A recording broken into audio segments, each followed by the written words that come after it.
Okay, what's up, Dub Nation? Right back at you. I just posted a video. It's a news video, my first one, and I thought I did it in a very efficient way. I think it's doable from this point forward. But first of all, as you can see in the description, if you want to support us, if you want to buy something Warriors related, please use our affiliate link. It's doesn't cost you anything extra, but it does give you a chance to contribute to us in a roundabout way. And that's using that link, which will take you straight here to the Warriors shop, backcourt. And, it's not all that bad. I mean, this style, this jacket's pretty cool in terms of like how it does the little, hill thing.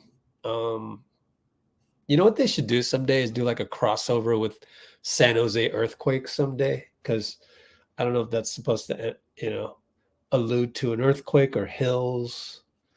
San Francisco's has 7 hills or something like that.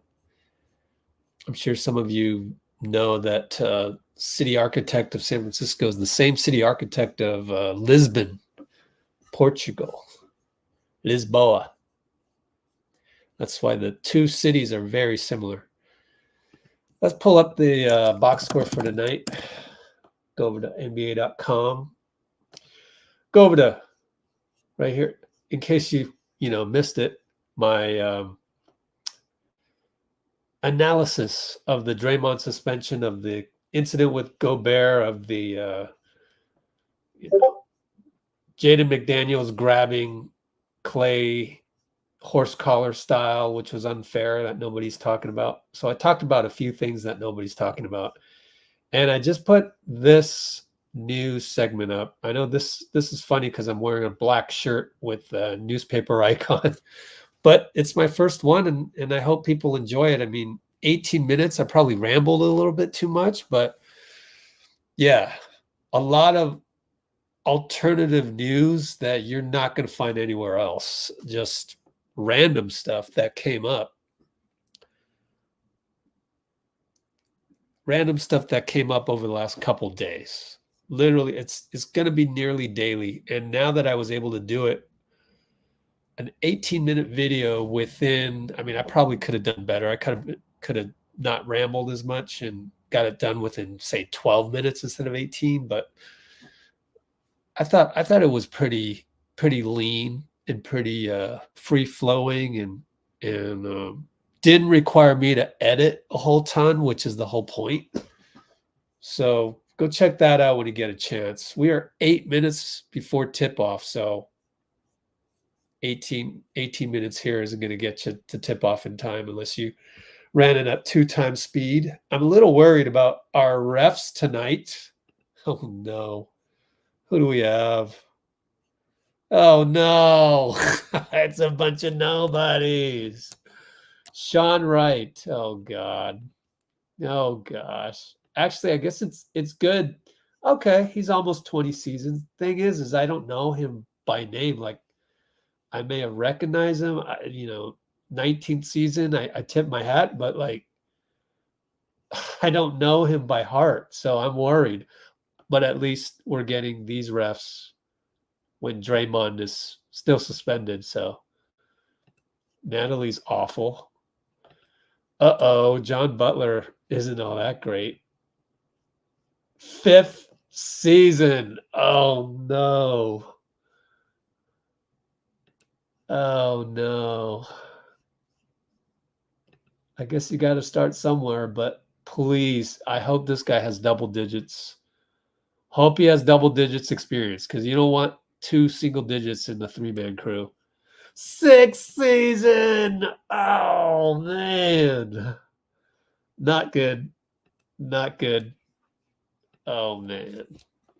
Oh. Oh. It's going to be a rough night. I predict. Man. Mark my words. Let me go copy that link for the new, because I, talked about it, and I got to put it in the description and the timestamps on this one. 5-minute mark. We look at the refs. 19 years, 6 years, 5 years. Or was it 5 years, 6 years? 5 years, 6 years.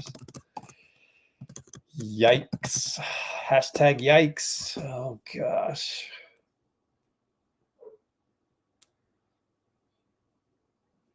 Please, people don't get.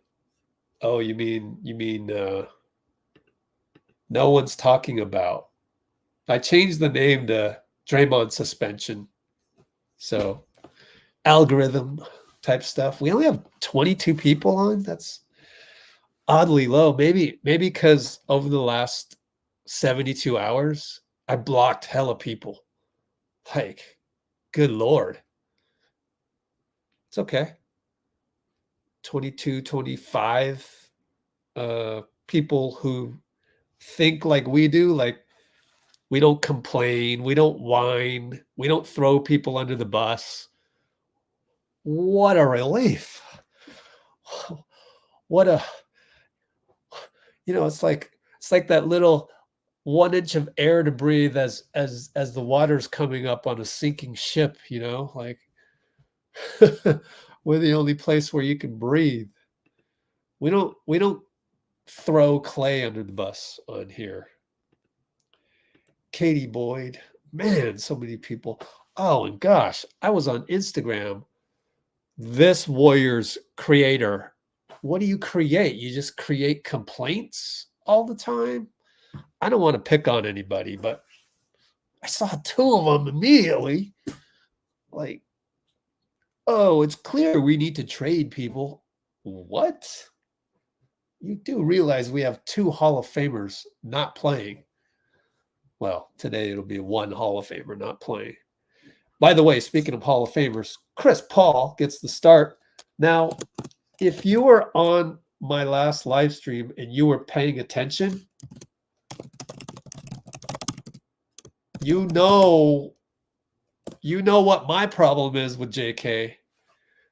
And I'm a former coach, and it drives me nuts when people don't execute things that should be going through your brain as a veteran, but he's not a veteran. So I got to calm down and not throw Jonathan under the bus, but go ahead. Tell the world what I'm thinking. What specifically did JK drop the ball on, basically? No, he didn't even drop the ball. That's a terrible metaphor. He didn't even have the ball.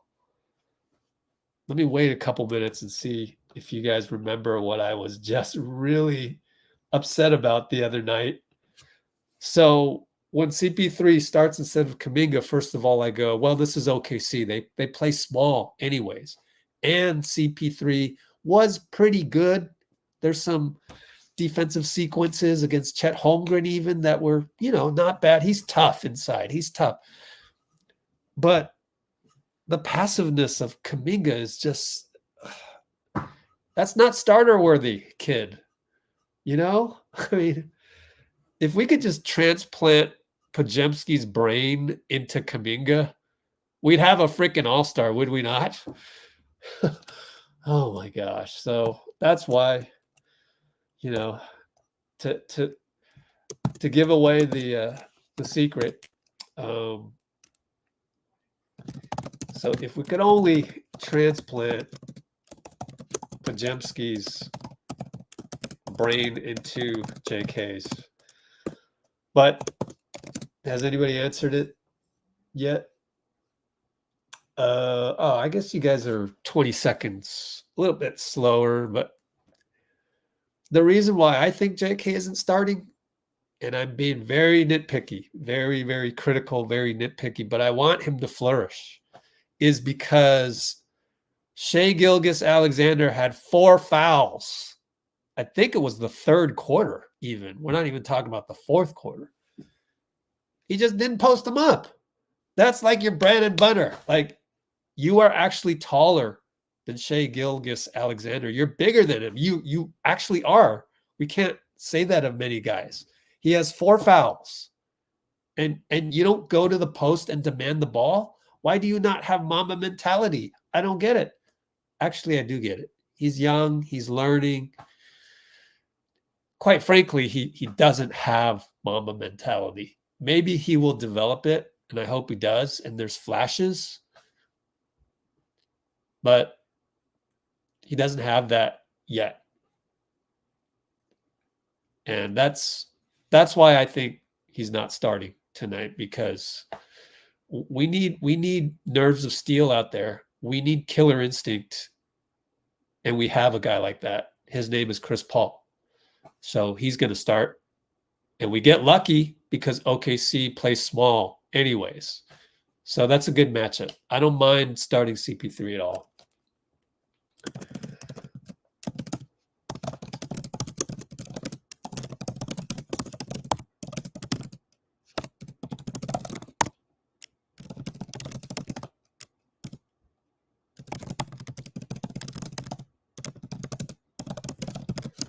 All right.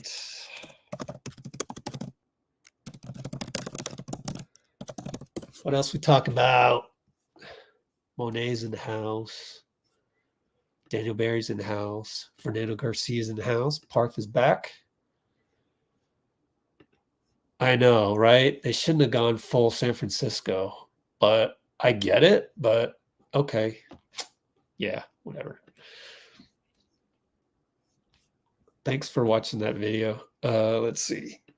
Arbel's in the house on Twitch. Katie's in the house. Bruce is in the house.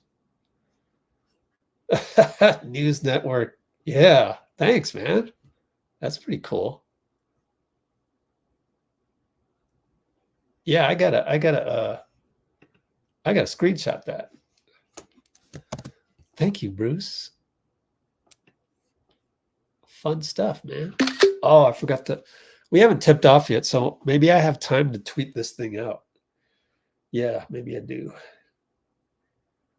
Let me tweet out the link. KC watch party. Okay. Now live with your host, Poor Man's Commish. All right. Oops, wrong one. Now I got to airdrop my latest screenshot of the thumbnail. I hope I'm on time here. Let me see live. Yeah, we're good. Man, my TV is always so slow. The stream, maybe the Wi-Fi router. No, it's not called a router. The Wi-Fi.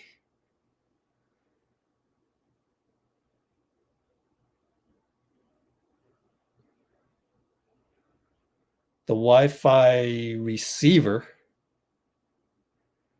in my TV is probably trash. It's probably what it is.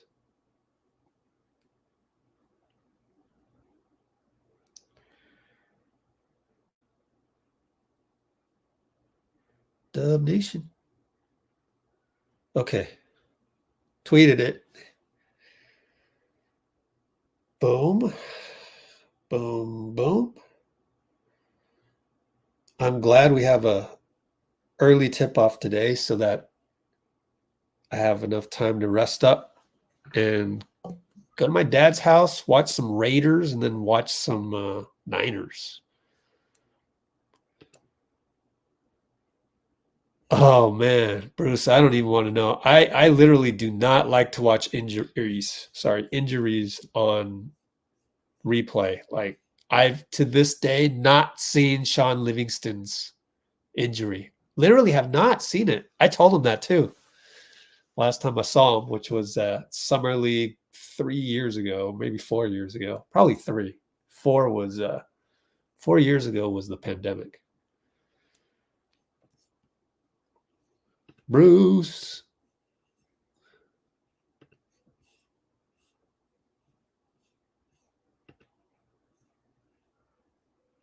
Right? Funky Fresh knows what's up. Welcome, Funky Fresh. Appreciate you. Welcome, M. Souza from Brazil. I love how many Brazilians we get on here, although we haven't heard from Vitor in like ages. Steve talked about JK. Oh, thanks. Let me see. He had to keep the attitude high and enjoy the teammates' buckets as well. Oh, nice. Yeah, that was what, like a 20-minute interview? Sorry, that I haven't checked out yet. Which one was it, Parth? Was it KMBR, which is 15 minutes? Oh, man. Or 95, probably 957, right? KMBR or 95.7. I don't even understand that. Like, Purdy's the next coming of Joe Montana. I mean, he just executes, man. Dean was right. Dean was right. Jasmine in the house. Yeah, there's no way OKC's shooting 60% again. You can leave them wide open and they're not shooting 60. That's basketball. You guys understand that, right? Like, that's basketball. Trust me. Like, it'd be like that for our team in basketball tournaments. We're hot one game. As a coach, I'm thinking, okay, next game we're going to shoot like crap. And honestly, 99% of the time, the next game we shot like crap. Then again, when we shot like crap, I would go, okay, next game we can't possibly miss as many shots. And that's the thing with basketball. And that's why you want to have a good system.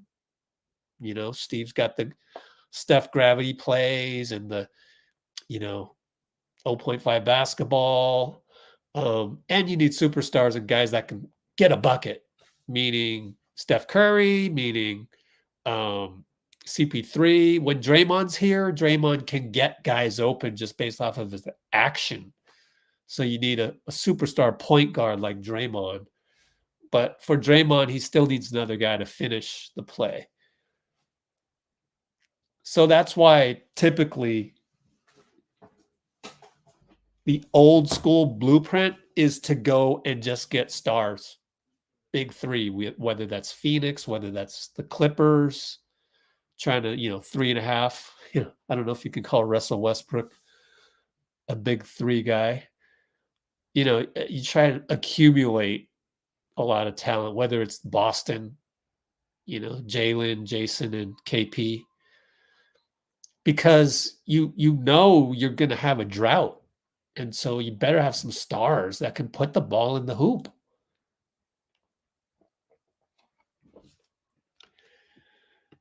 So they're not going to shoot 60%. There's no way. There's absolutely no way. They could be wide open and they're not going to hit it. Oh, thanks, man. My funky thoughts. All right. I guess funky must be a good thing because the name of your thing is funky. So I assume that's a compliment. I got to screenshot that though. And probably never do anything with it. I don't know. Maybe make a booklet out of it later of all my screenshots. I never delete my screenshots because they're not large files. Let me see. Are they large files? A megabyte. Not that bad. Oh, Steve was calling him out? Really? Wow. Oh, yeah, his defense. Oh, man. Sometimes he decides to play defense. Sometimes he doesn't. What is taking so long? Why aren't we tipped off? 5:38. I guess we're not that late. It's only 8 minutes in. Play better, right? The number one option is play better. Yeah, Arbel. Yeah, Filipino. They have like 3 of those every season, it feels like. But that is reflective of the Filipino population here in the Bay Area. I don't mind it being 3 times, but it does seem like a lot. all the time. Honestly, the whole Heritage Night thing, there's a flip side of that, right? It's kind of like, all right, okay, let's honor Filipinos. Let's honor, I don't know, whatever. I mean, do we need to put him on a pedestal for a night? I guess it helps. It's kind of wishing for the utopia, the Gene Roddenberry society where we don't need to do that. But anyways, minutes restriction. Oh, good question. I would think that's a good question. I would think I am going to guess that Celebrini wouldn't bring him back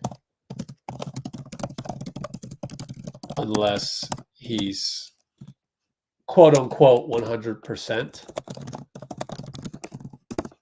meaning okay for 32 minutes. But who knows? But good question. We'll see, right? Let's remember to keep an eye on that. And I don't know if they asked that in the pregame. I wonder if they asked that in the pregame. I don't even care about the pregame anymore because I'm so busy doing everything else. Well, I'm going to tip off pretty soon. My stream is so slow. Apologies, but it is what it is. At least if you have like Stream East, you'll probably be right on par with me. But if you need to, slow down your stream. There's Steph and Klay. So good to have Steph back. Oh my gosh. They're not going to trade Poole. That's too soon. Chet Holmgren wins the tip. We start at about the 22:10 mark of this live stream. Oh, Giddey down inside, but he goes right back outside and throws the ball nearly away. Jalen saved it. Now Giddey will attack Chris, and Chris, good physicality. Wiggins got the block. Klay will shoot a heat check three, but he got fouled oddly by Lou. Maybe Lou was like, there's no way he's shooting that, but he shot that. Oh my God. And it was a 2-pointer, I think. Let's see if it's 3 or 2. That was wild. Yo, what you doing, Klay? It's the new shoes. Wow, he got definitely clipped. Is that a landing spot foul? I mean, can you? I don't know. Anyway.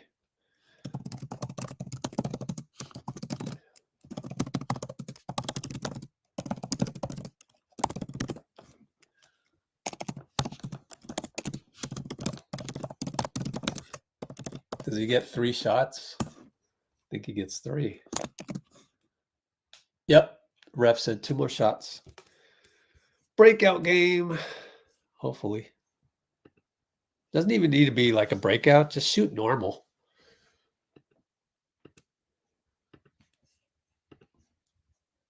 Hey, Wolfie Narba. All right. Somebody on Twitch. FYI, if you're on Twitch, I don't really comment on Twitch except for when I comment all through the StreamYard. So we'll see. But I'm glad you're here. You know, this is, we're going to lean more towards YouTube.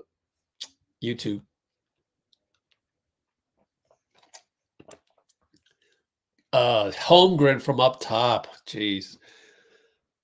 Chris Paul said my bad. I think he said my bad. No, he just clapped like that. Like, damn, he made it. Now we got to travel on Looney. Jeez, man. Come on, guys. Yep.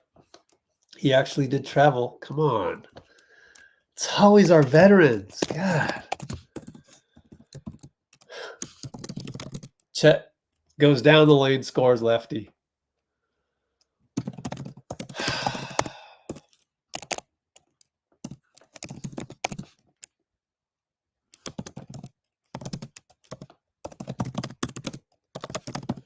Now we're late shot clock. Post up Wiggs against Giddey. Has to shoot a 2-pointer. It's another back rim.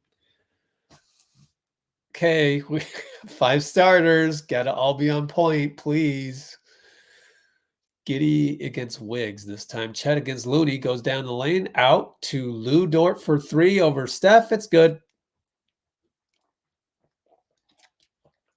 Well, I knew the basketball gods would have a say when I said they can't possibly shoot 60% again. Well, they're 2 for 2 on threes.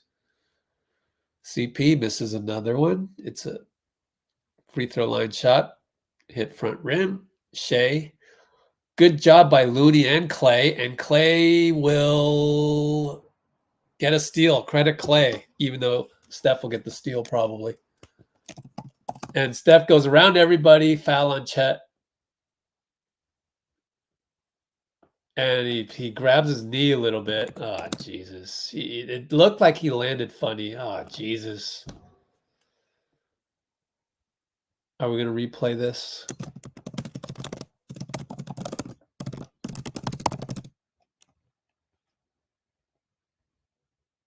Oh, boy. I don't know about that right knee. Yeah, he landed on his, I mean, the knee took the brunt of the weight, so yikes.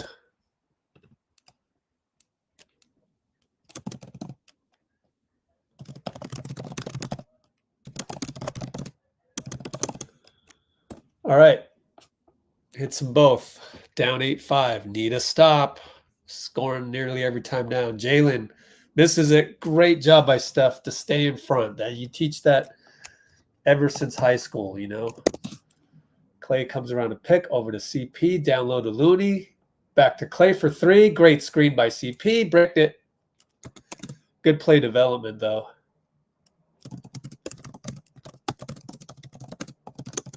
And Giddey attacks Steph. God, he's too tall. Gets in there. He's too tall.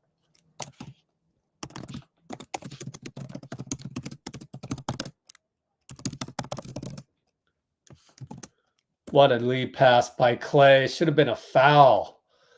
Brandon's like, come on, where's the foul? He's up off the bench. Great pass by Klay. Now Chet will post up Looney. Oh my gosh, he made it. Jonathan, that's the mentality you need, my friend. I almost hope Chet does that a couple more times so that maybe it'll sink in by osmosis to Jonathan to have that killer instinct. You know, you got nobody's there and you have to make that. Oh, Wiggins made a push shot. Drink.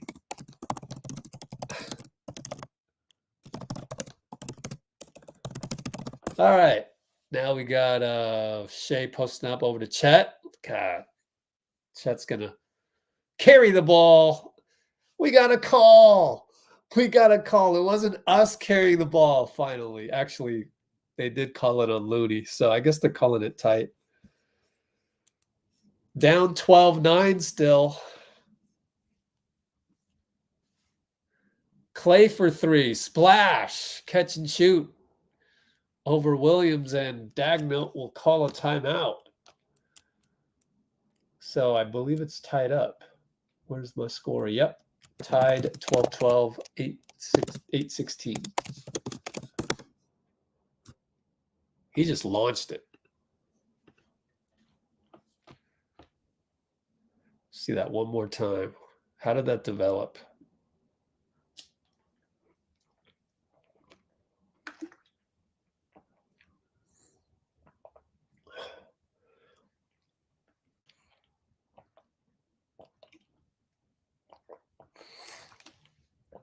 I'm waiting for the play.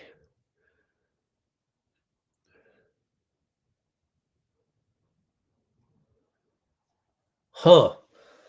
Oh, that's a great pass by Steph, you know?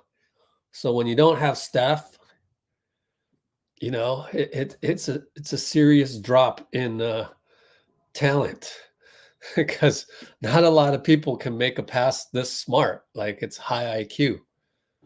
Yeah, GP2 is out. Let me clip it for you guys. Love it. So that's why Dagnall called timeout, because he's got to make sure they have the right game plan against Steph. This is, again, funny as it seems. It's actually a gravity play for Steph that gets Klay open. So let's take a look at it, because that's what we do here. We're different.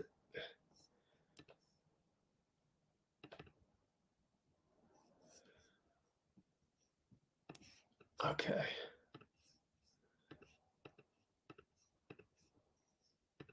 So let me set this up. But that was with how much time's left? 8:12. Steph, high IQ, pass to Klay as he reads Jalen shading the PNR. Oh, this is the last game. Where's my... Hello? I airdropped the wrong one. Damn it. Because the damn MacBook is so touchy with all this stuff. If you can hang tight. Oh, we're going to start the game pretty soon. Hurry. Okay. Well, the game's starting, but basically, Steph can see Jalen helping out on this pick and roll with Looney. See? And then, no, boom. I'll catch you off guard and hit Klay. Now we got a offensive foul, I think, on somebody. I don't know. Either Giddey or Chet. Yeah, bad screen by Chet on the replay. Good. Let's keep it going. Pick and roll, Steph Looney. Great lead pass by Looney. Tic-tac-toe to Wiggs. Wiggs scored. Oh, my gosh. It's so great to have Steph back. It's just the attention that he draws is just another level, you know? What happened now? Defensive 3 seconds. Looney, if this is on you, I'm going to strangle you. Let me see what happened. Oh, come on. He jumped out of there real quick. Was it a foul? 12-14. So it wasn't a defensive 3. I don't know what that was. Chet, offensive rebound, but CP knocks it out. The physicality of CP again. Looney with the Euro. Oh my gosh. What? Wow. Loon Euro. Oh my gosh. Drink. Uh-oh. Chet for 3. No good. Lead pass to Wiggs. Left side. Lou Dort stops him. Dort is so good. Klay open on the baseline. 2-pointer. Ah, missed it. Looney had a hand on it. Klay goes, dang it. You're getting the open shots. Oh, man. Poor Klay, man. 1 for 3. Chet scores. We're up by 2. 6:46, 6:45, 6:44. Klay around a curl. Kick ball, no call. Oh my gosh. They get a dunk. Oh my God. That's a kick called by 99% of the NBA's refs. What the hell is up with that, man? Not only that, but like he literally kicked it. It wasn't like he threw it at his... Oh my gosh. You're going to be enraged. Prepare to be enraged. Oh my gosh. It's a timeout by Steve. That is some trash, man. That is some trash, ref. What'd I tell you? I told you they'd screw up something obvious. Good Lord. I get it if you're throwing it at somebody's foot, but like when they lunge out, oh my God. What are you watching? Unbelievable. That's deplorable reffing. That's just, they keep doing this. I want to find out which ref that was. Let's see if we can figure out which ref that was. If it was the 5-year ref or the 19-year ref. Let me take a guess. I'll take a wild guess on that one. Hold on. Waiting for it to airdrop. This is gonna enrage you. So, where's our timestamp? Hold on. This window is way too big. Let me get this window down. There we go. We are at the 35:30 mark. Looking at the kickball non-call on Chet. Klay turnover to 94-foot dunk. Jalen, I think it was. So here we go. Klay will get the ball right here. Watch Chet's left leg. Watch his left leg. Here we go. Play. When they lunge out, they got my voice. Let me turn down the right. He's lunging. His leg is lunging out. Like, the hell are you watching? This guy. It's not number 4. Oh no. It's the It's the dude with 5 years of experience. No, that's too light skinned. John Butler. Yeah, 5 years of experience. This guy. I told you. Oh my goodness. Turned out to be the ref with 5 years of experience. It's almost like the 5 years were grade school, middle school, 7th, 8th, 9th, and 10th grade of experience. Good Lord, what is his name? Brandon Adair? Never even heard of him. Steph 3 ball, good. He can erase all pain, can't he? That's what we missed. And then I saw somebody tweet out, the Warriors would be 1-12 without Steph. I mean, duh. I mean, he's the GOAT. Good Lord. And by the way, no Draymond. Lou Dort got a block on Steph. He wanted a foul, but I didn't see it. Saric is in. Over to Klay. Over to Steph. Pops over Shai. No good. Brandon. Oh, Josh got it against Brandon. We got good pace here. This is good pace.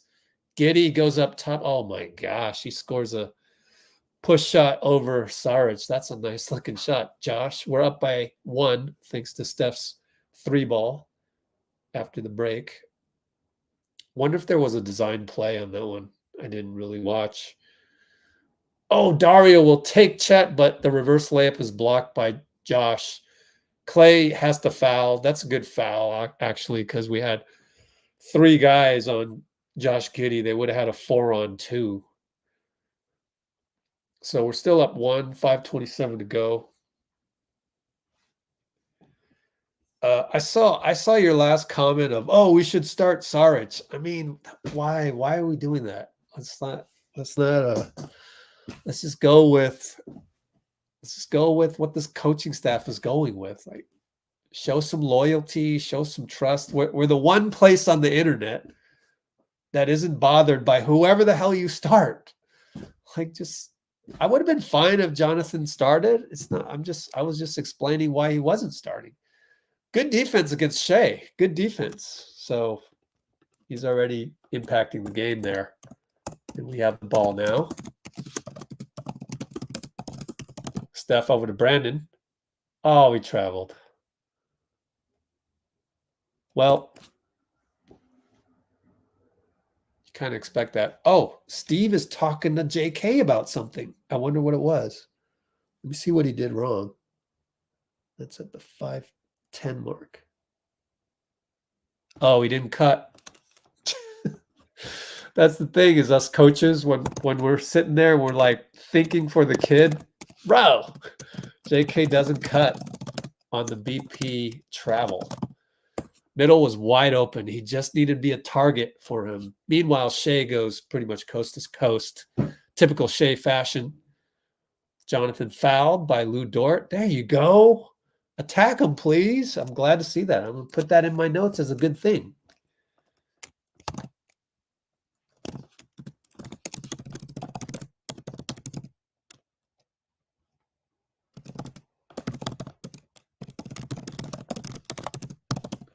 All right, side inbound BP over to Dario, over to JK against 22 is Kason Wallace, I believe.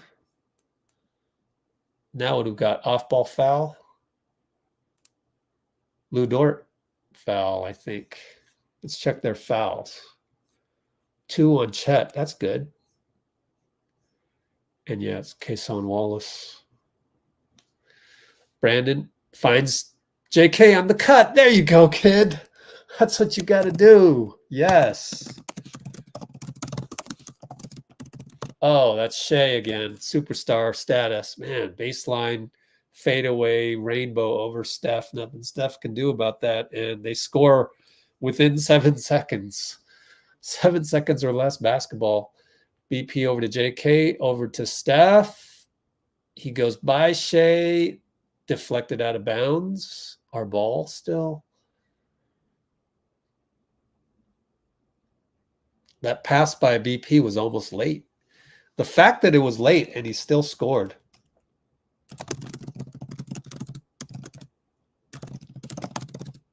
Still finger rolled it. He's just so athletic. BP in the post over to Moody. Moody jabs and goes, gets fouled. They correctly do the blocking foul.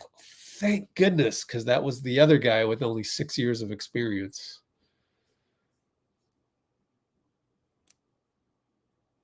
Oh, Moody should have took a charge. I didn't see that. I looked up and Shai had already scored while I was trying to.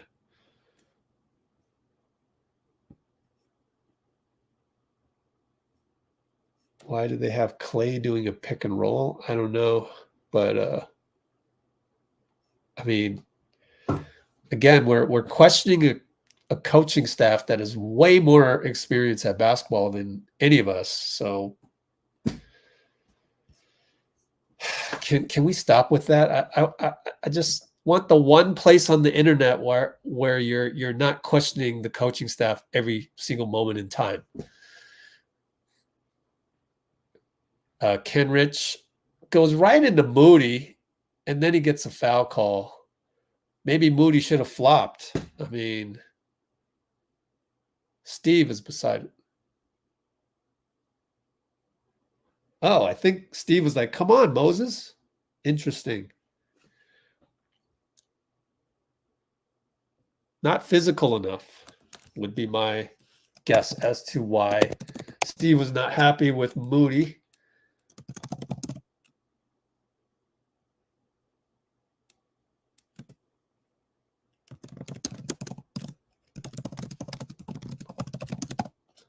I don't know. I'd have to re-look at that play a little bit more, analyze it to death.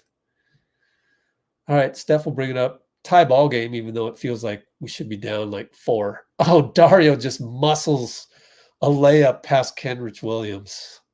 What an awesome move by Dario. Dario brothers, super strength. Uh-oh, Shai fade away. It's good.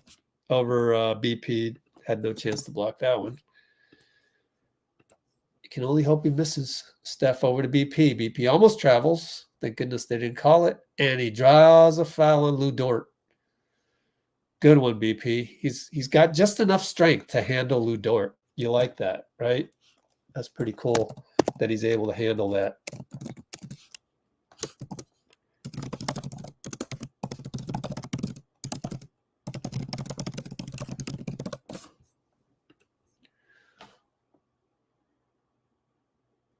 Like this right here, this is the worst we'll ever see BP. And as I say that, he misses the free throw. So it's great that we get to see him keep going. Dario exits and cue all the people. Is anybody going to say, oh, why do you take Dario out? He just made it.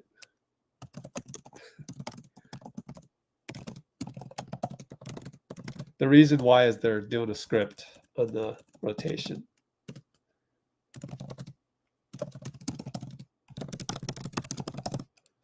Moody, good defense. And JK gets the steal on Shai. Attacks. Oh, missed it, but he got his own rebound, missed it. And it's a foul on... Got to be a foul on OKC. Yeah, foul on Isaiah Joe. Number 11. Oh, if you'd only made that. Gosh, 2 free throws. So you go to the free throw line a lot, kid. You got to make these. Hits one.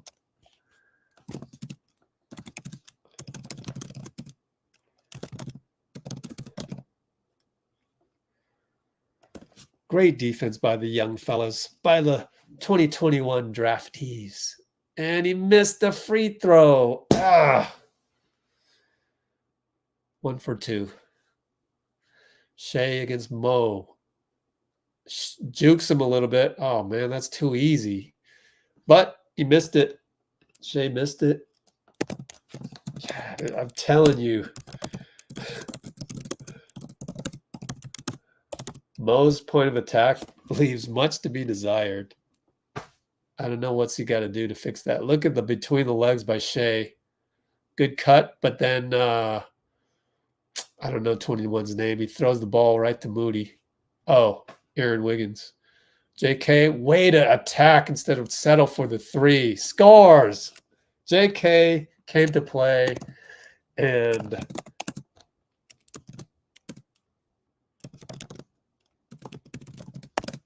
they got to call timeout.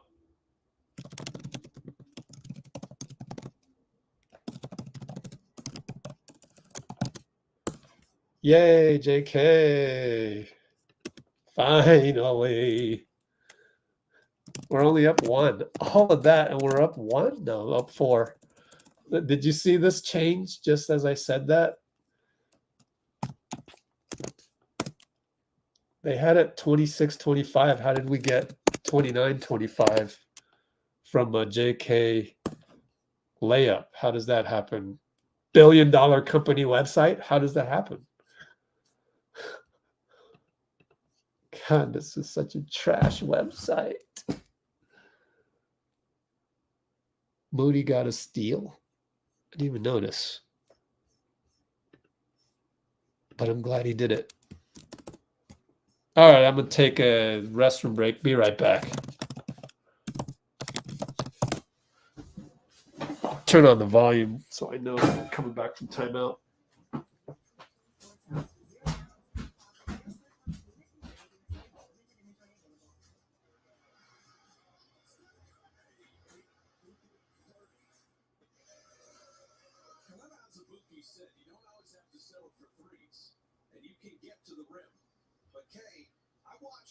Kuminga went to the bench here.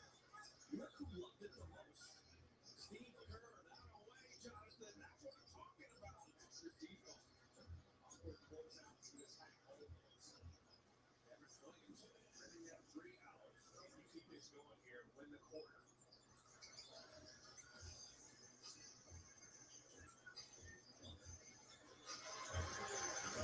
They can miss him there. Chris Paul hustling, but they'll go out of bounds to the Thunder. You can tell, though, the energy for the Warriors is just much better this game. The thing is, there's 4 of these quarters, so you got to put a 48-minute game together. Once again, the second unit, the bench play for the Warriors. Came through well. The depth of this team is unquestioned, and it's being tested tonight. No Draymond Green, no Trace Jackson Davis, no GP2. He will pick that up on the drive and also get the foul. So if you're going to play that pick and split like that, 1-2 pick and split. Whoops. What did I miss? Oh, we got a dead ball. Oh, man. Okay. Foul on Moody and 1. Jeez. So, BP.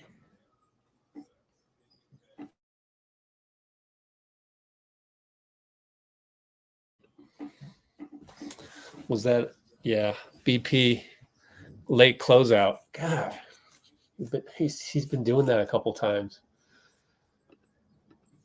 Welcome to the NBA moments.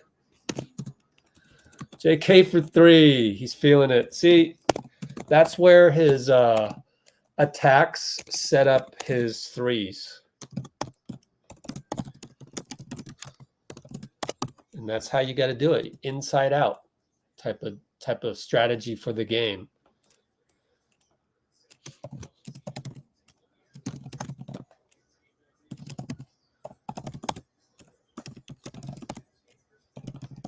All right.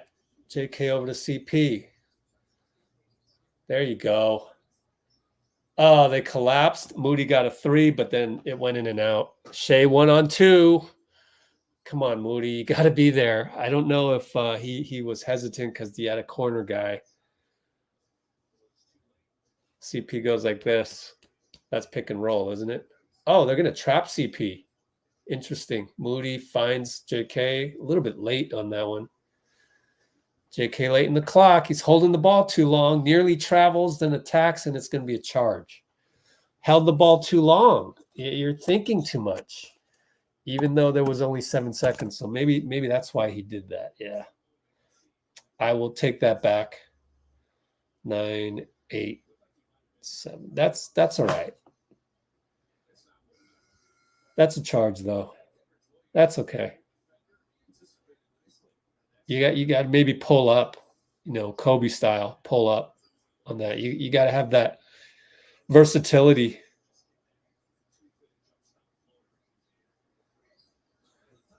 See what's up with. Yeah, he can't leave Isaiah Joe. I can't blame Moody on the Shai layup. So OKC's up. I mean, they're down by 1, and they hit a 3 at the buzzer. Isaiah Joe again. This guy's 8 for 8 over the last 48 hours. Good Lord.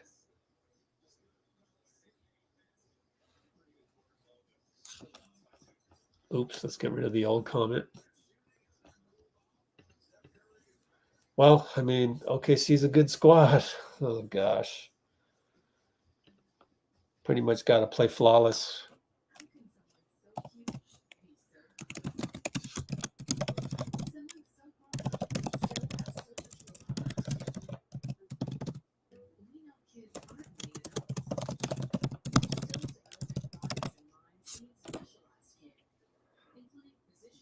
That's kind of neat seeing Wiggs sub in. Hey, CP. Put CP in there. I'm rewatching this last play. What did we do wrong? Oh, my God. We did the let's leave Isaiah Joe open mistake again. It's just why are we having so much problems with the pick and roll? It's a freaking disease right now. Guys, pick and roll is killing us. I feel like me and Bruce could run pick and roll on the Warriors right now, right, Bruce? Jeez, man.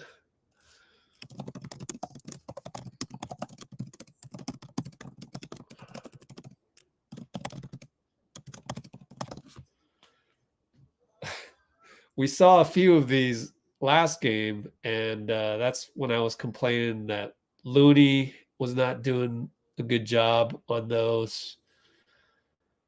I don't know. It feels like a team thing. Like, what's your strategy of pick and roll? I'll tell you the strategy. If it's Isaiah Joe and Shai, just, I'd almost rather Shai burn us. I don't know. It's a tough one. I don't have enough experience analyzing all of these pick and rolls, but let's take a look. Like, come on. Like, at least in hindsight, it doesn't make sense. As it's happening, hard to do. I get it. Analyzing the last play. All right, here we go. So Shai brings it up. Here's our pick and roll. Like, so communicate, guys. And I think Wiggins doesn't talk much. JK doesn't talk much. I want to blame that. So he attacks here, and then JK's way too far inside, and Joe is wide open. BP throws up a air ball, but Dario's there to start the second quarter. Swing, swing. One more pass over to JK baseline. Has to shoot it with 3 seconds. Air ball. Man.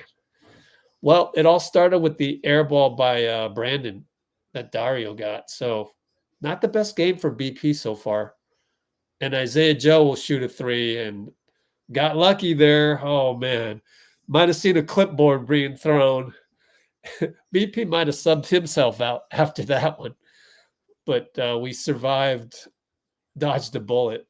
And we're still passing the ball around with our 30th ranked pace right here. CP will shoot a 3, and our offense is horrible, but JK got the rebound. Finds Dario, shoots it, short. Oh, my gosh. Oh, my gosh. This is getting ugly. They find Chet wide open. Dario fouls him. Oh, my gosh. Ugly. Little ugly. Let me see how that one developed. Yeah, just pick and roll. Man, our pick and roll is trash right now. Pick and roll defense. Man, we missed Draymond so much. Don't forget that.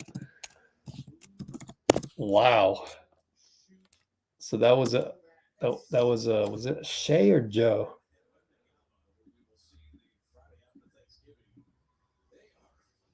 That was a Wiggins, Chet, Aaron Wiggins. Wow. Can't defend Aaron Wiggins. Chet pick and roll. God. We're only down 4, though. So despite the trash defense, JK, nice cut. Converts. He's on fire. Look at JK's numbers. 9 points, 4 rebounds. He's against Jalen Williams. That's a good matchup. Micic, be careful of that guy. They post up Chet against CP. CP, good physicality, but Chet just dumps it in because he's so long. BP, left side, goes up top, gets a screen by Klay, over to JK corner, passes up the shot. That's okay. Finds Klay, stuck. Dario from the corner, drives, spins on Chet. No call. Should be an and 1. Excellent, Dario. Way to save the day. That's an incredible move. Dario's playing awesome. You know, as far as Looney starting, you know, I think maybe because Steph's in there. Oh, Micic long 2-ball fadeaway late shot clock against BP. I was worried that BP was going to get in his landing spot. He was all over him, but Micic is a little bit taller. CPJK pick and roll. Nope. Over to Klay. Over to Dario. Tic-tac-toe. Nope. JK over to CP. A lot of passing. There we go. That's the first time we've had, you know, some semblance of good offense. Good ball movement. CP3 with the 3.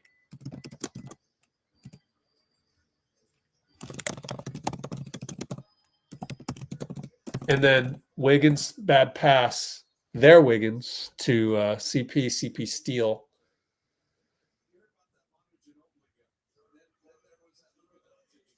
Steph comes back in.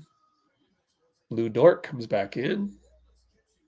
How many minutes for Steph? Let's monitor that. 8 minutes and 48 seconds. So we should get about 8. Yep. About 17 minutes in the first half. 8:50 to go. Steph brings it up. CP is in the backcourt with him. Took out BP. Klay, Dario, and JK. It's a good combination. Klay against Kason. Dribbles into trouble. Throws the ball away. Jesus. Dunk by Jalen Williams. Golly. Dribbled into trouble. I mean, that's what you get when you dribble into trouble. Don't dribble. When you got Steph and CP in there. Dario, lefty pass over to CP, but he passes up the shot. Now you're burning away time, and that's a bad decision, but Mincic couldn't hold on to it. Dario saved the day again. Oh, my gosh.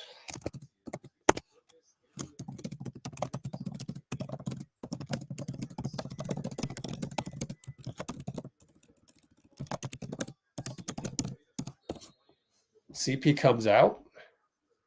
We're going to time out. Steve's going to draw up an ATO. I think it was out of bounds baseline. So a blob technically is coming up.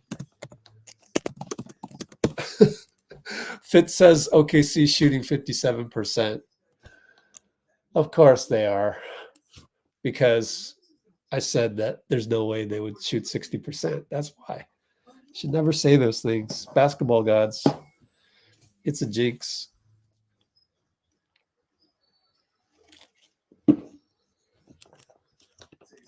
Well, the last possession was a good ball movement. So he probably wants to make sure we get more passes again.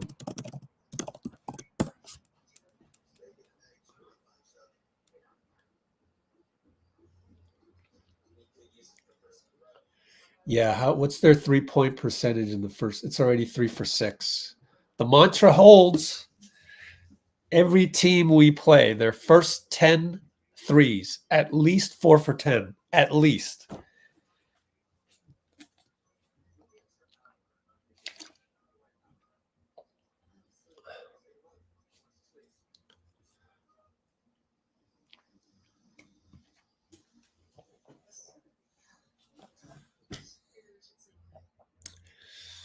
Well, I don't think CP is quite there yet. CP not quite there yet in terms of that, in terms of handling the reins, let's call it. We are playing well, though. Oops, this one.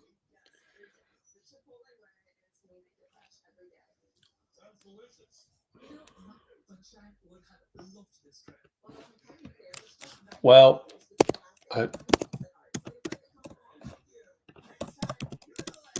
I think CP really does think he can get open that often with Steph on the floor. But he'll adjust. It'll just take time. Remember, it took Kevin Durant 2 months. What month are we in? We're in month what was our first game? It's only been 1 month, right? So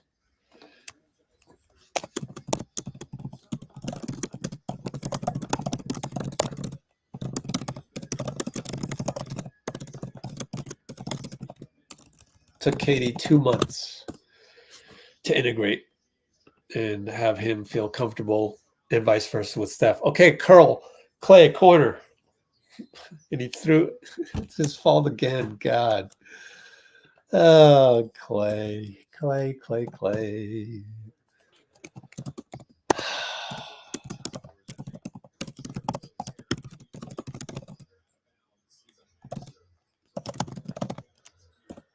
Chet for 3. Back rimmed it.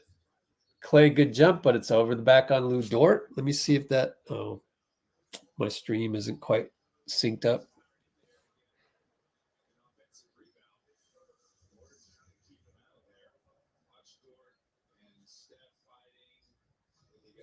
I don't know. That might have been Steph's fault.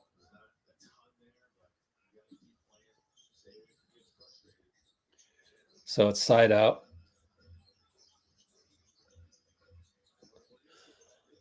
Well, I mean, technically, that's Steph's fault. He didn't really put physicality on Lou, but he has a bad knee. So, and he hits a 3 as I say that. 737, 736, 735, 734.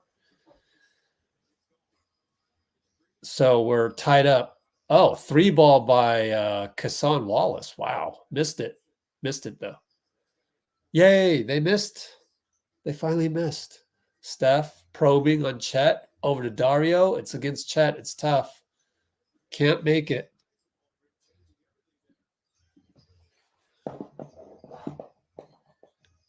And now it'll be Dort against Steph up top.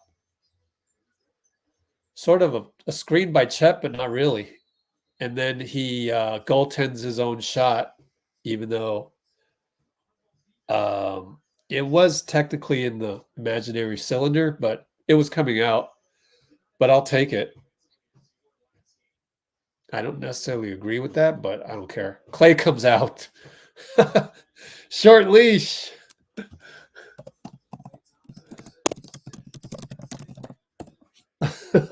God, Klay. What is up with you, my friend? Oh. Well, he sits down and Moody comes in. So all the people that want Moody to play more, shut up because he's playing. BP for 3. Missed it. Moody rebound. Fouled. Lou Dort got to be 3 at least. Yep. Should turn into 3 pretty soon.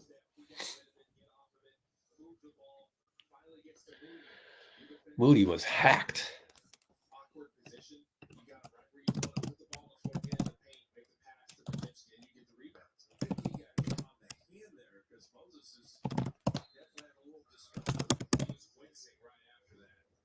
Did we go timeout Warriors to have Moses looked at? No, OKC took the timeout. I would have taken one for if he needed one. But anyways, 41 apiece, 642.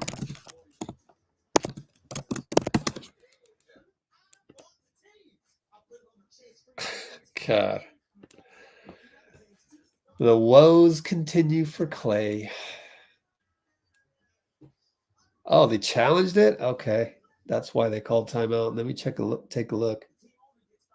Oh, okay. Waste of timeout. Go ahead.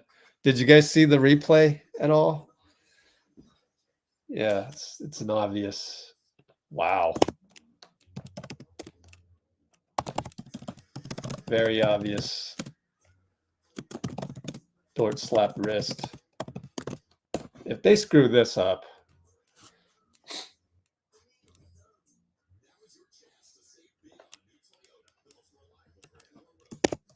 well, they're kind of in terms of Jalen as backup point. Giddey is pretty tall. But they're not a traditional team, but I don't know that you can call them short by any means. They've got pretty good size all over.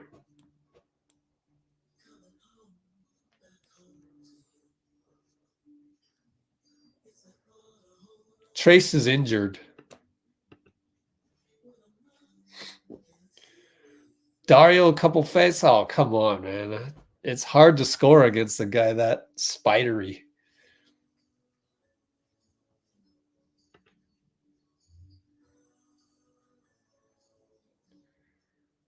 The only short guy they got is Lou Dort, really.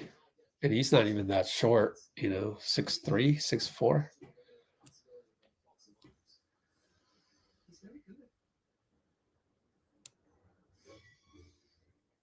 I'm not comparing their games. Good Lord. What the hell's wrong with you? I gotta put my foot down, Kashina. Come on, man. It's called chemistry. Man, what a lame comment.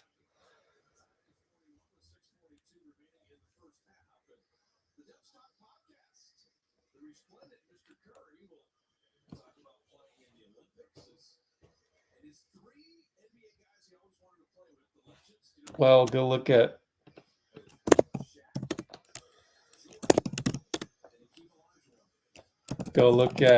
Slater tweets. It's probably not major. Just a strain, whatever strain, leg strain. Didn't sound major. Man, all 3 of you? All right, fine. Twitter.com, Anthony Slater. Doop-a-doop-doop-doo. Somewhere in here. Wasn't even him that announced it. Up here, I guess. Oh, man, Jalen Williams. The other Jalen. Trace Jackson, left leg soreness. There you go. Just the sore leg. He played G League, I think. Don't quote me on that. Steph from 3, no good. Jalen brings it down. Wow. We haven't seen this guy, Jalen Williams, in a while. I think maybe he was injured last game. Josh Giddey against BP. Oh, dribbles off the rim. Thank goodness. And then BP got the rebound. Outlet Moses. Back up top Looney. We're tied up. Wiggins open 3. Nope. Still Sahara Desert. Giddey. Corner back up top. Lou Dort. Pick and roll. BP can't get out there quick enough, but he missed it. Got to get around that pick. Steph goes around Jalen. Reverse layup. Oh, no good. He's still crumpled on the sideline when the TV goes away. I hope he's all right. Giddey misses point blank. Nearly travels. Got his own rebound. Now it's a jump ball. Steph is back in the picture. And Steph is just going like this, like, oh, I should have made that reverse layup, meaning he's not hurt. So that's good.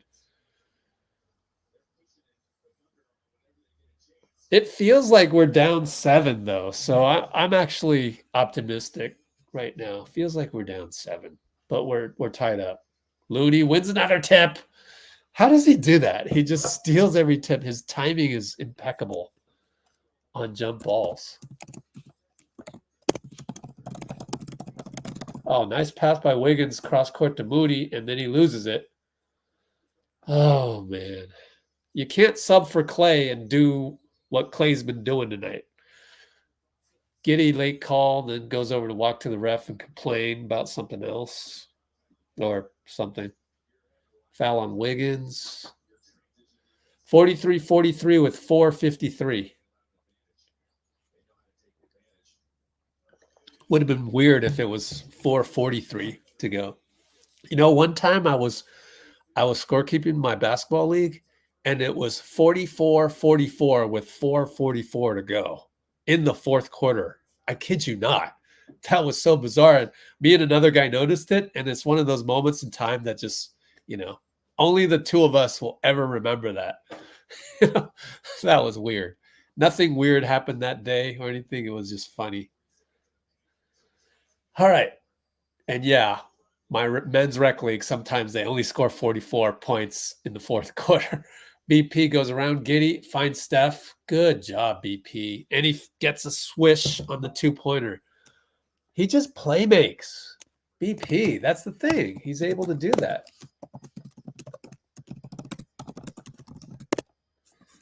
And pretty good defense. We're in zone. Moody up top against now Giddey on the left. Still in zone. BP, good closeout, finally. Dort fade away. No good. It hits rim. Steph, good hustle. Jalen flails his body, and luckily nobody got hurt on that. What if he landed on Steph's legs? That would have been disastrous. But anyway, Wiggins. Oh, Wiggins scores a 2. Pulls up. Rejoice.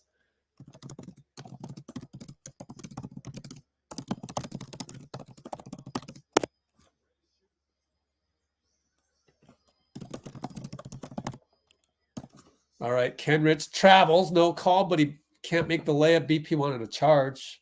Good job, though. I mean, basically that disrupted the shot. Now he's in the front court, over to Wiggs, right side, Looney. Fakes a 3, goes in, jumps from the same spot, hits it. Wiggs on fire.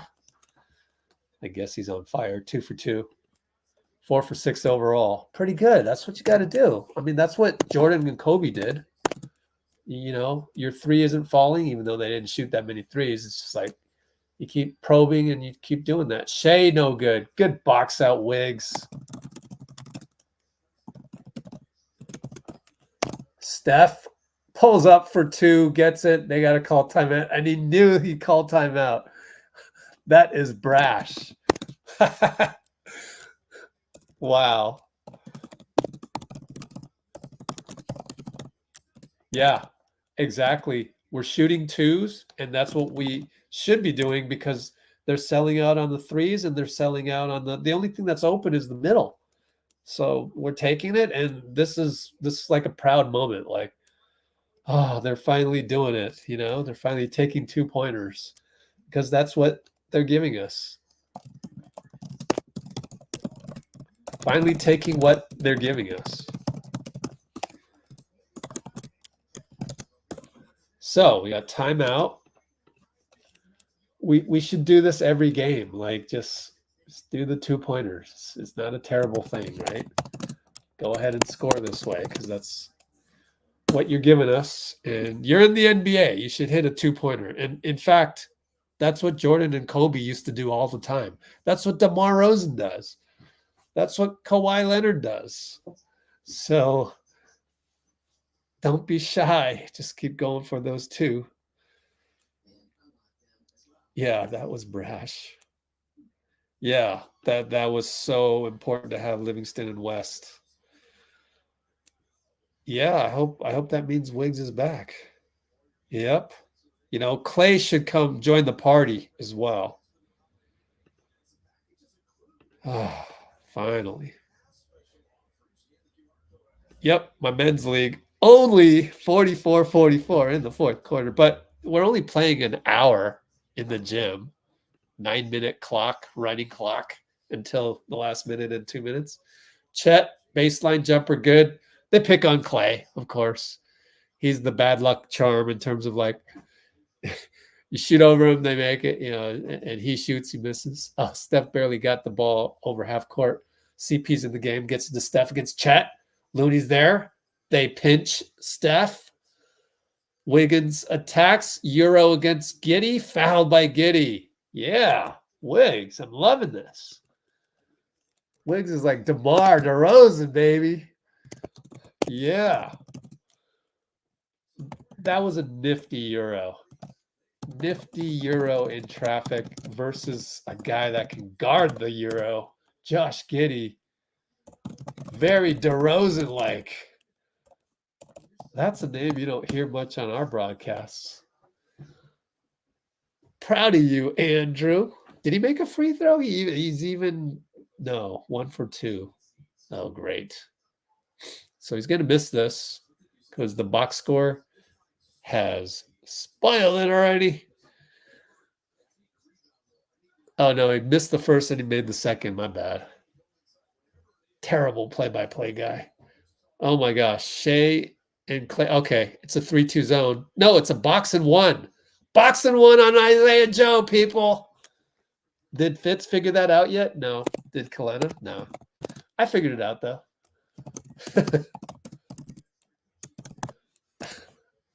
I'm just able to see this. CP misses a 3, gets his own rebound because it was short. Over to Klay, you got to make that. Yay, rejoice! Klay, finally. And it's a hustle play by CP. Box and one on Isaiah Joe. Wow, fun times. They don't even know it's a box and one yet. Oh, and Chet's going to get a dunk. I mean, it's hard, man. It's hard to play box and one. Wonder what Steve was mad about. Was he saying foul him? I don't know.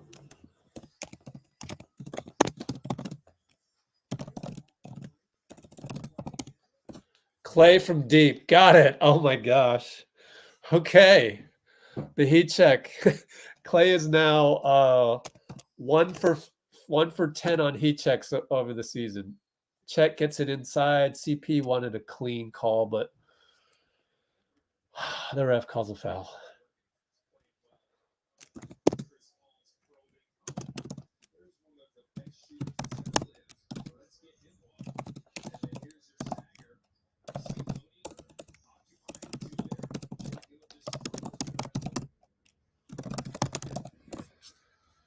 Klay now 1 for a lot on heat checks.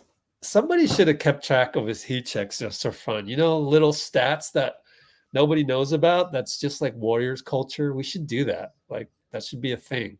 Like we're tracking Klay heat checks, and we also track arrogant Steph Curry shots. The ones where he'll shoot it and then assume you got to call timeout and just stop playing and just go be the showman with the I mean, we should count some of these things that are Warriors culture related that no other channel knows about. All right, we're up by 7. Incredibly, we're up by 7. Wiggins to CP. I wonder if we're going to still keep the box in 1. Oh, another bad screen by Looney. God, what? I don't know. I didn't see it. Let me rewind.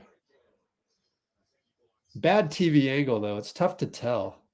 Let me see if he did it. Oh, it was on Steph. Wow. Rewind that one more time. Well, I don't know if we're still in the box in 1 or not, but Shai misses it. Yeah, it was a bad screen on Steph. That's okay. He hasn't played a few games. I'll give him I forgive him. 12 shot clock, 8-second differential. Steph against Shai, 1-on-1. CP flare. Oh, behind the head, pass to CP, pass to Wiggs. 4-3. Wiggs got a 3 with 10 seconds left. Oh my gosh. Catch and shoot. Can't foul. Shai, no good. Chet attacks the rim. Rebound with Looney. Oh, Looney won't get a rebound. He won't get the rebound on that, but he deserves it. Wiggins. Wiggins hits his first 3 in freaking, let's go look it up. Oh my gosh. Wiggs hits a 3. What? I gotta look this up. BKRef.com. Andrew Wiggins. Oh, this should be fun. He hit one on November 11th and November 14th. Okay. But overall, oh my gosh, 13%. Whew. Ouch. It's actually his third 3 this season. Yay, here Canada. Oh my gosh, we're actually leading. Let me check my Instagram. I got to make sure I posted the live.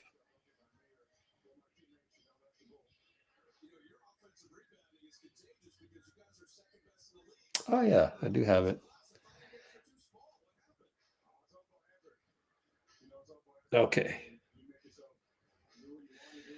I'm going to hit up some of our guys that are at Chase.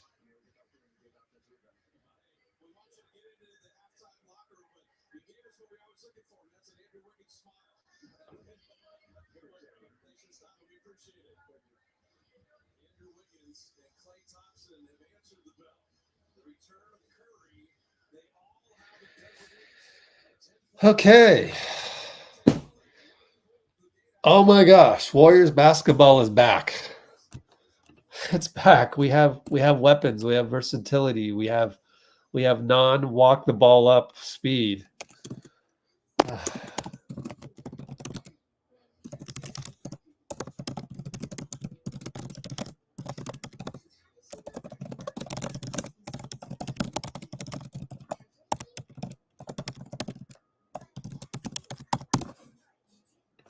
Okay, let's have fun in the comments.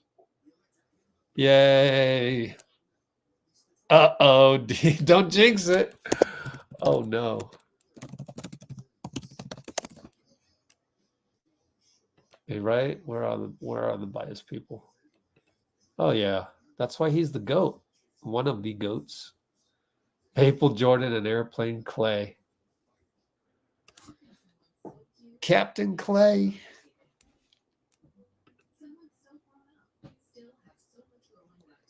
Still got 24 minutes. Chris Paul, 5 assists. Splash family. Finally.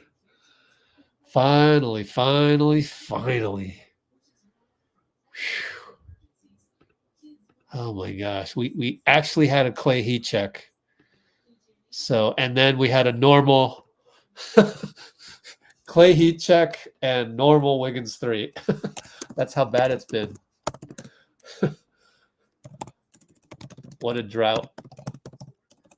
It's been first Klay heat check and rare regular 3 by Wiggs. Just a regular 3. Yeah. Oh gosh, the numbers are just atrocious. They're so bad you don't even want to look at it. You know, let's not even look at it. Hey, well, glad you jinxed it. Okay. Yes.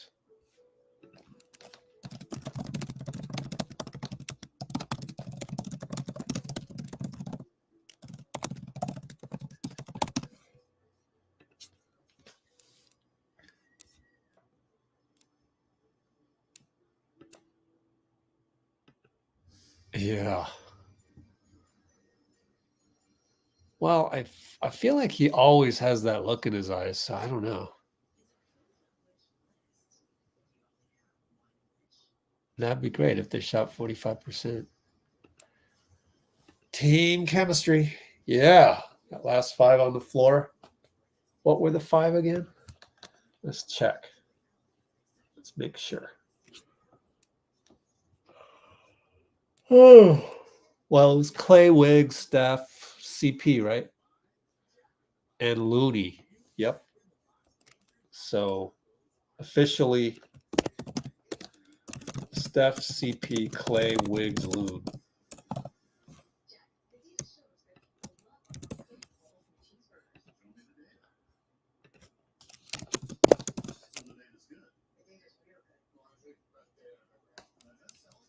And that was the starting lineup, wasn't it? Yeah. Starters finally closed the half. Oh my gosh. It's been a while.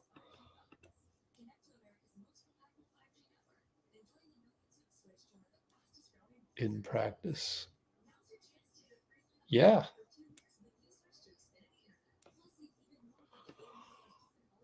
Oh, excuse me. Yeah, leg soreness. Leg soreness for Trace. I don't know that Trace is a good fit against OKC because basically it's Chet Holmgren, and then I mean maybe when they rotate over to Kenrich Williams at the 5, but then you're taking out. You can't have Looney and Trace on the floor at the same time against OKC. There's just no way. So that's why,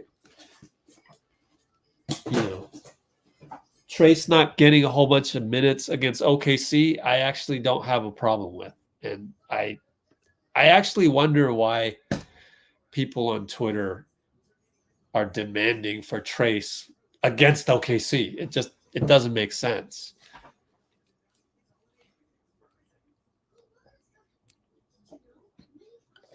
Now, on Monday against Houston, against Sengun, hell freaking yeah, right? You know, in case Looney picks up some fouls or whatever, you know, he can stay with Sengun. But sheesh, not just Twitter, but in our comments on various videos, it's like, I get that you like Trace, but can you just open your eyes for a minute? Like, understand the game a little bit and matchups.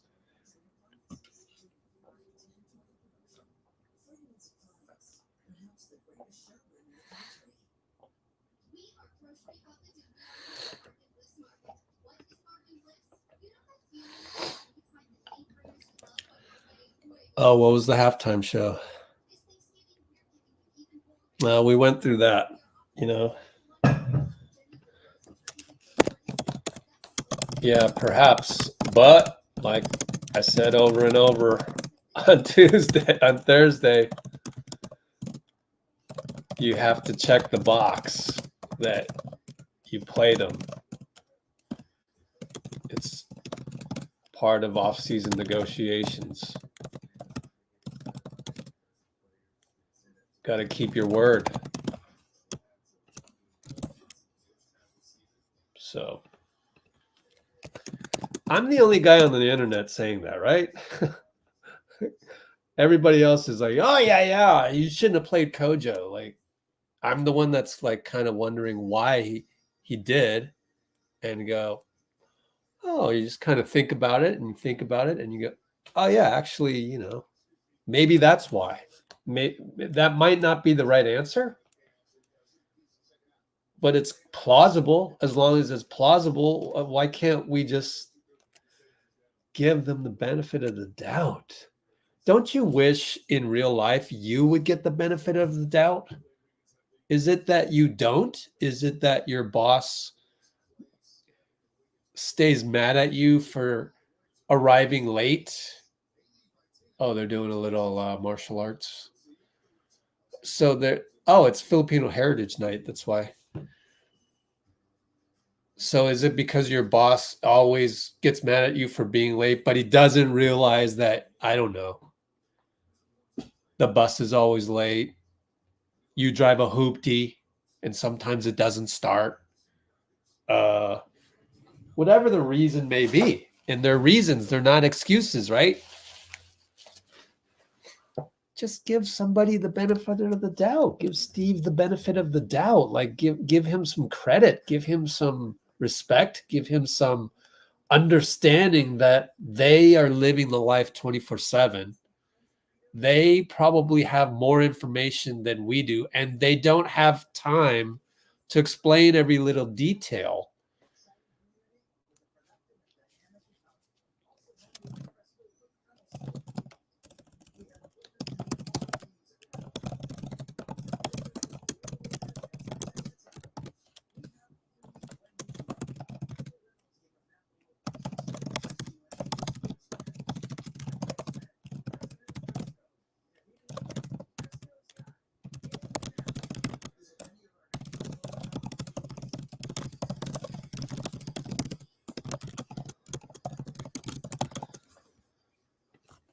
Okay.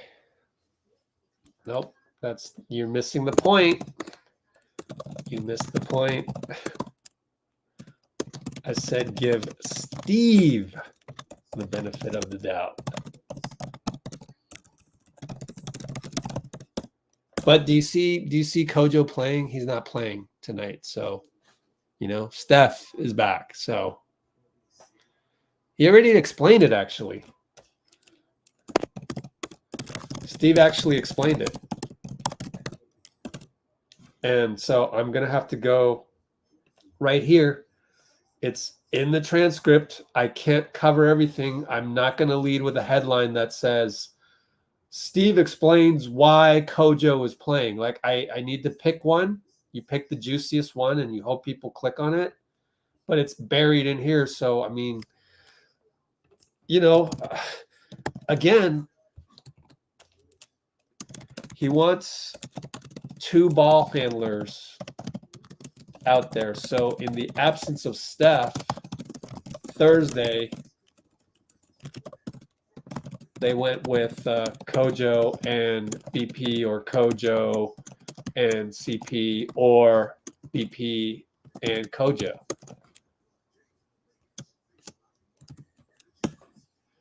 So,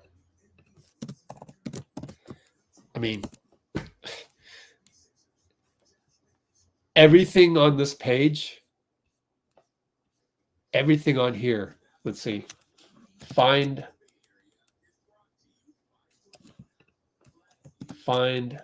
handler. We want to have 2 ball handlers, right? This whole thing, I transcribed this, so I know this information, right? Your job isn't to know all this stuff. That's my job, Ian. But you have to be more humble. You have to be more humble. You have to say to yourself, I actually don't have all of the information. The cruel way of saying that is, I don't know shit. But I'm not going to say that. you just don't have as much information, but you need to show the humility of that. And when you just jump to the conclusion, and it's not just you. I'm picking on you because you're in the chat right now, but it's for everybody. It's for everybody outside of this channel that again, just give the benefit of the doubt. Like I said, why can't you just understand that Steve and the coaching staff, they have more information than I do. So I'm just, I think part of it is that we told CoJo that he would get time if one of Steph or CP wasn't there. Like, I mean, you're sitting down, you're recruiting CoJo, and you're like, oh, this is going to be exciting, man. Like, there are some games where, we have a back-to-back and Steph isn't going to play or CP isn't going to play, and you're going to lead the second unit, I mean, that's how you get a guy to sign for the veterans minimum. So what, you're gonna 13 games in, you're gonna renege on that? You see what I mean? Like, God, I just, it gets me when people just rush to criticize. Like, again, it's like your boss just immediately being mad at you for being late and you didn't even get a chance to explain. You guys do better. Like, you and, what? Frustrated? Steph and Dragon. You don't need to be frustrated.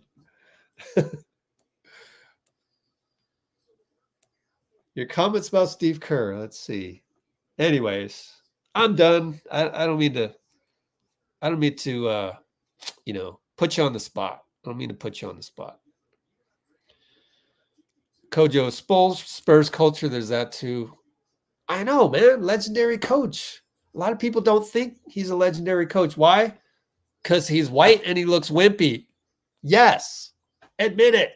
If you look at him, you're not afraid of him. Klay dribbles out of bounds again. Oh, my gosh. 11:40 to go. Oh. God, Klay. What is up? I don't get it. Is he injured? Like, we don't make those mistakes, like middle school. But at least I'm going, is he injured? I'm trying to find reason. Wiggins dunk. No, and one. Are you kidding me? Chet fouled the hell out of him. What the hell? What are you doing, ref? Number 30, ref? John Butler, the 6-year ref. Shai finally scores 101. What the hell? That was a foul. Let me see the replay. Nope, I did the wrong one. Did Klay make another turnover? What's going on here?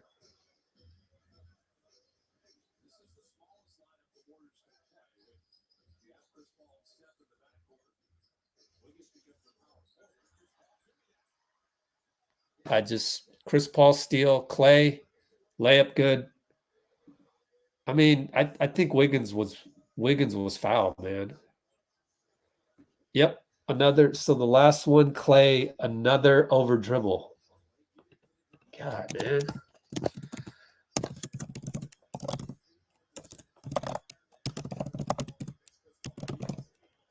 Oh, good of Jalen not to be reckless on that dive. Wiggins for 3. Bricked it. Oh, my God. We've got a little reversion to what was bad. Josh Giddey scores, but we're up 10, and that made it 8. So we're still up 8. So it's not all that bad. Halftime was what? I forgot. I didn't put the halftime score up. My bad. Whoops. 15 number 1 picks. Ooh, Steph with the arrogant look away. The 3 corner. Thank goodness he got open. Oh man, I'm so behind. You can get down by 1 play and then you're perennially behind. Just a good screen by Wiggs.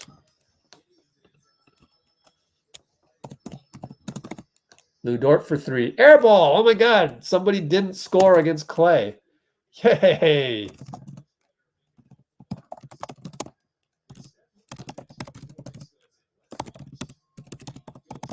Of course he did. Kalena, of course. Okay, so it's still our ball. We're up by 11? Wow. Nuts. The 3 ball, baby. Steph has revolutionized the game. You look up, we're up by 11. Doesn't feel like 11, but it's 11 because the man can hit threes. Couldn't get, man, that play got snuffed. What a lead pass by Steph. CP for 3. Come on, CP. Yeah. What a possession. What a possession. At first I was worried because Klay couldn't do the possession, couldn't get open.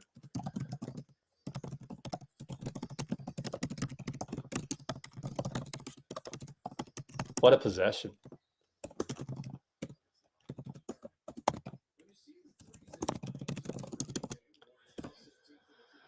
All right, what are their threes? 3 for 12. They started out 3 for 6. Interesting.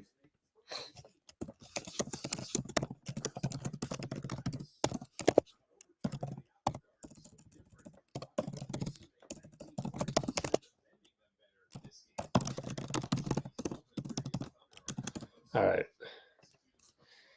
So was that a bad foul by Klay or what was that? Yep. God, man.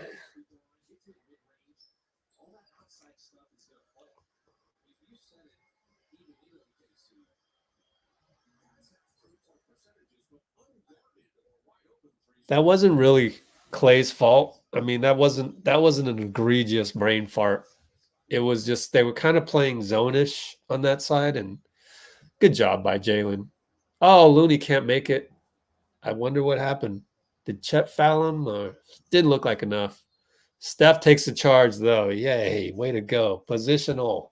Steph. Everybody on the bench watch Steph, man, because he knows how to play defense. Couldn't tell if Looney got fouled.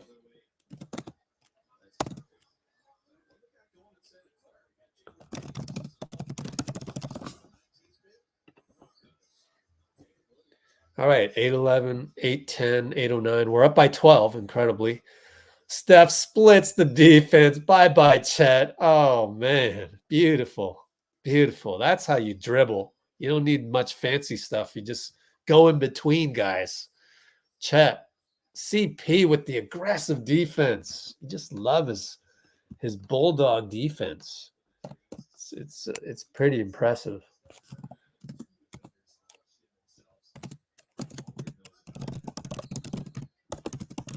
And that's what you need against Chet. Lou Dort misses and he falls down and it looked like Steph may have fouled him. No call. We'll take it.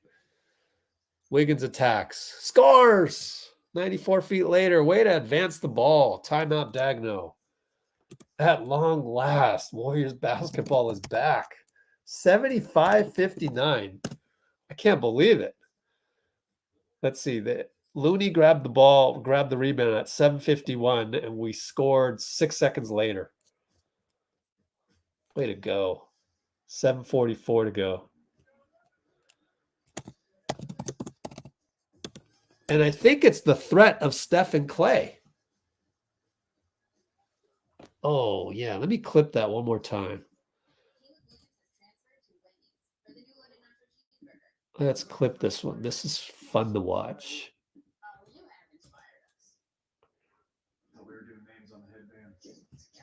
Okay.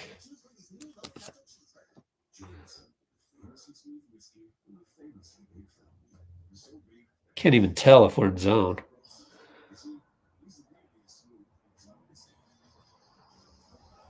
Yep. You just love it. The gravity's back. The gravity's back. It just the presence, even Even just the presence of Klay, that's why you really can't bench Klay. So let me show you why even Klay screwing up all these times. Now my airdrop isn't working. What's up with that, Mac? What is up with that? 744, so about 750. Steph Klay, gravity, freeze Wiggs on the break, layup in 6 seconds. Come on, airdrop. Come on, airdrop. Nope. Okay, it works. Thank goodness. Damn you, MacBooks.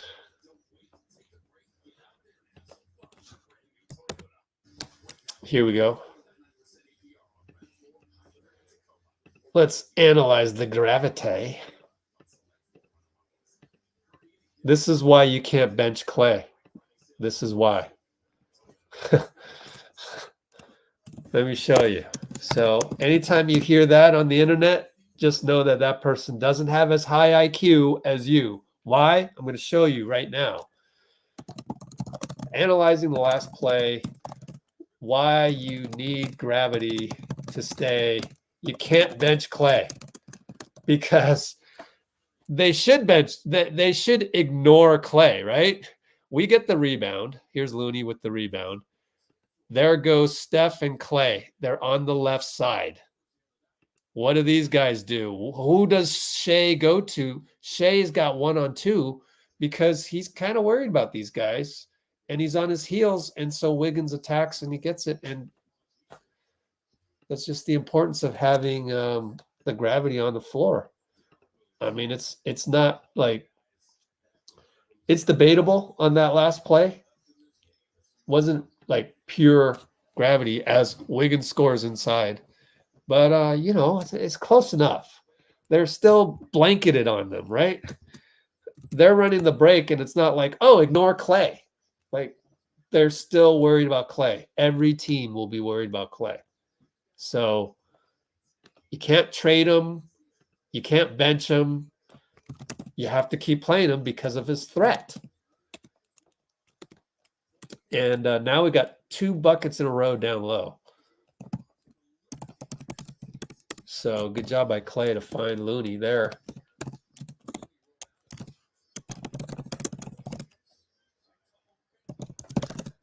Chet too tall scores there. Steph against Jalen. Razzle dazzle. Oh, Chet blocks him. Steph is smiling. I mean, Chet is so freaking tall. That's hilarious. Golly. That maybe happened a couple times at the Curry camp.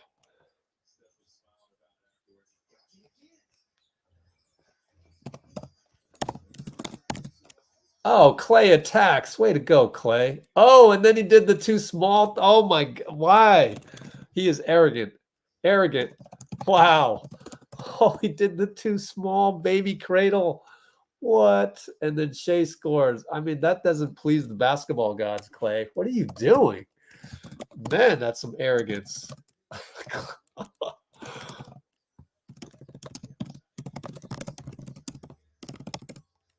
Wow. Klay misses back rim on a scoop. Uh-oh, 5-on-3. Wow, Isaiah Joe pull up 3 flyby? What? Chet, offensive rebound. Good defense, Dario. Kept him in front. Shai against Wiggs up top. Pick and roll Chet. Nope. He went before the pick and blew by everybody, and Kerr calls timeout. Dang it. We're still up 14, amazingly. 5:28. Was that a Popovich timeout? I don't know. Was that a 4-0 run or a 2-0 run? 4-0 run, so technically not. All right. Oh my gosh. Really though, Klay, really? Where was this play? I got to isolate that play. 6:10 to go. Yeah, there it is. Oh, geez. Pause. Hold on. Let me clip this. Oh my gosh. Did he really do the cradle celebration?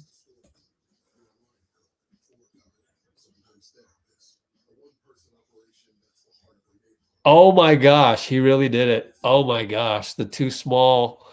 Oh, wow. Klay. Wow.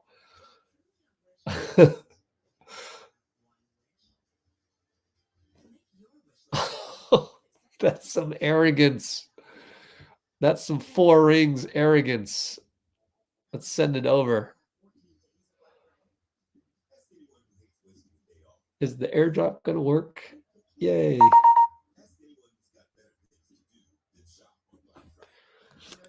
Incredible, Klay. Jeez. If I was playing like Klay, I'd be so mad at myself that I'd tell myself, you don't deserve to do that. But he did it.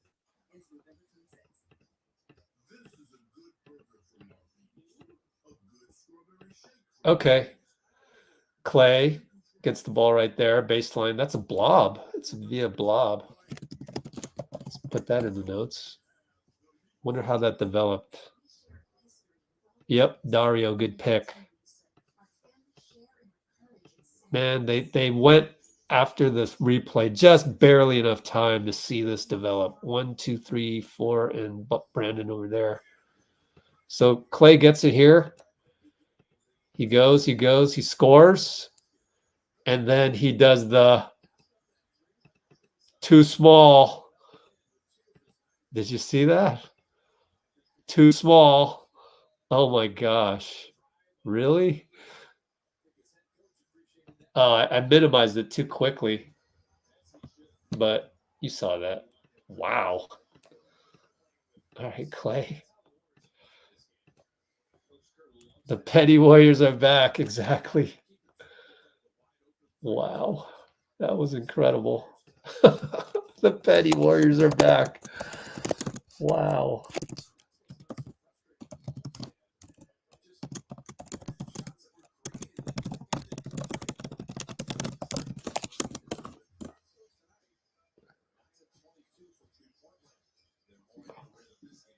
Okay. JK throws the ball right to Shai. What are you looking at? Number one, don't telegraph. God. These little mistakes are just driving me crazy, but they always do. Shai, no good. Ah, Chet rebound. What? How's our...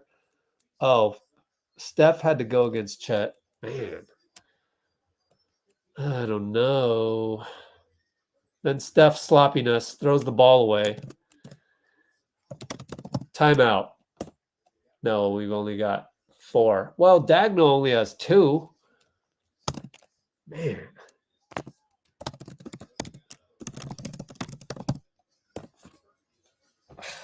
God, guys. Up by 10.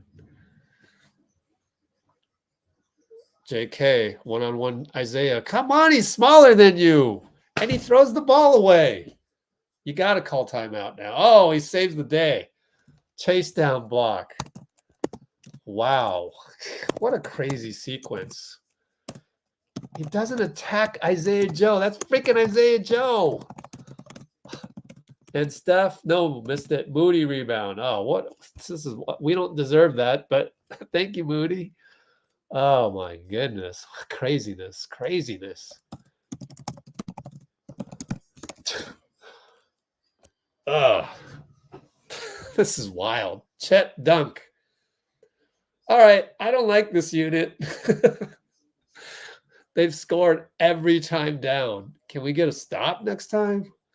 332, 331, 330. Moody, left side, over to Dario, over to JK. One more swing to BP. Curls around 3, in and out. Up by 10. Still pretty good to be up by 10, but they score right here. I'm done with this 5. I'm done with it. Shai scores. I'm done with this 5. It's not working. We can't stop him. We're going to get CP back in. Good Lord. Dario wide open. Misses it. Only up 7. Oh, no. Jalen downhill. This is it. Moody finally did a good point of attack. Rejoice. Drink. But it was on the in the half court point of attack is still questionable.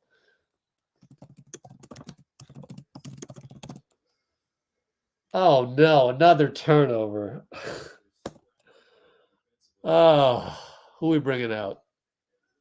We're bringing out Steph. That's a lot of minutes, I believe.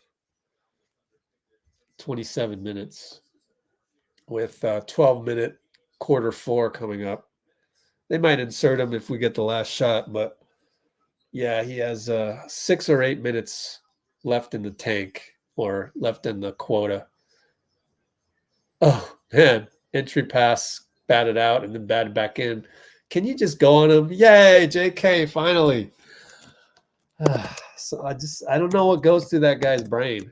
It must be, if we were to analyze his brain waves, it's just like he's thinking, then he's not thinking, then he's thinking, then he's not thinking, then he's not thinking, not thinking, thinking, not thinking. Shai, meanwhile, scores. That was a patient post up by JK, though. Now he's against Shai, way out there. 11 on the shot clock. 2 minutes to go. BP curls, finds Chris, finds Dario inside. He's doubled. 4, 3. Jump ball. Good defense. Kason Wallace, another great draft pick by Sam Presti. 2.7. Got to win the jump, then we got to throw it up. And the clock starts when the ball is touched. Gets it? No. Dari, shoot it! He gets it. He misses it. Too bad. Shai brings it up against Brandon. Oh, boy. Lefty in and out dribble. Fade away. Dario helped, but he scored. It's 85-80. Only up by 5. We do this again. Pick and roll with Dario. Secondary. And it's an inside foul on Kason Wallace. Good job by Dario to be physical down there. Our ball, 1:23 to go. Looney's in. So, I mean, probably better defense. But we lose a shooter. CP, Moody, screen and roll doesn't happen. Brandon right side. Stuck. 4, 3. Got to shoot it. 2. Fadeaway baseline. Got it. Oh, man. One leg. Save the day. He can make something out of nothing, which is amazing.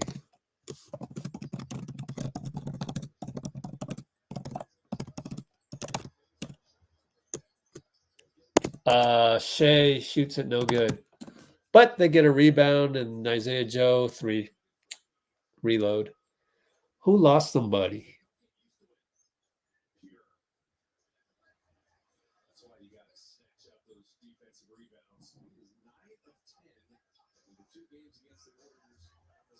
Well, it was CP got rebounded over. Oh, well, he's only 6'1". He's against Mičić. Left side 3-ball brick. Isaiah Joe, we're only up 4, 27 seconds. 18 on the shot. Shai against JK. So 6-7-second differential. Shai one-on-one. Nope. Over to Mičić. Clock running down. Blows by JK. No, he stops and fades for some reason. Had him beat. And BP dives and gets the ball. And now it's going to be a jump ball with Shai. It could be argued that he might have gotten fouled.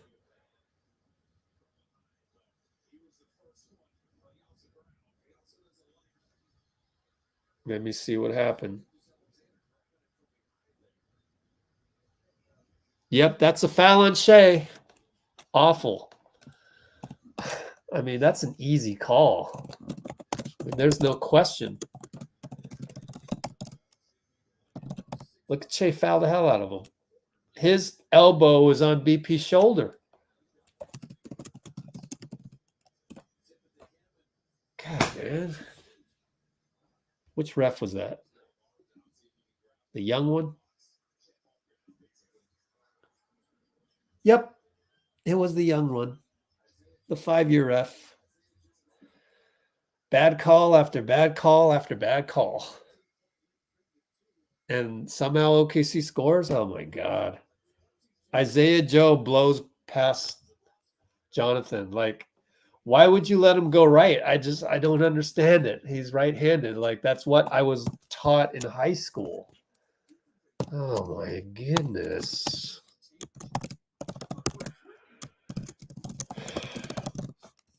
So, 87-85, take a restroom break. End of Q3. Restroom break, be right back. Oh, man. God. Darn it. That's some bad defense. You could get yours with chicken, or you could get a veggie steak. Where I come from, I might get you whack. The cheesesteak shop. We're genuine good with the California twist. You know, my friend Sunshine would have loved this trip. Well, a companion fare is just $99 with the Alaska Airlines Visa card, so your friend can come along with you. Next time, you're the legs. We're all hoping tomorrow will be better than today. My name is Bree Crowell, and we're working to build a safer energy system that's more reliable and more affordable in the long run for every Californian. Whether it's stronger poles that can withstand extreme weather, undergrounding mines to prevent wildfires, or installing powerful new technologies to spot problems faster. Our PG&E team knows every connection matters, and we take pride in the things we do. That's why we're proud to help build a better future for our hometowns and yours. Look for an ATM from our bank, or we'll have to pay a small fortune in fees. BMO has more fee-free ATMs than the 2 largest U.S. banks combined. Wow, saving money and more convenient. Can I play a game on your tablet? Sorry, no games. But we do have financial tools. Financial tools? When you realize the importance of what you hand down, ask, now what? Here's what. You get life insurance from Prudential and help protect your family like you protect the family recipe. Who's your rock? Ask your employer about Prudential benefits or speak to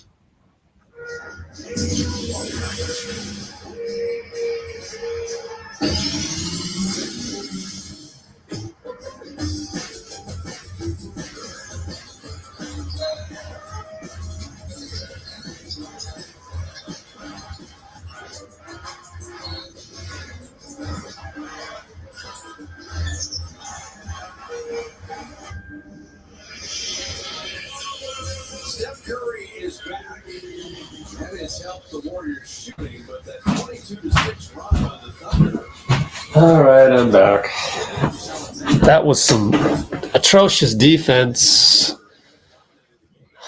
It went on a, what was it, 22-6 run or something like that? Oh, boy. Dario in there. Jalen. Kenrich fakes out Klay. Up top. Oh, boy. They go back up top. 3 on the shot clock. Jalen misses it. Dario rebound. Kenrich didn't want to foul him, so Dario was able to use one hand. Yep, we got to survive until 8 minutes, maybe 9 minutes. Klay one-on-one. I don't like this against Jalen. They're all shaded towards him. Almost threw it away. Extra pass to JK from CP. No good. That's pretty good defense. I feel like they're in zone. Kenrich was playing zone. Yeah. Anyways. Kason Wallace misses a 3. JK up top. Man, are they in 2-2-2-1-2 zone? I don't get it. JK scores, pulls up. Good job, JK. Like, just go into killer instinct mode, please. We need you to. Jalen Williams. Good job by Dario. Stuck. Go Isaiah Joe right side. Luckily, they didn't call foul on JK. Pull up 3, no good. Pretty good defense, JK. That's good playoff type defense.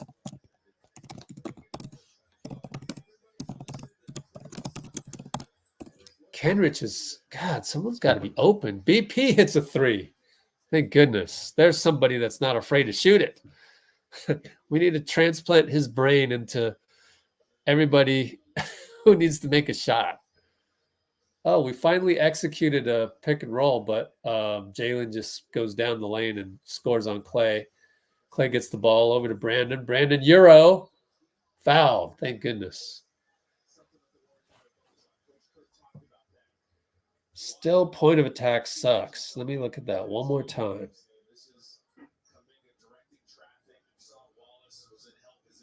BP had to yell at JK.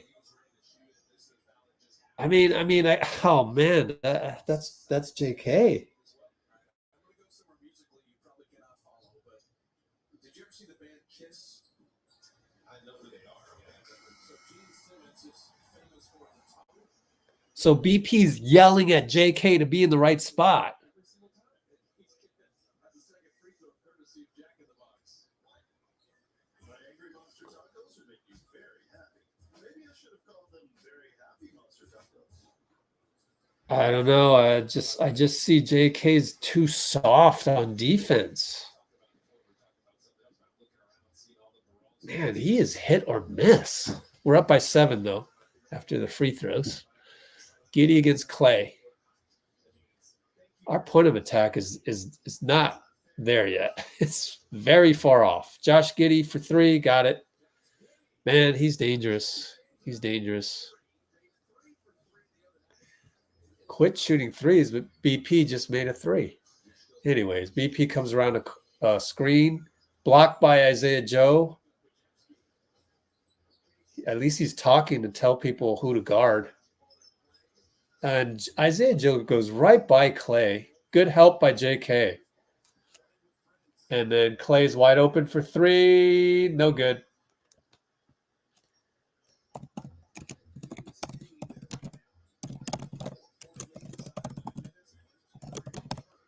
Dario against Jalen. Jalen fadeaway, good. We're only up 2. Hey, Catherine. I know, right? He's a leader.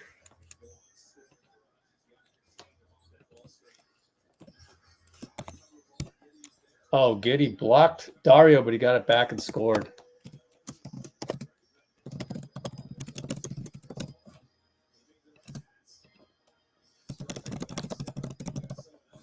Okay, Jalen up top against Klay.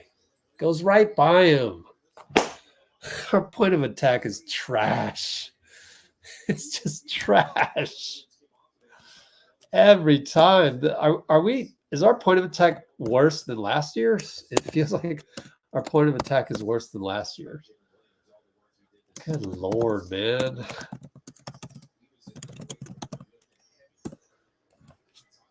I'm going to airdrop the last one before that. Let's see if I got time for it at some point.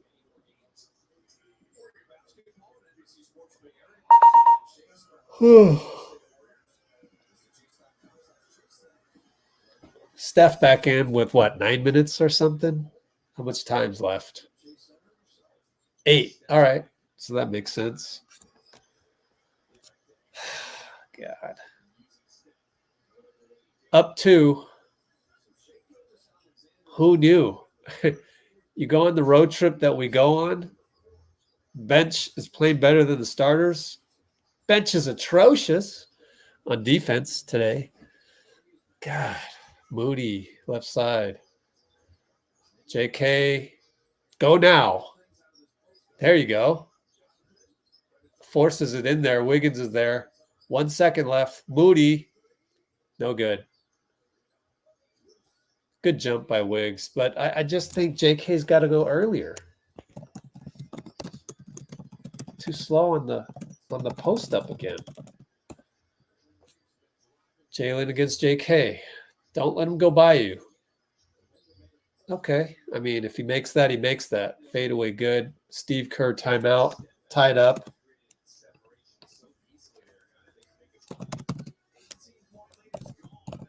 Q4 734.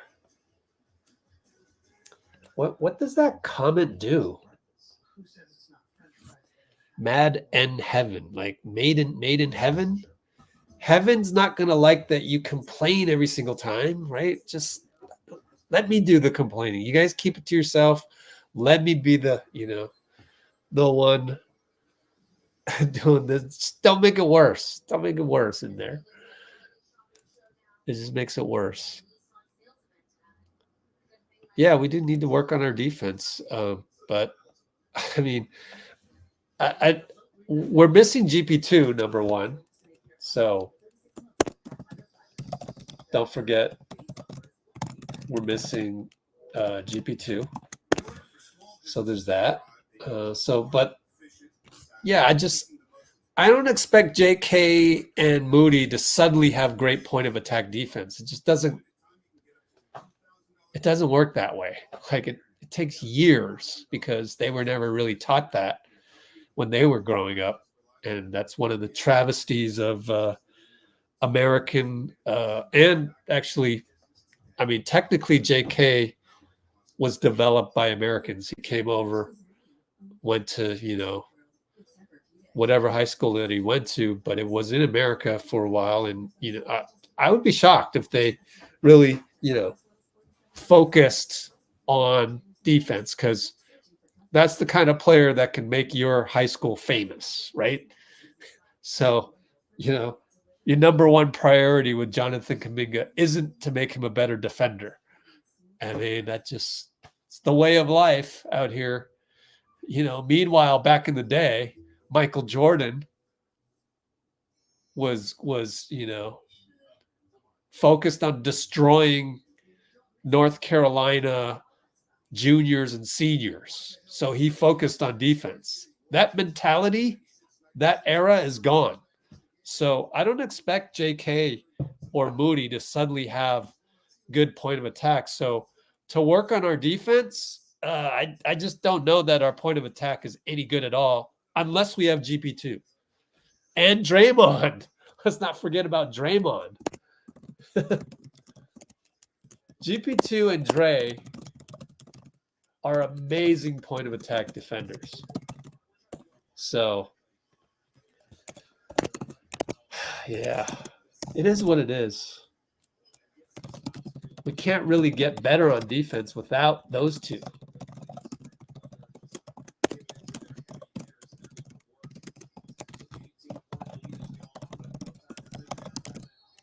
Steph draws a foul, and that's what superstars do.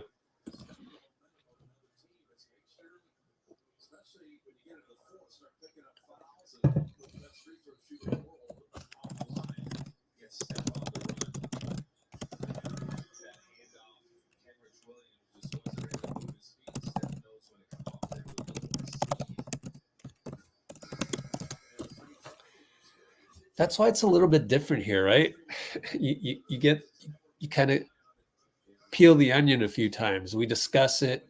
I'm glad you brought it up, though. Honestly, it just when you talk about things, when you talk it through, you learn more, and I think that's just so much more productive than anywhere else on the internet, because anywhere else on the internet, you would just focus on being upset and outraged and all of that. So try and take it to the next level is my advice when you get frustrated on stuff, and you think about it enough, then you can work through how things came to be. Oh, great defense by Wiggins, but Isaiah Joe, what the hell? Who knew 2 years ago I was like comparing him to like Damian Lee? I was saying, well, Damian Lee's better. Isaiah Joe's way better than Damian Lee right now. God, that guy improved. All right, 9-second shot clock, and JK gives up the dribble against Josh. I don't understand that. Moody attacks, walks. Oh my gosh. I don't understand that. There's no killer instinct.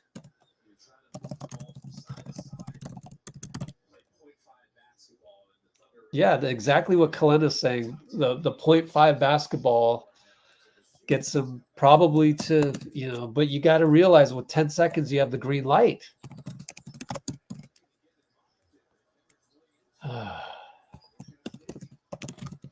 Kenrich misses it. Foul on Chet against JK. Good job, JK. No, JK fouled him. Ah. Let me watch that again.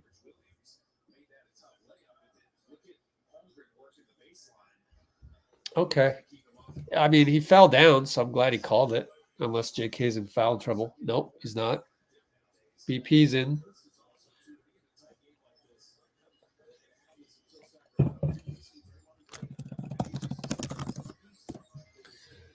All right. BP in there to cover Isaiah Joe. Oh, good switch on the pick and roll, but Shai goes right by him, and now Chet gets a dunk. Not sure. The BP went like this to the bench. I don't know what happened there. We're down 2. Wiggins with the spin. Come on, Josh. You fouled the hell out of him. He's complaining about it. A reach in. Monster tornado moves, what Kalena called the Wiggins one. Good job by Klay to clear out, you know.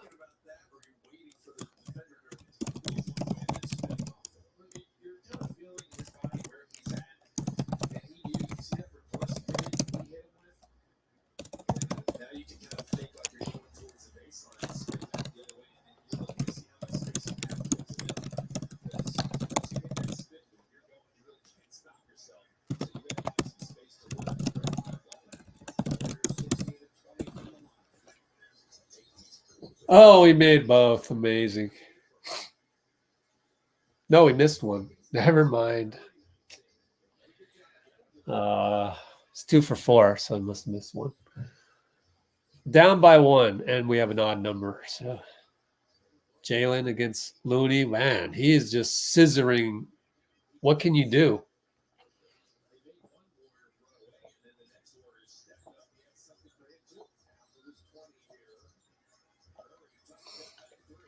Steph for 3. BP with the tip. He's so good at that.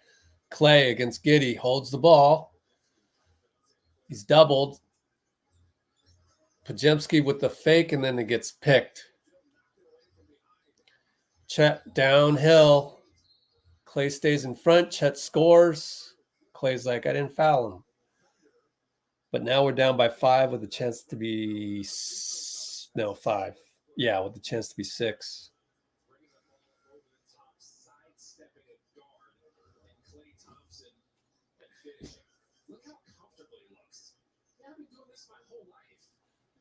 That's just a really good move by Chet.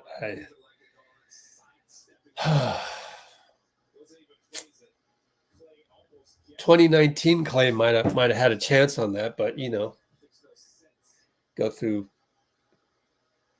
a tendon and a ligament tear, so it's tough to ask him to guard a move like that. So just without Draymond or GP2, it's tough to really have the good point of attack defense. So Chris Paul's in the game.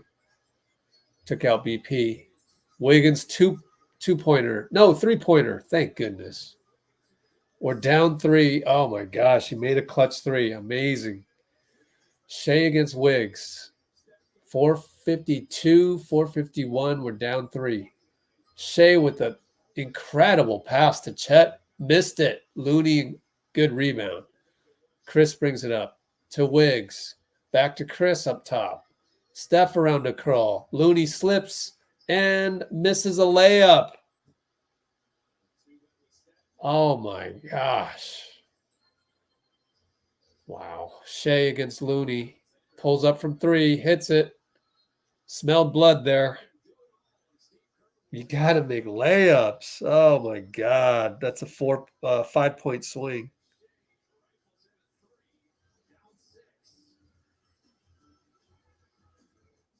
Poor Looney. Looney had no chance on that one.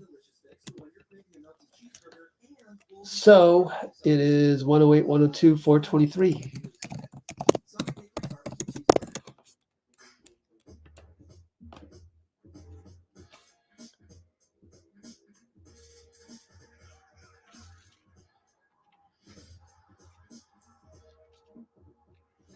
I want to go back. Might as well. It's timeout.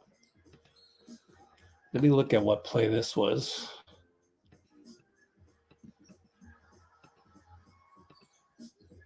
Oh, okay.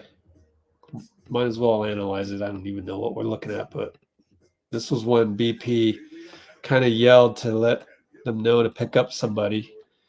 So he's telling JK to guard this guy. I got that guy. Okay. Here comes the pick and roll. This is weird. So that's Jalen Williams. Klay is on him. Fakes that way. Then goes that way. And JK jumps at it. Why are you jumping at it? Bye-bye. Splits the two. Klay can't move his feet over as well as of old. And he goes by him. It's been so easy to go by JK sometimes on those.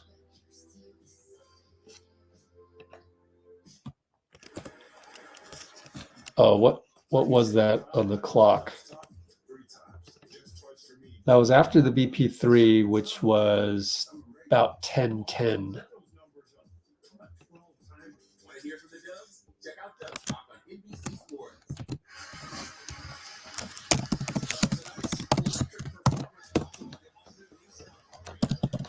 Lunges out on the PNR. Shai splits Klay.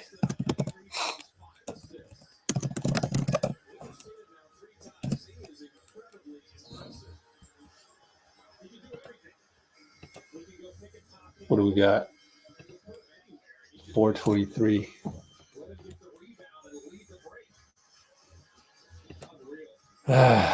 I already covered the trace thing.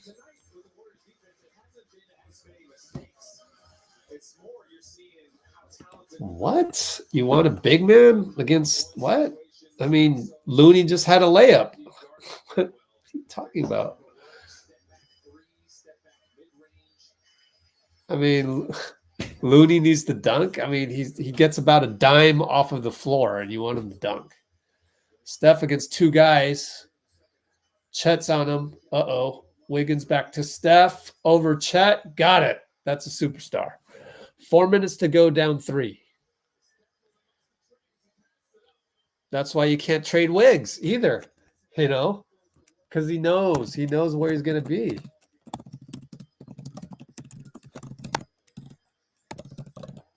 Wiggs, good steal.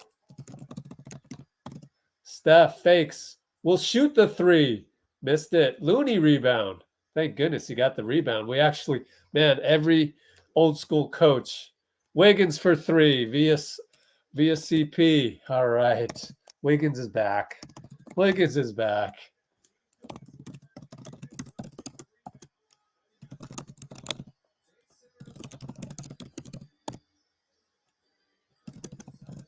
Shai trying to quiet the crowd. He does. He's so good. Jeez.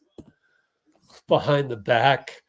And then pull up 2. Jeez. We're down 2. At least we tied it. Wiggs and Steph pick and roll. Find CP for 3. Got to hit that. He hits it. There you go, CP. That's a confidence builder. Maybe that'll just completely open the dam for him.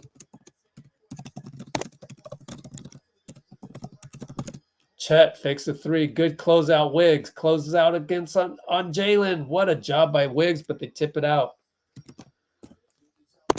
Wiggs is playing awesome.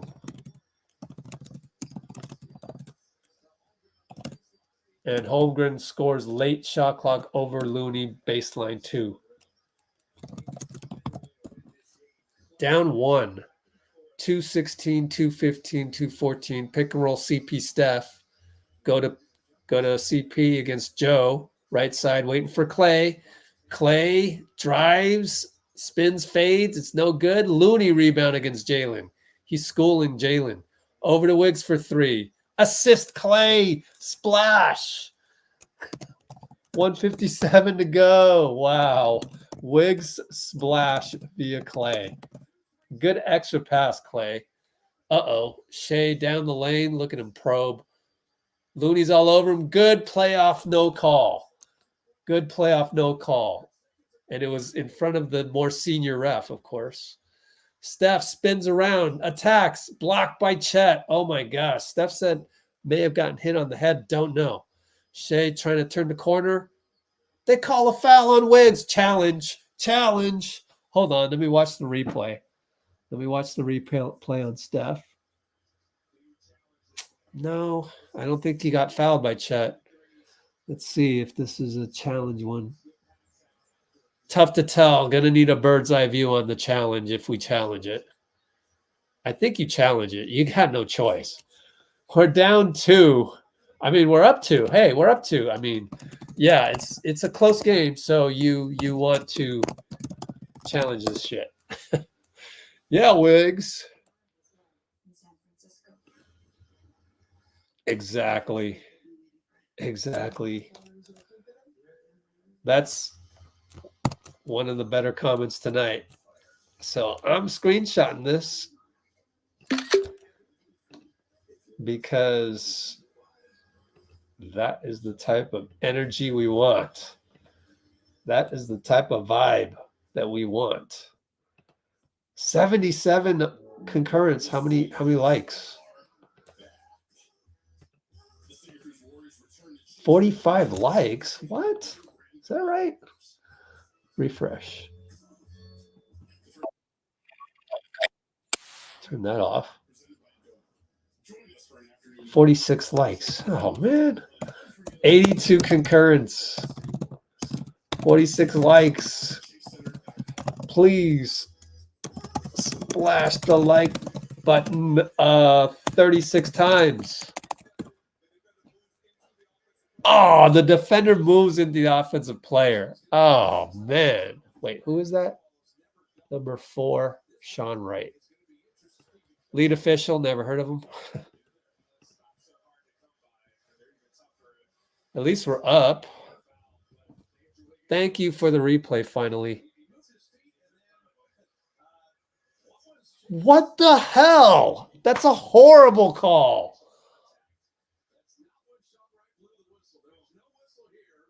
Oh my God. What are you watching? I told you. These no-name refs. I told you. Every time. All I have to do before the game is go to the referee assignments, and I'll tell you how suspect all of these guys are every single time. And I did that at the beginning of the stream.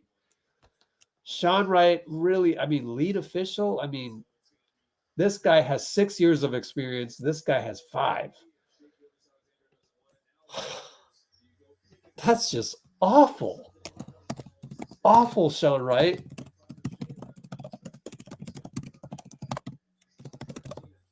And alley-oop to Wiggs. Bad pass, CP. Over to Klay corner. 8 on the shot clock. Missed it. Difficult shot. But he was kind of stuck.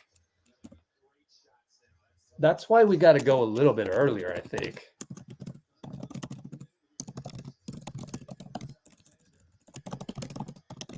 All right. Jalen against Klay. Oh, boy. Oh, mishandled it. Okay. Shai, left side. Chet wanted a 3 and he didn't take the 3. Wow. Never mind the killer instinct. If he had killer instinct on that, he would have shot it. I don't get why he did that. But okay. We'll take it. Maybe he's not a clutch guy. You never know. No, it was credit Wiggs. I'm watching a replay. Wiggs' closeout was incredible. You know, I wanted to credit Chet. Like, it's like, wow, you passed that up, but actually Wiggs. That's amazing. Wiggs is the MVP of this game. 35 seconds. Steph, lefty. Oh, it's off rim. Just missed it. Timeout, tie ball game, 31 seconds. Oh, man. If we can just somehow pull this out, it'd be such a morale booster. 0.2. Okay, I hope so. Well, it was, you know, Klay shot it with 9 on the shot clock. So I'm wondering if the offense could have gone earlier. Let's rewind that. And that was at the 1:15 mark.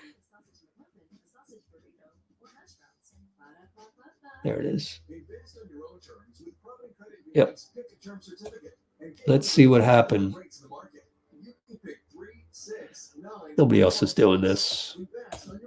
No other Warriors analyst goes through this trouble. Okay, let me watch this play. Like 22, 21. Steph brings it up. We're at 18, 17. Handoff to Klay, over to Looney, over to CP. It's the bad pass by CP. I mean, yeah, bad shot by Klay, but it's still also with 9 seconds on the shot clock. And it's, it's winding down and there's not much. So you just have to execute that right. And that's CP's fault. It wasn't a good pass inside the Wiggs. But, Klay made it worse.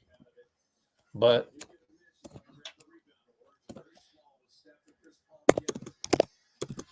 all right, Jalen. Oh, they went up top to Chet. Oh, he blew the layup. Looney got the rebound. Wow, what a play call.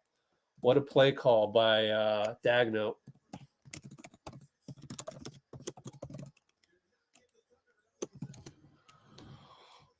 Okay, pick and roll CP Steph. Steph against Kason. One-on-one, gets in the paint.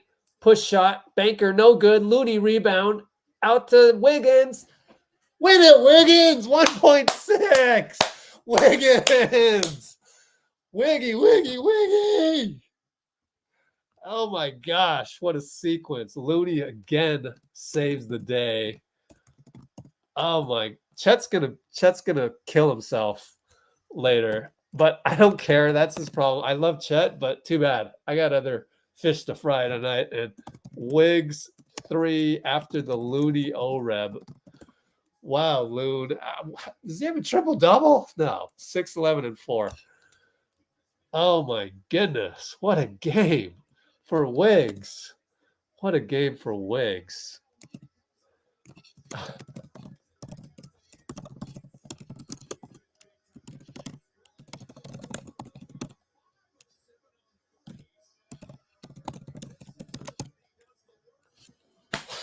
Oh, Wiggins. Perfect. You couldn't script it better. Oh my goodness. 1.6 to go. We're up 3. Oh gosh. Q4 1.6. Oh, Wiggs. Wiggs is so incredible tonight. Both ends. He played like an all-star. Wiggs is unbelievable. But you still got to play like an all-star for 1.6. Man, I wish we had GP2 right now, right? Sorry you couldn't get to all your comments. Oh, man. Wow. Yeah. Oh, gosh. Here we go. Don't spoil it in the comments. 1.6. Giddey inbounds. Looney all over him. Inbounds to Chet. 3 ball. He hit it. Oh, my God. Chet, I told you, man. This guy's crazy. This guy's absolutely crazy. What are you going to do? I mean, the thing is Wiggins had him. Wiggins got him, and then Chet got him back. But he's good. He's good. He's way behind the line. Good Lord. Okay. Tied 117, 0-0-0. OT coming. We had a foul to give? Oh, no. Oh, no.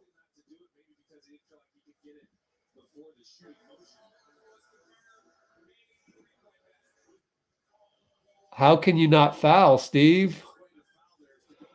I predict Steve will take the blame on the podium. Wow. You can't. I didn't know that. You got to foul. You absolutely got to foul. Oh, my gosh. Well, we move on. Everybody made mistakes, and that one's all on Steve.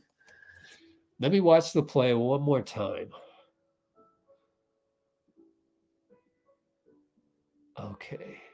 Hold on. Pause that one. Let's clip this.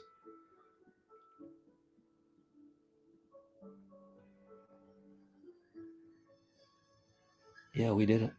No, we didn't have a foul to give. We had 4 fouls, guys. Oh, no, we're up by 3, so you do foul. Never mind. Okay. Anyways, I clipped it, so let's airdrop that over and just see where we could have fouled. Let's see where we could have fouled. Share that. Airdrop. Yeah, up by 3, you under 10 seconds. Steve has always said under 10 seconds up by 3, you foul. He's always said that. Why did he not? I don't know. Like, maybe we'll uncover something. I don't know. Like, this is troubling, but we also got to move on right after I do this. Let's see. Stop screen. Okay, so Chet has the ball right there. Hold on. Let's do this. 1.6. We're going to inbound it. He comes around here. Wiggins is all over him. It's straight to hit. Well, you're asking Wiggs to foul right here.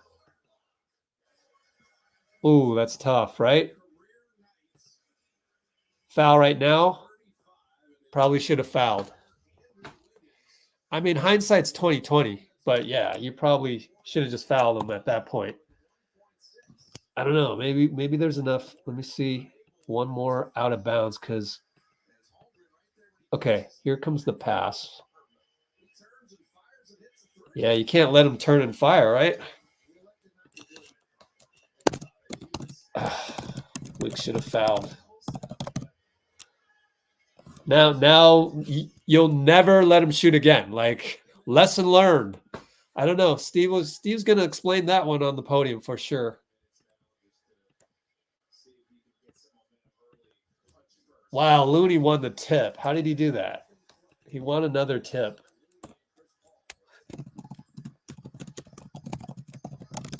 Against Chet.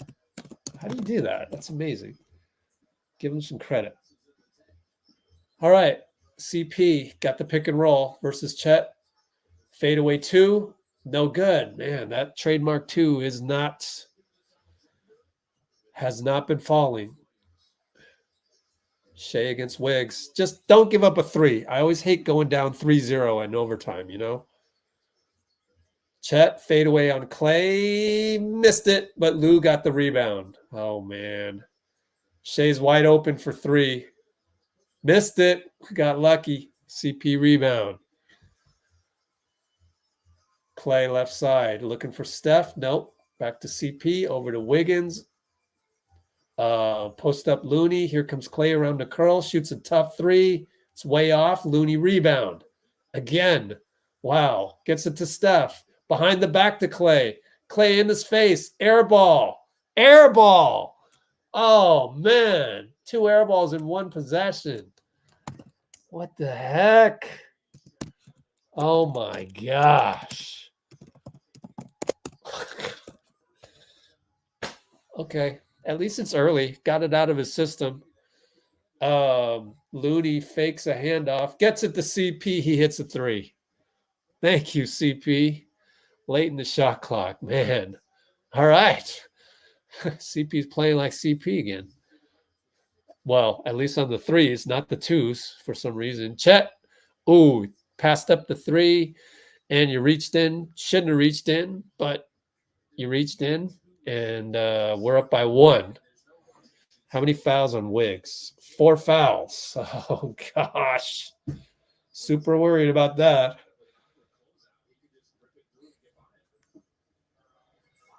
Man. I mean, the first shot by Klay grazed the rim, so technically not an air ball, but might as well be an air ball. So he basically had 2 shanks in 1 possession. Oh, Klay, man. Wow.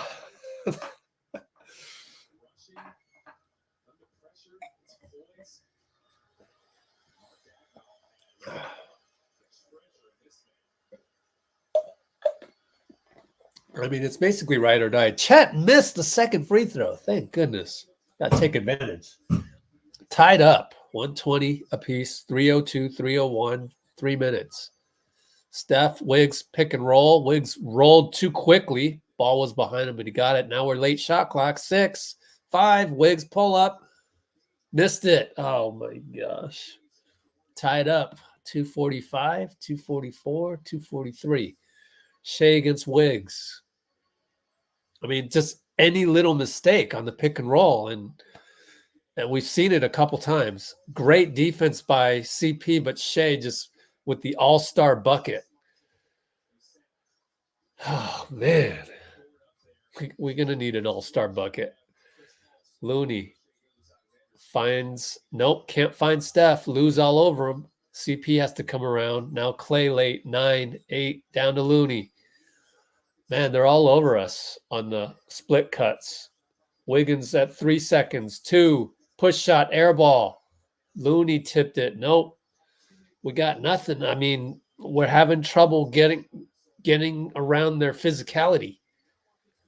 So I think you got to somehow get Steph the ball to bring it up and just go pick and roll Wiggs. And then I got Shai against Looney. Fade away. It's good. Down 4, 144 to go.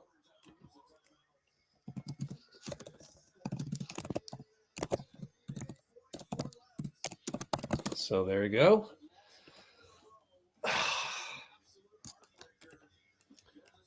So that was 144. So around 220. Let me clip some of that so that we can analyze that stuff.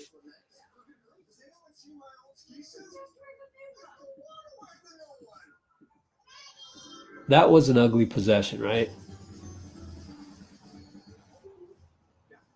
Let's look at this possession.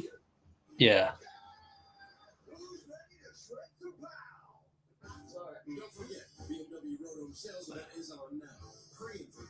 This is where you really miss Draymond. You really miss him.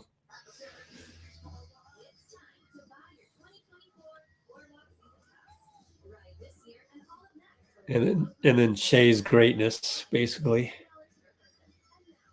Well, I mean, Steph's going to have to just go demand the ball. And even when he gets it, it's not easy because Lou Dort's all over him. But we can't get him the ball. It's ugly. And credit OKC defense. They're all over us. We're about to come back, so I'll do what I can here. But here's the critical. Right here's the critical one. Lou is all over Steph, and Steph passes up going all the way to Looney. Just go get it. Yep, what Kalena's saying is correct. Oh, 3 ball, hits it, Steph. The GOAT saves the day on that. We're only down 127 to go, 126, 125. Now it's Jalen. Good job by Steph. That's playoff defense. Look out behind. Chet, Lou, over to Shai. Shai got by Wiggins and fades away for another 2-pointer. How does he do it?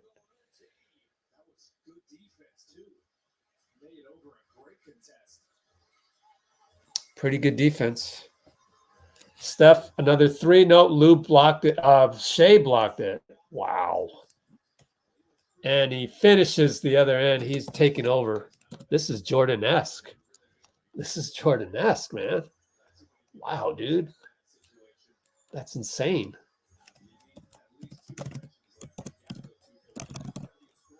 Wiggins for 3. Missed it. Looney rebound. Over to Klay. Got to make that one. Nope. Back rim. They get the rebound. It's going to be really impossible. Close to impossible. Down 5. Man, we are struggles this year, aren't we? We basically need all our pieces. Otherwise, we're too fragile.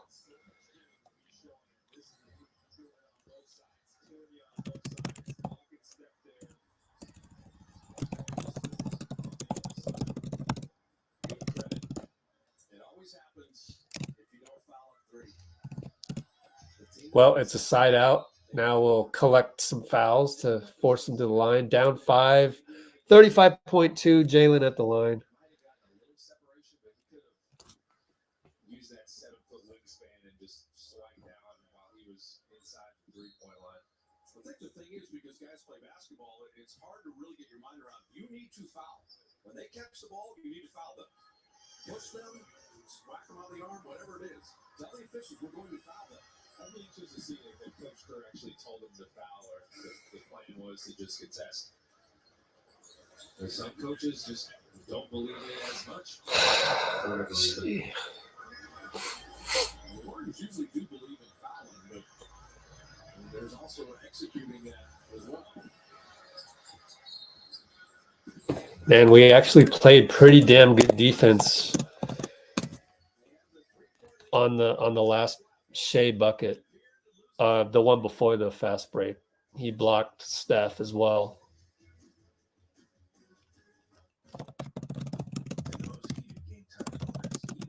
Oh well. I feel like I'm taking these notes for no reason. DoorDash is always there to help bring it home. Win or lose, DoorDash is there for you. And that's kind of Sometimes the game calls the for problem with us is we just can't generate a shot. for a little juice at halftime or a boost for the buzzer beater. This guy gets it. Win or lose, DoorDash is there for you. How can someone so cute be so complicated? Someone so grown up. Still Okay, so we're down 3, 1:10 to go. Steph brings it up. Kids aren't many adults. They're still developing bodies and minds need special Yeah. care, including physicians and care teams who Well, focus on treating kids and only kids. obviously Steph's not going to get blamed for anything, but Shai got him on that, and there was really nothing else. Like, it was all Steph on that one, and that's why our team is fragile. You don't have Draymond, it's gonna be tough. It's gonna be real tough. Someone on Twitch is, what the hell happened? I'll tell you what happened. It's 4 letters. SHAI, baby. Steph trying to come around a side inbounds. Wiggins, push shot, no good. And Jalen will rebound it. And we're down 7. We will definitely lose, and probably by that score. 130-123.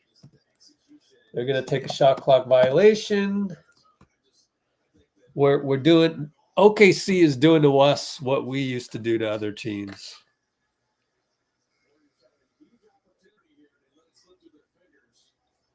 They have now lost 6 in a row. This is the first time under Steve Kerr with a homestand of 6 games where they're going to have a losing record on this homestand. We were saying it. You put a top block, guys. Try to make them. Got to play outside. Exactly. It's the only way you can lose. Stay inside the 3-point line. So the Thunder win it in overtime with the heartbreaker. So there's the final. OKC continues to roll at 9-4. The Warriors drop to 6-8. And they will not have a lot of time to think about it with a very tough Rocket squad.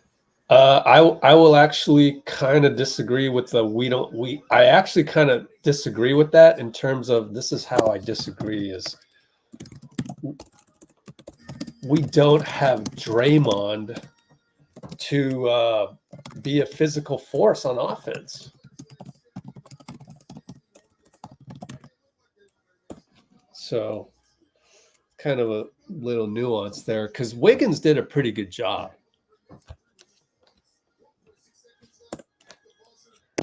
So we have lost 6 straight. Wow. At least we played better. Where the hell did my remote go? Hold on, guys.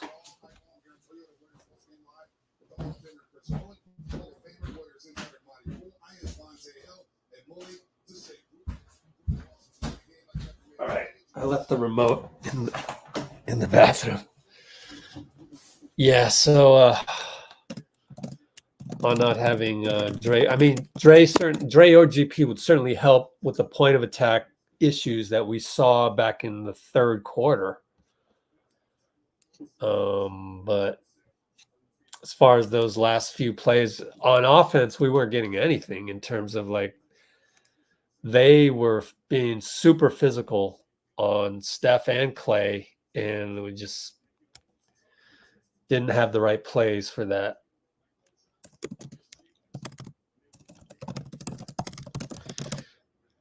Okay, man, I bet you the comments are in shambles, aren't they?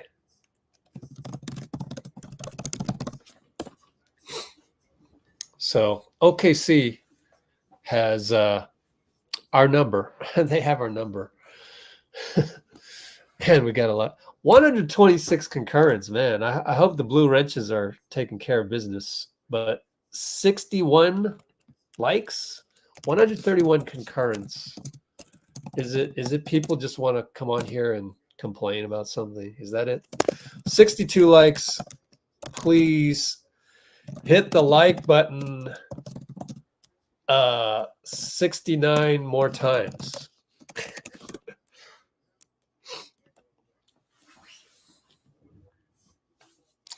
Yeah, actually, why don't we look at the play-by-play to see where the bottom fell out? We always do that. Starting to do that more.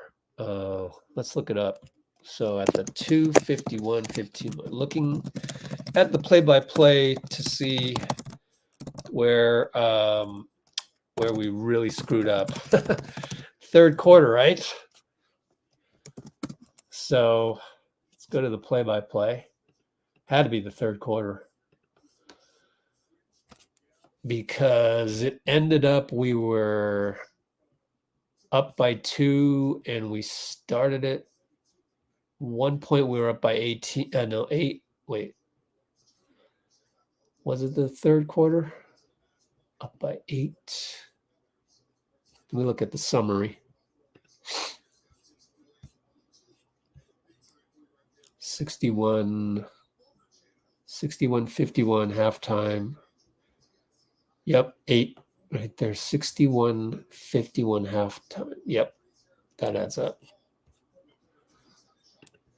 So third quarter, 61-51, 14-13, up 18 right there. No, up 12. I can't add. Up 12. Still up 14, 16, 15, up 18. Wiggins cutting dunk. 6 minutes to go. Then we brought in Dario. Okay, sub out Looney, sub out CP. Turnaround bank shot. That's when Klay went too small. See, that's what happens. You piss off the basketball gods. It's all Klay's fault. No, I'm just kidding. Driving layup. Shai Gilgeous-Alexander. So then that made it 14. So that's, let me see if I have any notes where we screwed up on defense. That was with 5 minutes. Oh, the bad turnovers. JK threw the ball to the other team. Steph threw the ball to the other team. JK threw the ball again, but he got the chase down block. But still, we're still up 14. Then we're 12, then 10. Then it dwindles like mad. Moody bank shot up 12, 10, becomes 7. Podziemski 3-ball, missed it. With 3 minutes left. With 3 minutes left, we're still up by 7. 3 minutes left.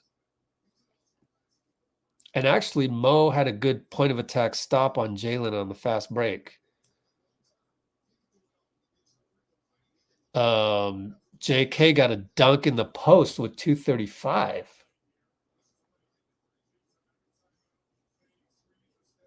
So we're still good at this point. Shai, fall away jumper. Shai again, floating jump shot with 137.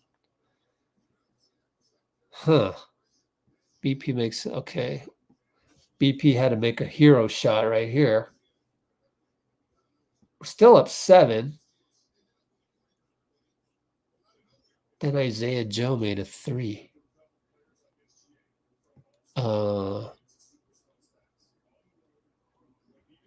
Huh.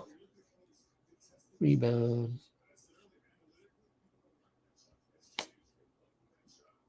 Down by 2. Isaiah Joe again. Isaiah Joe, once again, made a 7-point lead into 2 points at the end of the third. Was it later than that? Man, it's always these little things that add up. We're always kind of death by 1,000 cuts. Of course, we could just point to the overtime, but we kind of, with overtime fresh in our minds, I mean, A, Shai took over, but B, they were so physical with us. We're just didn't play with enough force. Let's see, overtime. Klay had the air ball 2 times in a row. Here's fourth quarter, and we're still up by 4. We're still up by 7, still up by 6. So it wasn't the third quarter per se. Still up by 7.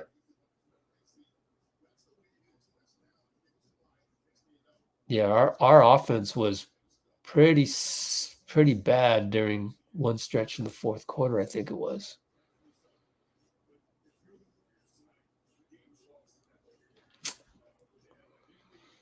Well, it's going to stay close throughout, and Holmgren dunk. Wiggins played well. Yeah, I guess you got to go back to overtime, really. I mean, but anytime you make those 3 turnovers in the span of a minute, that's not good habits. I mean, we could have turned that into, you know, an 8-point lead in the late third instead of Isaiah Joe cutting a 7-point lead with 30 seconds left to 2.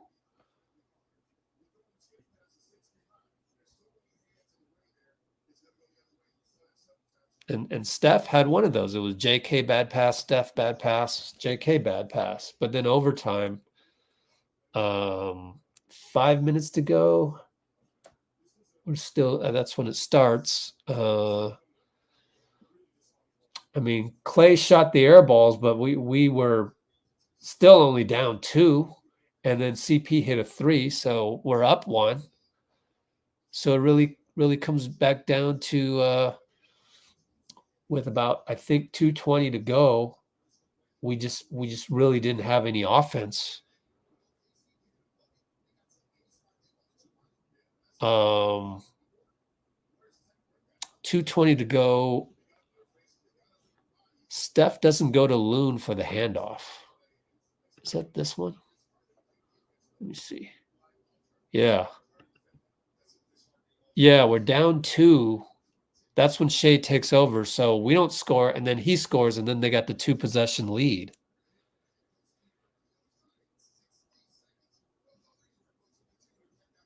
This is the play of the game right here. I go back to this. I feel like this is the play of the game right here.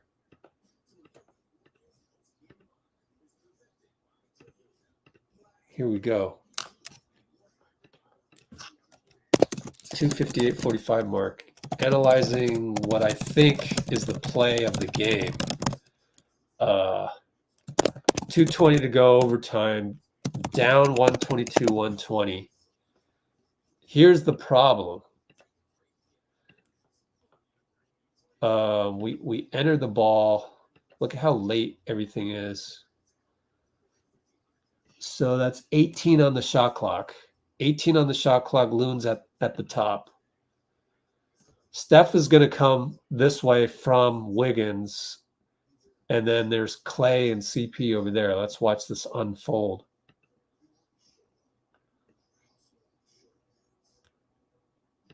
This not a good enough screen. What was this?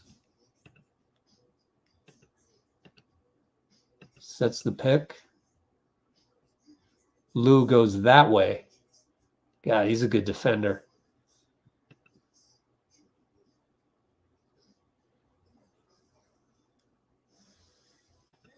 I think maybe just, I I mean, you got to credit Lou.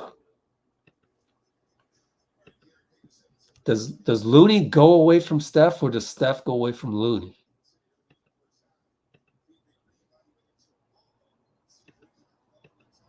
Looney went away from Steph. Holy shit.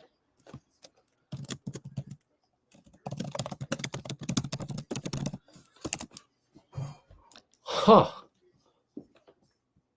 Wow. Wrong choice, Looney. I mean, really? I mean, we're at 16 shot clock.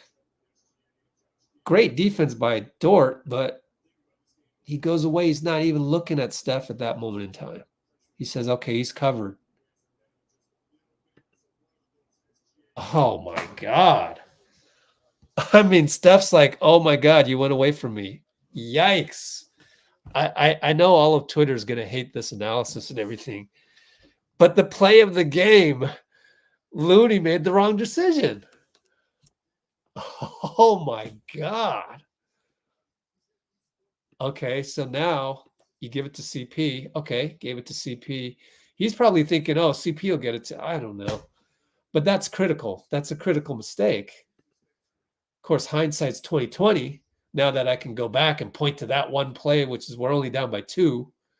But see, we're going to go down by 4 because Shai's going to score a bucket at the other end that really nobody can do anything about. So then Klay gets it. Does he have enough? 10, 11 seconds.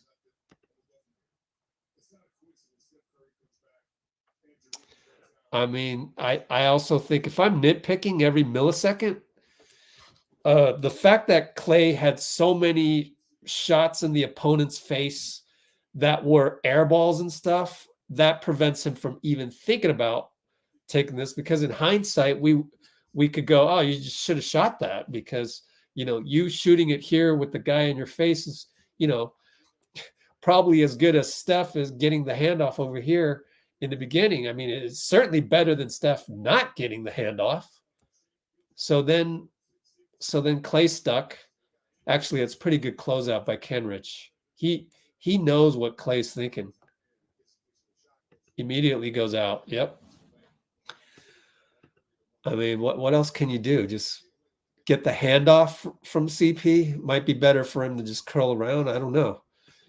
But now we're stuck. We're at 10 seconds. Klay just doesn't have the dribble. He doesn't have the spark off the bounce against guys. So he goes down to Looney. Again, really good physical defense by OKC. Not enough to call anything.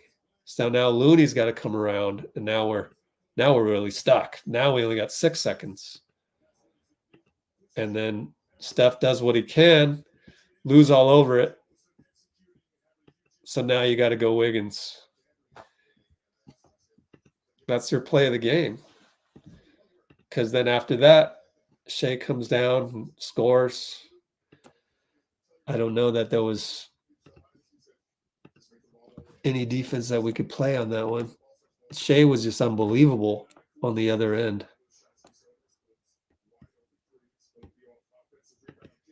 We actually had pretty good team defense with 1:20 to go, according to my notes. So, yeah, Shai, 19-foot pull-up jumper. I think that was 19 feet, probably on Looney on a switch. So, but Steph got the miracle 3, right? So we're only down 1.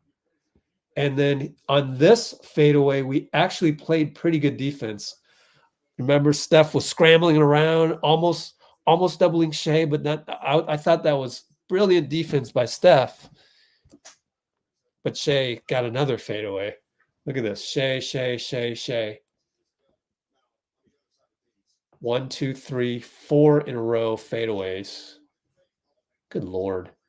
Driving layup right here. But that was the steal that was the block shot on Steph. So we were still only down by 3. Anyway. Deep Dark Fantasy in the house.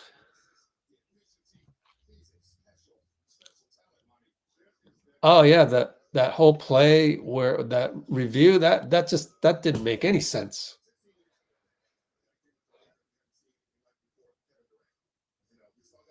I wish there was a real POA defender instead of Klay. I mean, you mean Draymond or GP2? What do you mean? Don't just go throw Klay under the bus like that. Can't do that. Even his 2 air balls. It's like we're still in the game at that point in time. Steve at the podium.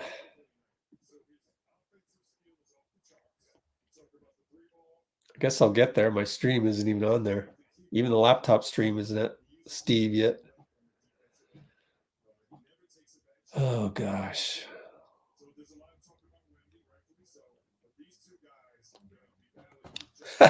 Really?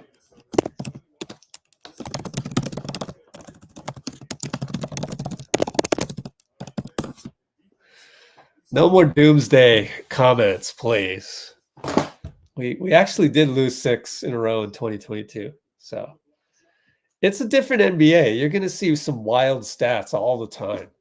You had, a play-in team make the Western Conference Finals. So it's a different era. You can't go, oh, we're doing this so poorly. That means we're not going to make the NBA Finals. Don't do that. Don't be a doomsayer, okay?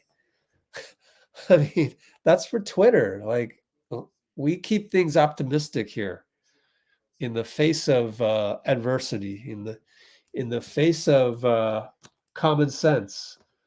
But we have love for the team. That's the difference.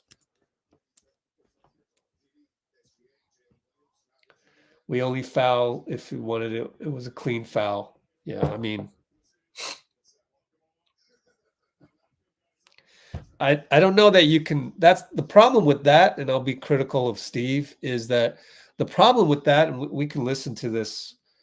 The problem with that is that you're asking Wiggins to figure that out. And Wiggins is solid, but he's not as, cerebral a defender as Draymond. You know what I'm saying? So, like, if you're going to put it in the hands of Wiggins to make that decision, I don't know, man. Anyways, Kerr, post-game audio now on.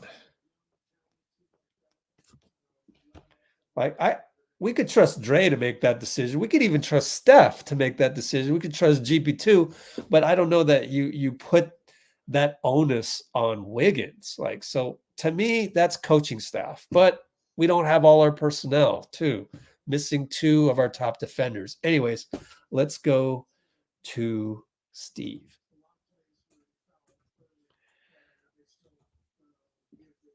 Presented by BMW. I thought it wasn't overtime. I thought the game went wrong. Hold on. Let's go back. Minus 18 when it came to points in the paint. We're going to kick it back inside the chase hitter and listen to Steve Kerr on this devastating loss presented by BMW. I thought it wasn't overtime. I thought the game went wrong. Kind of mid-third, we turned it over 4 straight times. We completely lost our focus, and the game went from like 15 to 6, and we gave them life. So, a young, talented team like that, you let them off the hook, they're going to make you pay, and that's what happened. I mean, you get the Wiggins 3 late, obviously. Chet hits the game tying 3. Was it thought to foul, or do you feel like you can foul? We only wanted to foul if it was a clean foul, because at that time, if somebody catches, I've seen a lot of plays where you foul early and they still give the guy a shooting foul. So you got to be really careful. So we switched, and Wiggs got a good challenge. Chet just made an incredible shot. What did you like from Wiggins today? What did you see sort of clicking for him offensively? The ball went in the hoop. He played great and he knocked down shots, but he was also really good defensively. I thought Wiggs was fantastic, and great to see him break out. After the slow start to the season, but you know, he looked great.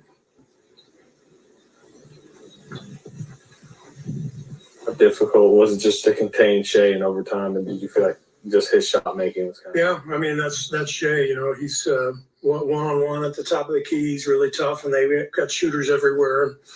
So you know, you try to throw a few different things at him, but he made tough shots. I was disappointed we didn't get the challenge. You know, I thought from the replay, it looked like Wiggs, you know, was in position, went up, and he swiped down, but he didn't hit him. But they said it was a block. The NBA has this legal guarding position thing they talk about, and we're the only league in the world where, you know, you if you're sliding your feet and you're moving a little bit, and the guy bumps into you, they you know, we call a blocking foul because it's legal guarding position.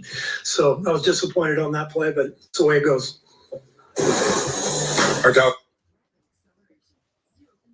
All right, I got to plug in my laptop.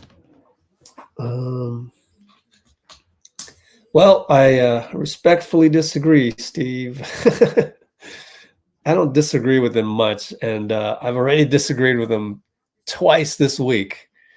You know what the first one was?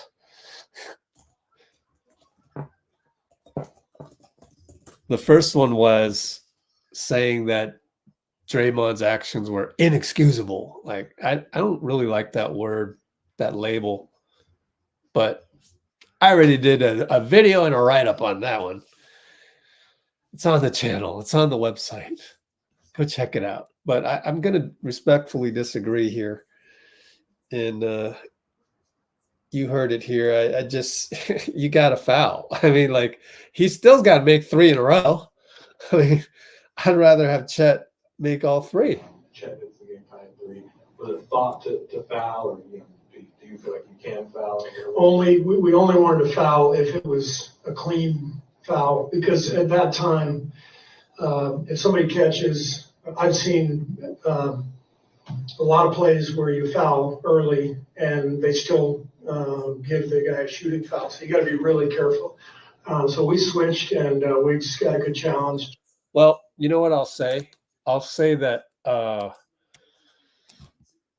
GP2 isn't there, and Draymond isn't there. So you're I mean, you don't practice this without them two. Like, you practice situations with the guys that you expect to be there. And so there's no way these 5 were practicing it. So at least there's that, you know. So I disagree with Steve, but I also but I also realize Dre and GP2 are gone, and definitely they would be playing, right? No doubt. Definitely no doubt they'd be in there. So they didn't practice this with these 5 that we had. Therefore, you've got to do the next level thinking. One of the coaches has to go, "Oh, wait, Steve, we've never practiced this. And, you know, any combination of 5 without Draymond or GP2 is going to have lower IQ defensively than any combination with Dre or GP2. So then you've got to go, you know, throw out our theories in practice right now, because right now we don't have Dre, we don't have GP2, and they have Chet. So you know, I don't know. It's hard to talk this one through. I mean, are you expecting the other team to have a Chet, or are you expecting to have, I don't know, name a guy, James Harden? You know, what are you envisioning when you're practicing whether to foul or not? Because I mean, you can't have the same formula against Chet next time, right? You absolutely have to foul. So I think what happened here is that they've actually not practiced this. Like, it's different with Chet. So I disagree, but then I understand why they're plugging their formulas in as, we're not going to foul but you're not taking into account that it's Chet. Like, he can just launch it. And besides, Chet isn't the world's greatest free throw shooter either. So maybe you do want to foul him up 3, even if he has 3 shots. You know what I'm saying? Like, so it's a very nuanced take on that whole thing. But I think that's the problem, is that you establish, you already go through this. It's not like they had to figure out what to do. They already knew, oh, our mantra is we don't foul unless we have a clean shot at a foul. Well, I mean, you look at that replay. I mean, Wiggs could have fouled him. I mean, that would have been clean. You know what's the definition of clean? But then again, am I really expecting Wiggs to figure that out on the fly? I mean, he's a great defender, but he's not Draymond or GP2 level. And in fact, Steph probably has the 3rd highest IQ on defense there. And then Klay, probably the 4th highest IQ. They're just not as athletic as Wiggins.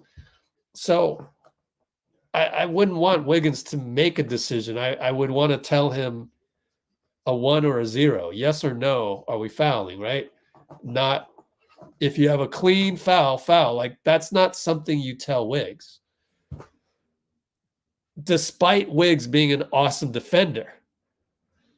Wiggs is at the podium, so we'll just go to that and save my vocal cords, but hope I made sense. It's hard to explain. You can't write this up in an article. You can't really even do a video. Maybe I can do a video on it. Maybe I'll do a video later, but you can only really explain it through a live stream. All right, let's put Wiggins up there. On his performance tonight? It felt good. You know, hitting a few of them. Just feel like I'm, getting my rhythm back and, just staying at it. I mean, have you been feeling this coming? I mean, maybe in prep, your shot. I've been putting the work. I've been getting a few shots up, working hard, and just trying to do the little things on the court. Knowing that, eventually it'll fall. Steve said he thought the game kind of slipped away in the 3rd quarter when they went on that run. What did you see go wrong there? Just turnovers. It was turnovers, and that led to easy buckets on the other side. There was 1.6 seconds left. Chet hits the 3 in the corner. I know sometimes you guys want to foul up 3, sometimes you don't. What was kind of the instruction coming out? And did you feel like there was a chance to get a foul in, or did you just... You could foul, but I feel like he was about to turn his shoes, so it would have been either he's going to shoot it or 3 free throws. Yeah. So I just tried to put hands up. Did you feel like it was a decent contest? I know he's, 7. I tried. Yeah. He's tall. What's the emotional swing for you in that, minute period where, you hit your 5th 3 of the game. It looks like it's going to be a game winner, and then kind of the gut punch. That's the NBA. As long as there's time on the clock, you never know what can happen. There's a lot of good players in this league, and, Chad, had a great game. Andrew, what did you see in the overtime period where the game slipped away? Were you guys tired? What was it that prevented you guys from being able to just close it out? They made shots. They made shots, and we didn't really make shots, and over time, they made some good plays. Andrew, before the game, Coach Kerr talked about the team searching for its identity. Mm-hmm. Do you think you guys came closer to that tonight? And what do you think that identity is? For sure, but we gotta stay consistent. Gotta stay connected. We played a couple good quarters, but the NBA is fast. You can be up 10, 15, 20 points, and it can be a close game within minutes. The NBA is full of good players, and a couple of turnovers led to their momentum. And they came back, took the lead, and and then after that, it's a fight. At any point, tonight you had a really good night shooting wise. Did you ever lose confidence at all? Since it's taken a while for you to get back here. Lose confidence? No. You know, I know what I can do, and you know what I've done. You know, since I've been here, just playing consistent, playing with these guys, and just knowing what I can do, being confident in myself. So you know, shots not falling, you're in a funk. You know, I just keep shooting, trying to do little things on the court. You know, rebound, defend, and you know, knowing that that shot will come eventually.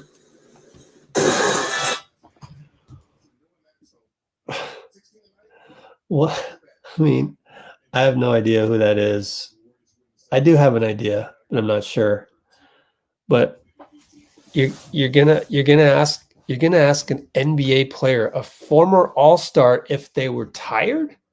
Can you imagine if Greg Popovich got that question? Was your team tired? Did they lack confidence? Wow! Like, no. Man, I just don't know when you ask a question, it has to serve a purpose. So what are you doing with that question? Are you writing a newspaper article?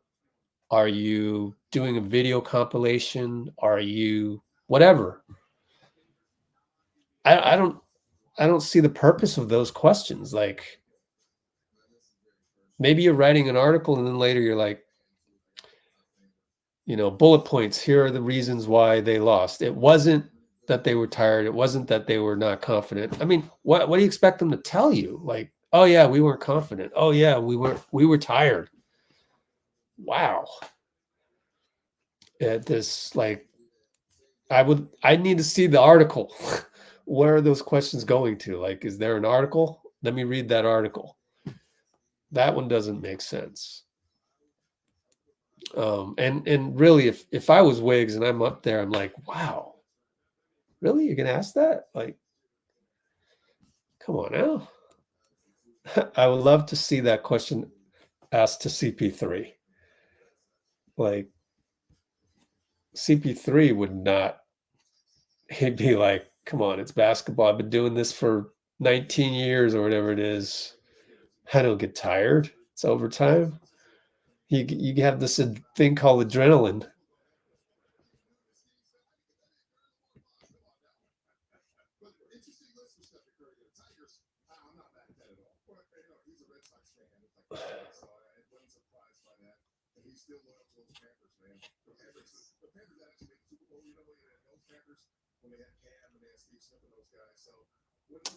Yeah, we did turn it over 4 straight times. That went from 15 to 6. Yeah, lead. That sucked. So, you know, I pointed that out too. Game wasn't lost then, but it sure didn't help. Like, we gave him, man, JK, throw the ball to the other team. Steph, throw the ball to the other team. JK, throw the ball to the other team. Why do we do that? We're just so prone to doing that. We're the team that does that. Throw it to the wrong team. We probably have the worst turnovers. Is there a measurement of how bad a turnover is? There should be. We probably have the most egregious ones where that's, you know, straight to the other team or fast break the other team, and but that's how we play. And without Draymond, we just, you know, we're fragile like that. I mean, Draymond, Klay, and Steph are fragile in and of itself. The fact that they're, you know, 12, 13, 15 years in. So even just by age, and by fragile, I just mean we're not, you know, 6'10" Anthony Davis, 6'8" LeBron. Like, that's athleticism, right? We don't have that. We have shooting. We have unbelievable 3-point shooting. And Klay was still 3 for 9. How did Steph do? He was probably pretty good. Steph was 5 for 11. Not bad. But, you know, with 2 minutes 20 seconds to go in overtime, they're gonna be physical on your cuts, and so our guys are gonna get bullied a little bit, unfortunately. So what was the question again? It was I just saw the thing about, you know,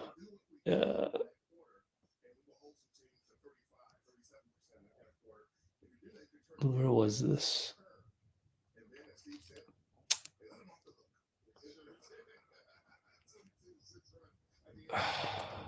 Man, we got a lot of good commenting tonight, so it's kind of tough to find them. NBA has more bigs that are more, so small ball isn't as effective. It's definitely not effective without Draymond. So it's tough because then you need all three of them. Otherwise, our odds are dramatically reduced.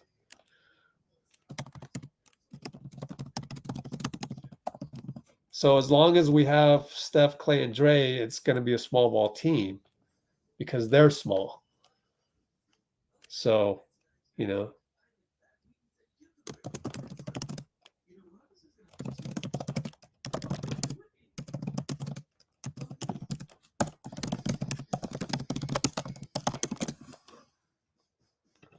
You know what I mean? That's why it's kind of, you know, what I'm realizing is that when people say we need a big, but the whole team revolves around Steph, Klay, and Dre. They're by definition small. So if you want to go big, that means finding a fourth all-star that's big. And those are hard to come by. I wonder if we'll reach a point, like, you think the window is 2 more years or 3 more years? Can JK ascend past Wiggins? And that's a lot to ask, especially after this game by Wiggins. But he, by definition, he is a big NBA player. You know, he's got the body. He can do that. So I wonder, you know, if you really want to play non-small ball, then you're really talking about JK becoming the 4th best player on the team. Or maybe, you know, 4th best player being sort of skewed towards shooting with Klay, saying Klay is the 3rd best. Obviously, he hasn't been playing like that, but if somehow he can get that trigger and be a sniper again, you know, better than 3 for 9, slightly better. I just like, what are you going to do? You're always going to have Steph, Klay, and Draymond. And if you trade Klay, then that whole gravity goes away. Then what do you do? You know, then it's that much harder to get Steph open. Kuminga doesn't have the length. He's got the hops. You either have hops, length, or both. What are you talking about? You don't think if JK got a killer instinct, B, higher IQ, he'd be a force. He'd be Kawhi Leonard. But as we're seeing, unfortunately, in the last couple games, the killer instinct part and the IQ part aren't quite there. So it's going to take a while. So then he becomes a pretty darn good 6'7" wing forward in the NBA, whereas he has the ceiling of an all-star.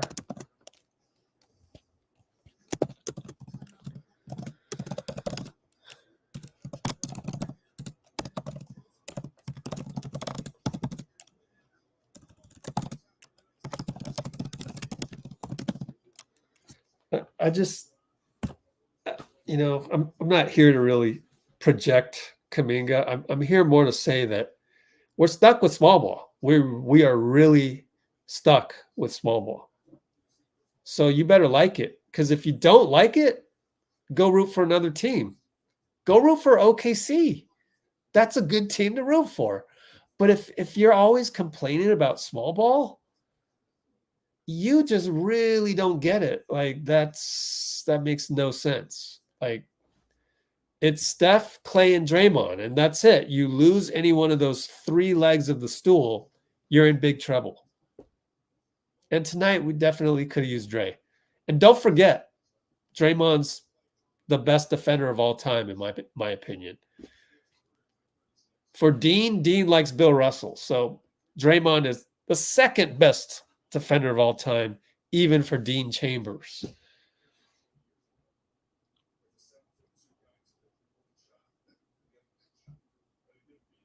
So there's a debate about Moody or Klay point of attack. I would rather have, if my life depended on, let's say it's a one-on-one game. Let's say it's Michael Jordan versus you pick between Moody and Klay to save the world. I'm picking Klay. Sorry, I agree with Bruce. Like Moody's point of attack is not good. It's not good. It's his reaction time. It's just not there. However, Moody is a better athlete. He basically tries harder because he can, because he's younger. So it's different aspects of it. Like Moody can get around a screen better, like off balls probably better. Klay's post-up defense is better, but point of attack, it's real close. But I think I'd rather have Klay save the earth from Michael Jordan one-on-one game, just because like he uses his force better. Like he has a lower center of gravity than Moody.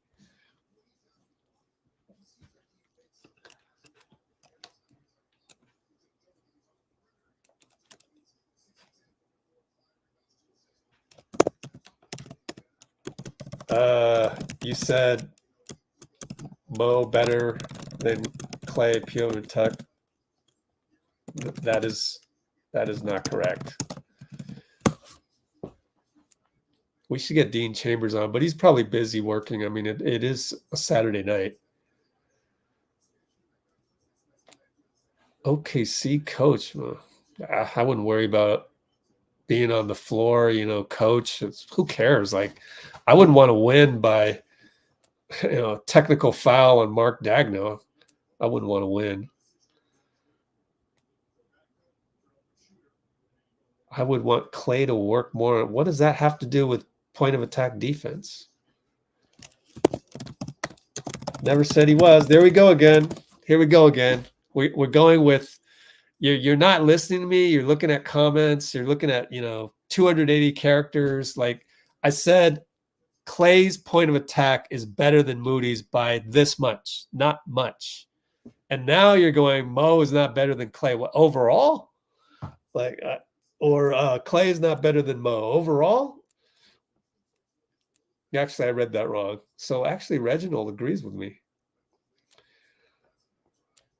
Anyways, I don't know. I was just chiming in on a specific argument Ash Ray was having with Bruce. But anyways, let's talk about more important things. Like, who cares? Because we'd rather have GP2 guarding the guy that we need the point of attack on against, right? All right, Kuminga now is on the podium, or he was earlier, but now they're showing it. So let's get Kuminga up there. So we'll stop arguing with each other about stuff we can't control anyway. There we go. It was impressive. And we haven't seen that Wiggs for a minute, but that's always like for sure. And not just me, but everybody was really happy to see how he played.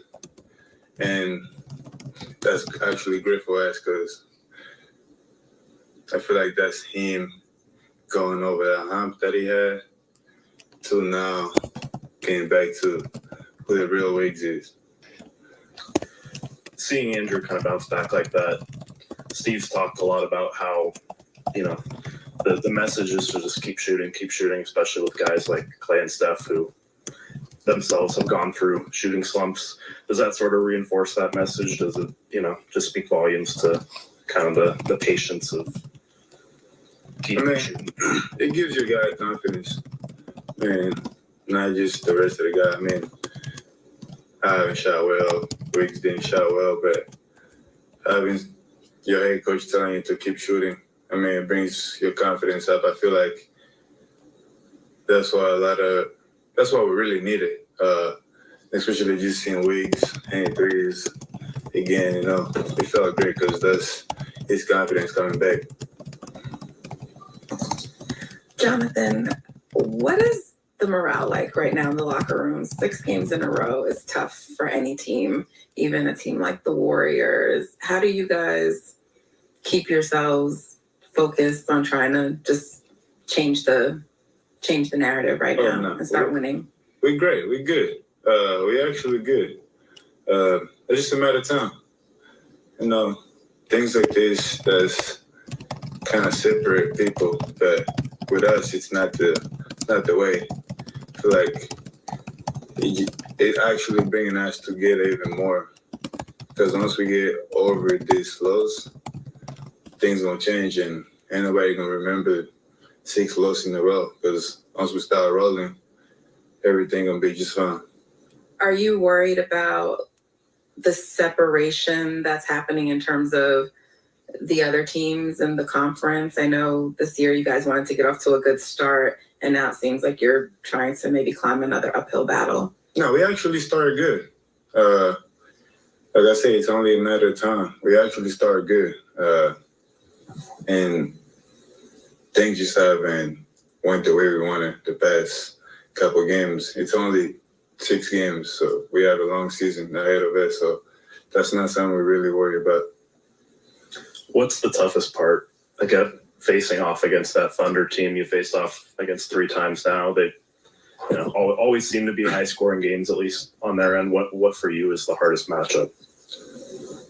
There's no hardest matchup. Not really. Like I said, it's a matter of time. Things gonna change, but at this point, there is nothing tough that we really worry about. Things gonna change.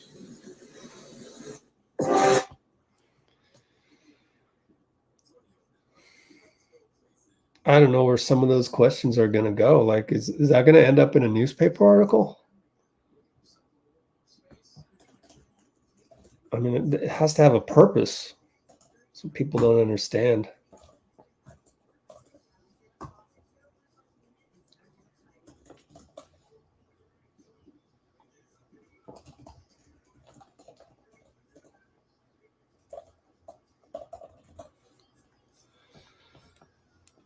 Yep, they definitely are fishing, but I already know. It's basically I already know the whole agenda there. I'll tell you offline, Nicole. Wouldn't want to hurt anybody's feelings on here.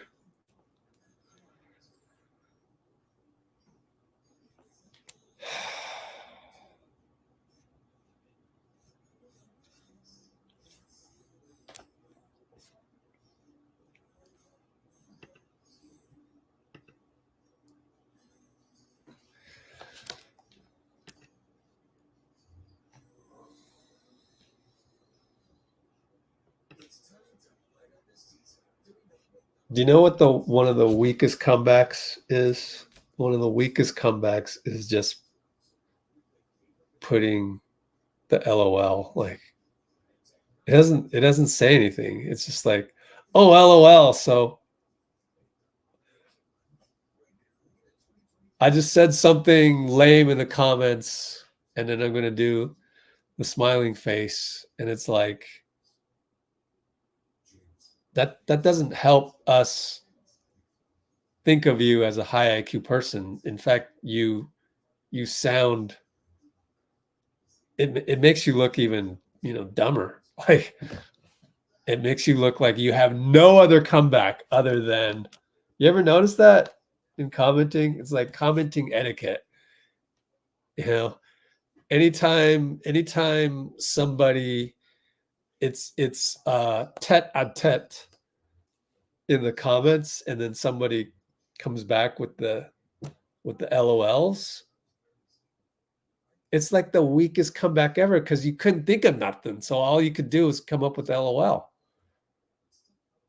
It's like, oh, I'm so cool because I use the LOL. I use that. Oh, man.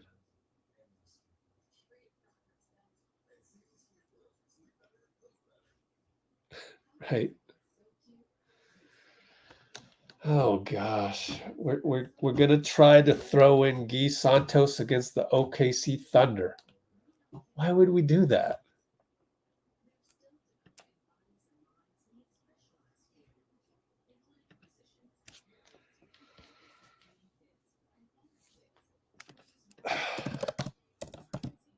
Bye-bye.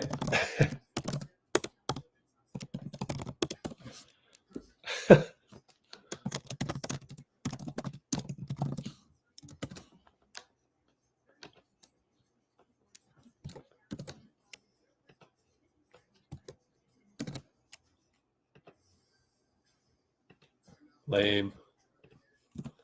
Low IQ. Leader. Everyday loser. Leader.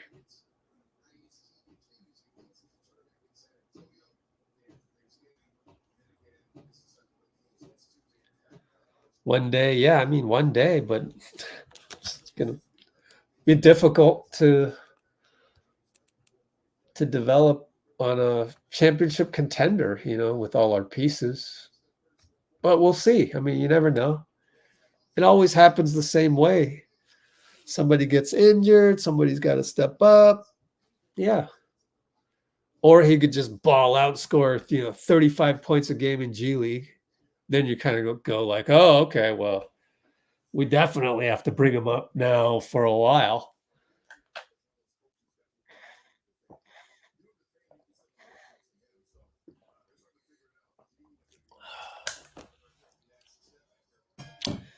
Give it time. Give it time. Golly. Oh, the old, I'm 55 years old and I've been a fan forever. Anybody that leads with that, oh gosh. It's like, oh gosh, what's coming? What next? You play that card so much. I've seen you, Rob. I've seen you in the comments. You always play that card. God, it's so weak. It's like, I'm 55. I've been a fan for decades, longer than you. Therefore, the blasphemy that I'm about to say should be acceptable. Nope. No, just don't say it. Just keep it to yourself. Don't be this.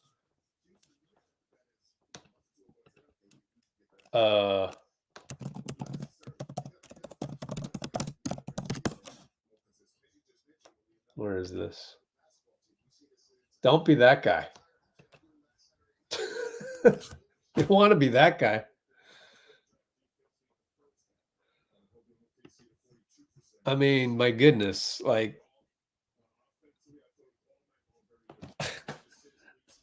you have no clue how to watch basketball. Like you've been spoiled. You've been spoiled by Steve Kerr's system around Steph Curry, by the way. Which, by the way, one of the reasons why we won 73 games and had the championship before that is because this system was brand new to the NBA. How many years later are we? We are 9 years later. 9 years later. So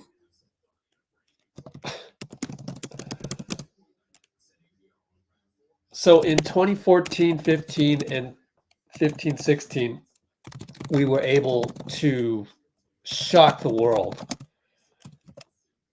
because Kerr's system was so innovative.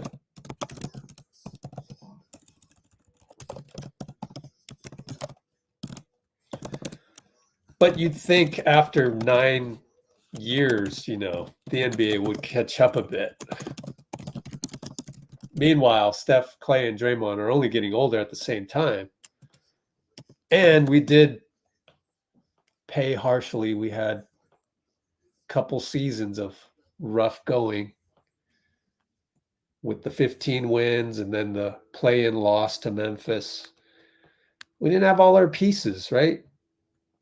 There was no Klay. So, I mean, you have to realize that the NBA would have caught up. And then now you have teams that not only have some really alien talent like Chet Holmgren, and then Victor Wemby's right behind him. I mean, and you're running fast. They're taking it to another level. So it's a little bit harder now. It gets a little harder. We were probably blessed a little bit by the KD years, because what we would do is we would run this stuff, and then when it finally over the course of 48 minutes, eventually you're gonna have some problems scoring. You can't keep scoring, especially your three guys are not playing 48 minutes. They're going to sit down. So then you have 2 out of the 3 on the floor, but we had KD. So then that spoiled you even further. So now you're thinking, oh, this is normal. Oh, anything short of adversity is normal. No, heck no. Us having KD wasn't supposed to happen, and pretty much unfair. So now it's more of a level playing field. KD left, and you get in a situation where you're still having those 3 guys, and your best chance to win is to stick with those 3 guys. Because when they're clicking, it's magical. And we only had 2 of those guys today. Lots of times Steph can create on his own, but you saw in the last play, he got blocked by Shai. Sometimes he comes against a athletic force that's too good. So, yeah, we're small ball, but the best way to win is to stay small ball, unless there's another guy out there that who are we going to draft? We don't even have our next draft pick. This is it. So if you're trading Klay, then who are you getting? who the hell are you getting? Even if somebody would want to pick up an expiring contract at $40 million, but it's expiring, they can't do anything with it. It doesn't make sense to trade Klay. It really doesn't. It's almost better. It's almost better that he hasn't signed an extension. It literally makes the trade impossible. So it keeps him a Warrior by doing that, oddly enough. But when are people going to realize it's Steph, Klay, and Dre, and we are committed to that, and that is that. There's no trading any of those 3. Who would you bring in? Let's say, just for sake of argument, that the numbers don't even work. Zach LaVine. Do you think there's going to be gravity with Zach LaVine? Like, people are going to, rush out to the 3-point line on Zach LaVine? That doesn't make sense. I mean, it doesn't happen overnight. It took us 2011, 2012, 2013, 2014, 4 years to develop gravity with Klay. How long would it take to develop some sort of system with Zach LaVine? I mean, God, there's really a chasm between higher level IQ observation of basketball and casual. There is really a chasm, because once you cross that chasm, you understand that it's absolutely ridiculous to trade any of these three. Like, it's impossible. Like, you can't get another guy that automatically has gravity, because all of those guys are already superstars on other teams. That's why, like, it's like getting KD. Oh, but we got KD. So what is that? You think we can get another KD because we got KD that one time? Like, oh my gosh. And to understand the history of how we got KD, Steph had to be on a $12 million contract per year for a few years. And then we're back to this again. We talked about this throughout 2021 and 2022. And now we're right back at square one with all these casuals again. It's just like, and you're 55 and you've been a fan for this many years and you still haven't figured that out. Like, I pity you. I literally pity you, because you refuse to learn. You literally don't want to learn. That's what's frustrating about Twitter, because Twitter will keep the negativity pounding on the door until you give in. That's why you can't even be on that app. Don't even be on that app. I mean, literally, to prevent from becoming dumb on the subject of basketball, on the subject of NBA and Warriors culture, really your only recourse is just listen to what I say. I'm sorry. I hate to be arrogant about that. That's like Steph shooting a three and turning around. I mean, it reinforces itself every single time. So anytime you hear somebody wanting to trade one of these three guys, like, it's totally impossible. And then you wouldn't trade Wiggins either, because that's a discounted contract. So you wouldn't be getting good value back. And he played pretty damn well today. You can see his ceiling. I mean, you're just stuck with this team. That's it. And so you need everybody healthy. And it is a pretty good team once everybody's healthy and put together and gets a few run. And we'll be fine. But it's just like all this sky is falling type stuff. Oh, now we're at a position where we need to trade somebody. What? That just do the math. You have to go home and do the homework. It's like math class. There's no way to get around that. Like, you literally have to become a smart basketball observer to not be dumb. There's no in between. Oh gosh.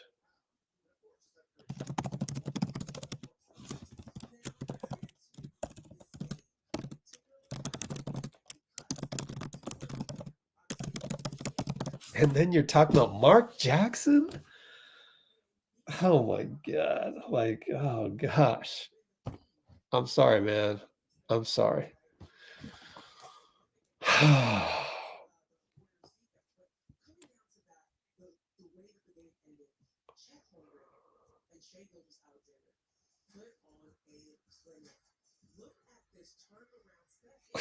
Really weird. That's exactly what a casual would say.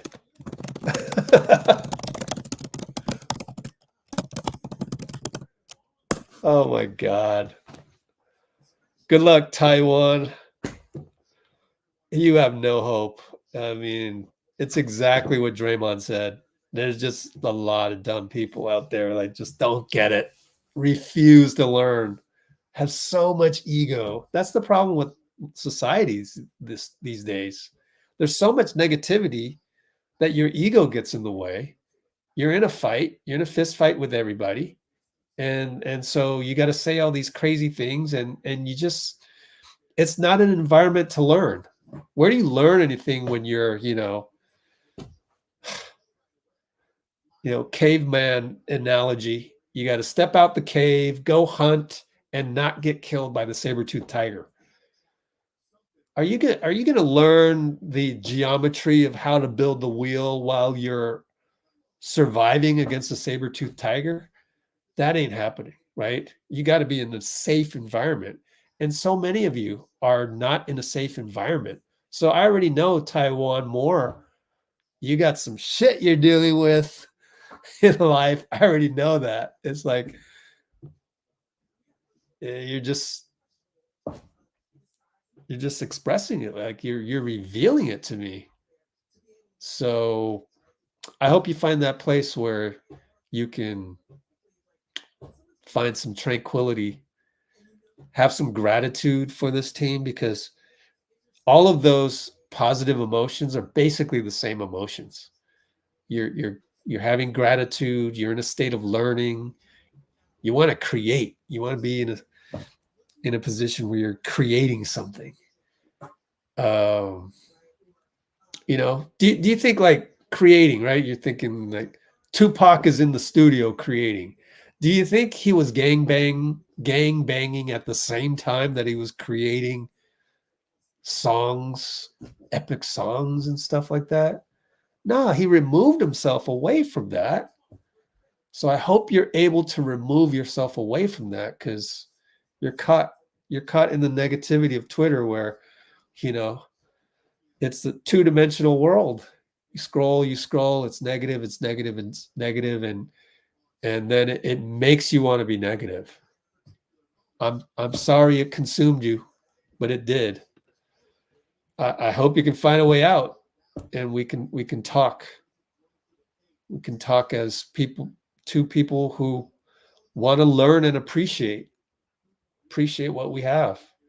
I just gave you tons of reasons to appreciate what we have. It took 4 years to develop gravity with Klay. We went through heartache with Mark Jackson, and then Steve Kerr brought in a system that completely bamboozled the NBA. Basketball breakdown, Coach Nick was the first one to notice in Summer League. He's like, look at what Steve is running. He's running this split screen stuff, and Bogut's going to be the center. He can pass. This is some wild stuff. This is amazing. And then we bamboozled the league. By the way, we almost didn't. LeBron, he had us at 2-1. The Cavs were up 2-1 with their physical style. So we went smaller. We went even smaller. We sat Bogut. We went small ball. So like that's why I just it's just gotten to a point where it's like, really? Like, do you even know the history of it? It's not like yesterday we drafted Steph, Klay, and Draymond and Steve Kerr. Like, this is an evolution. You have to respect where all of this came from. But no, all of you guys, all of the here and there ones that pop onto our comments, thank you, Blue Wrenches. All of the newbies that want to extend what they're seeing on Twitter to here on our channel, they're not in the state of appreciating the Warriors from a 64,000 foot view. So it's unfortunate, but our Blue Wrenches are not going to allow you to mess that up. Like, this is one of the few places where you can ask a question, but you utilize the behavior of Twitter and you come on here outraged, and that's not asking us a question. Mitchell, you're trying to predict.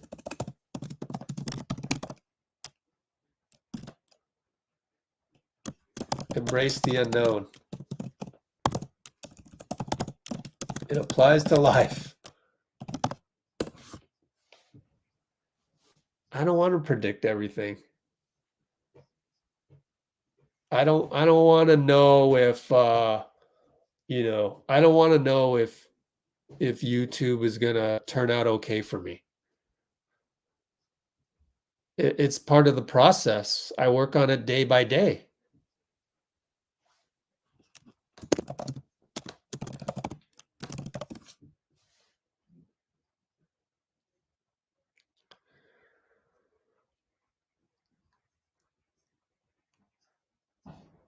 Oh gosh, Marjorie, we don't have Draymond. Draymond is a huge part of the small ball. I just talked about it. I just talked about that. I mean, I'm pretty sure I was talking about it at 9:18. Maybe I stopped right at that moment, and you logged on right at that moment. We're gonna have Steph, Klay, and Draymond. That's it. It's been that way since 2014. Since Steve implemented the split screen offense with Bogut, since the Cavs went 2-1 on us, and then we removed Bogut and said, let's just speed up the game because that's the only way we're going to beat LeBron and Tristan Thompson and Kevin Love and Kyrie. We can't do that. We can't do anything other than small ball. Steph's on the podium. We can't do anything other than small ball with small guys like Steph, Klay, and Dre. So then what you're saying is get rid of the small guys, and we're not doing that. All right. Steph.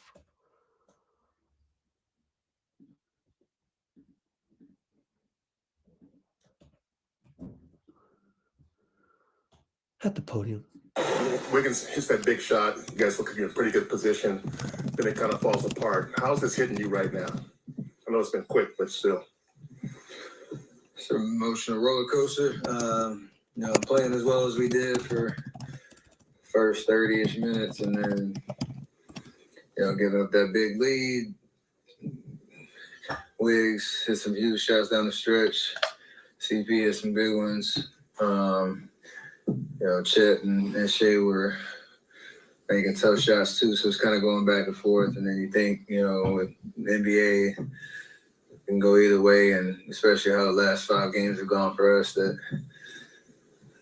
shot Wiggs hit would get us over the hump. As fate would have it, it wasn't enough, and it's a very, very tough way to lose for sure.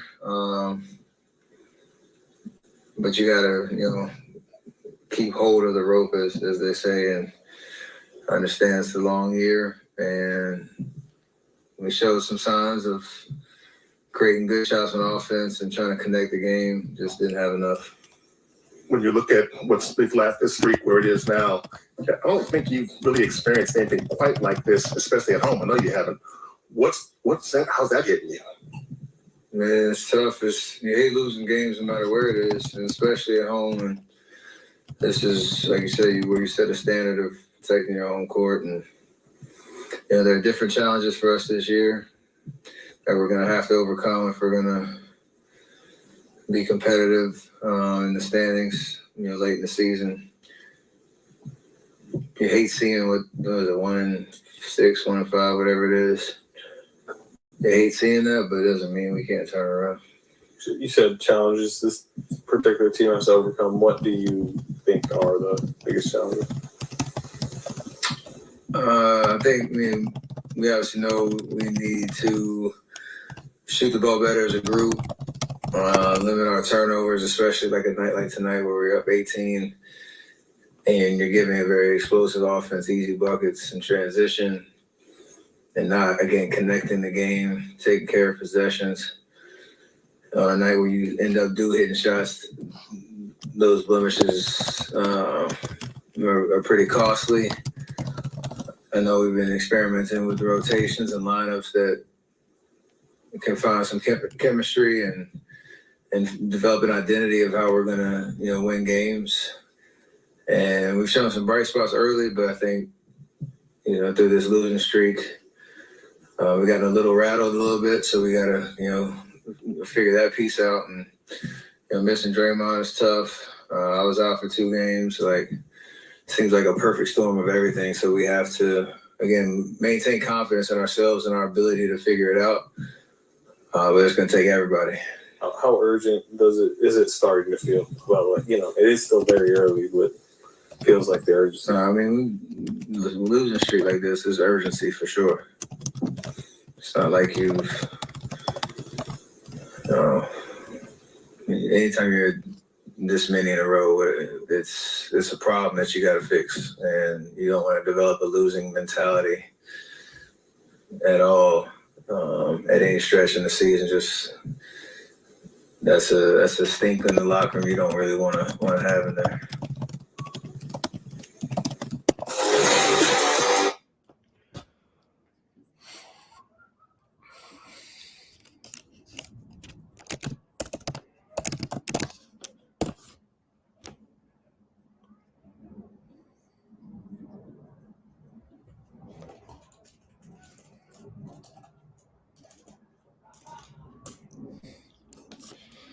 So James, we're talking about small ball. I'm talking about we've been small ball since 2014-15. So we were small ball in 2016. But we probably should have won that series if not for the advent of Draymond rules by Adam Silver, who then hired Joe Dumars to be the bad cop, as most billion-dollar CEOs do, and other managers below them. There's always a good cop, bad cop thing. Anytime you're in good cop, bad cop, you're dealing with corporate America or some shadiness of the government or whatever. Pretty much the same thing. But so the whole thing about, we need a big man or we need to trade Klay. It's just I've spent the last 15 minutes explaining why that's just blasphemous. And really, it just takes the thought process of one domino leading to the other. It's like, it's like, you don't learn calculus without first learning algebra. You got to get there, right? It takes some steps. But the first, algebra class was 2014-15. So now we're in calculus by now, 9 years later. So I can't teach you calculus without us going through algebra, right? So that's what we're talking about right now.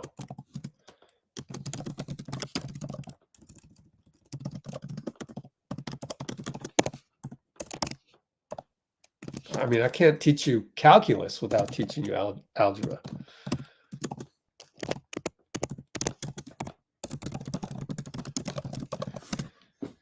And a lot of people, they don't want to talk about how small ball came about.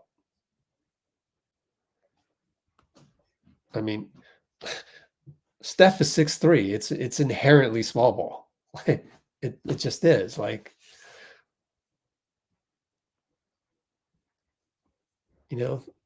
There's different definitions of small ball. You could say OKC is small ball, right? But it's a different small ball. But the small ball that we have absolutely has to revolve around Steph, Klay, and Draymond because there is no other alternative to that. Not even Chris Paul, right? You can't replace any of those three. It's together. It's a package and it's a system and it's 3 legs to a stool. You lose one, then you're not small ball anymore. Then you're struggling like this. And that's the fragility of what we have. But I'd rather have fragility with real championship possibilities rather than no fragility and at least 5-year rebuild. You're going to have to change the whole structure of the team. We just spent 2 draft picks to just fill in specific roles, and those specific roles are on a small ball team. So if you make a mega trade, then you're completely changing the dynamic. I mean, Harden going to the Clippers is totally different than Harden coming to Golden State, right? Because that's traditional ball. That's traditional star power pick and roll ball. And you saw it today. You can't do that 48 minutes. You get blocked by Shai at the end of it. So we have to run our offense in a very intricate system that requires everybody to be present. And it's going to be damn hard to win unless we are full strength.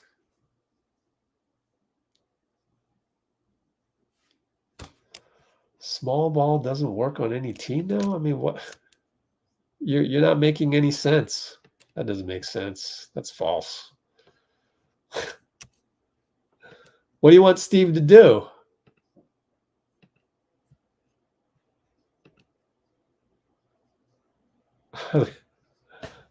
Let's just swap teams with OKC. Let's trade everybody for everybody. You happy with that? Oh, but then wait. Where is OKC really going with all that? But you said change his style. To what? Like Klay is small, Steph is small, Draymond is small. Draymond doesn't post up. What do you want to change it to? See what I'm getting at? Like, I'm not getting through to some of you.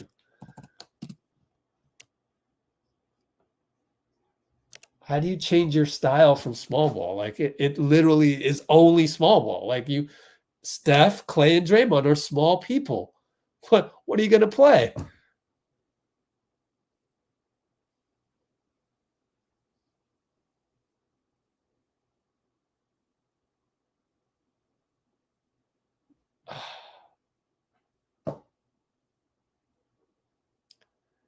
Oh boy.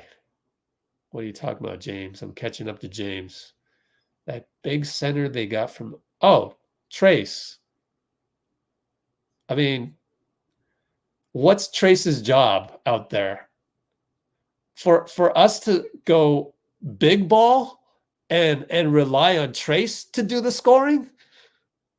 I mean, what? Like Trace's role out there is to rebound, set picks, and pass the ball to Steph, then Klay, then Wiggs, then probably Draymond. Like, it's still small ball. Right? Just because you're playing Trace doesn't mean suddenly you're not small ball.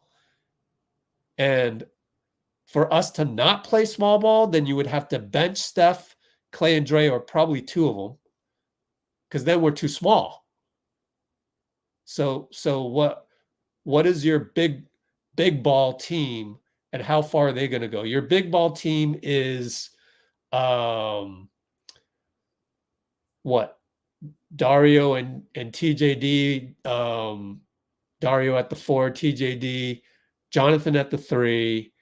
We'll say Steph still starts at the point, and Wiggins at the 2. I mean, where's your gravity? You have no gravity. So what are you going to do? Pick and roll for Steph 40 times a game? I mean, he'll be worn out.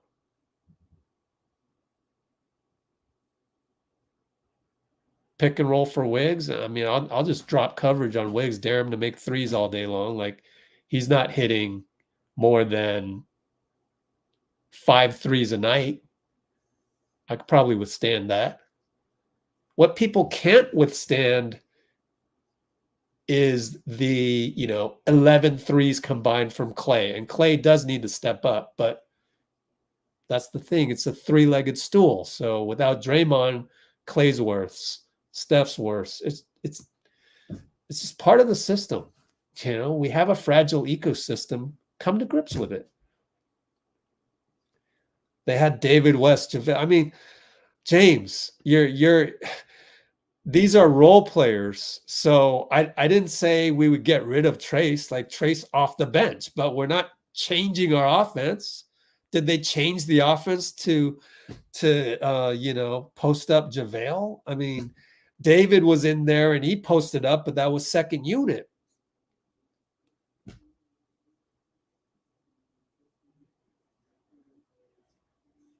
Sure, but the offense revolved around it. I mean, what's your bottom line? What's your agenda here? Talking about nitpicking some of these things. Like, we played small ball in spurts, but it was still Steph, Klay, and Draymond on the floor.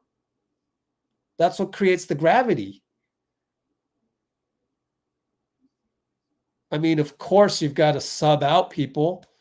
So then you sub out people and you have Sean and David, and you go back to sort of a traditional second unit, which we also have. Kind of hard to rotate without Draymond in there, but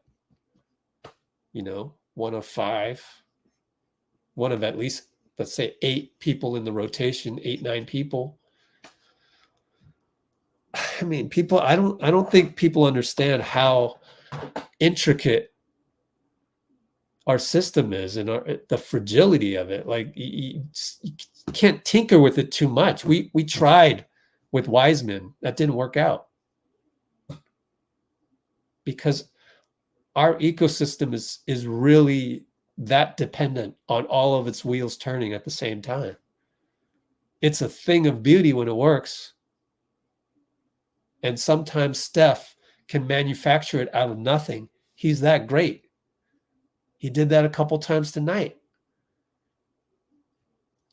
But we really only had a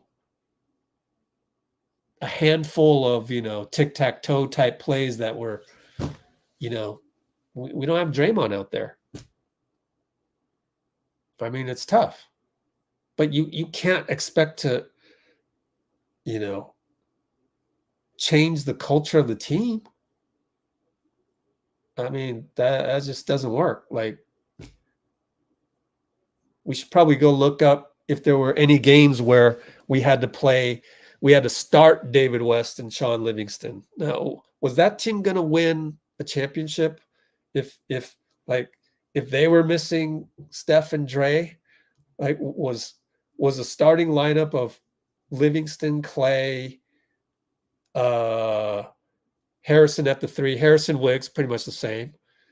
David West and Bogut, were they gonna win the championship? I don't think so. I think you really do need Klay and Dre in there.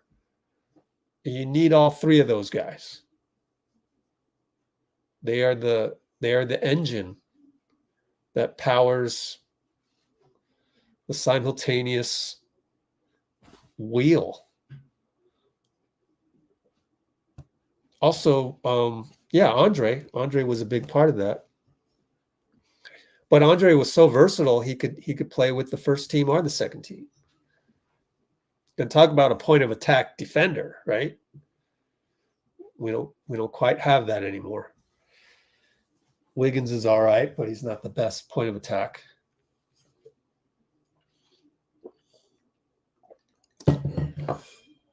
I'm not saying, God,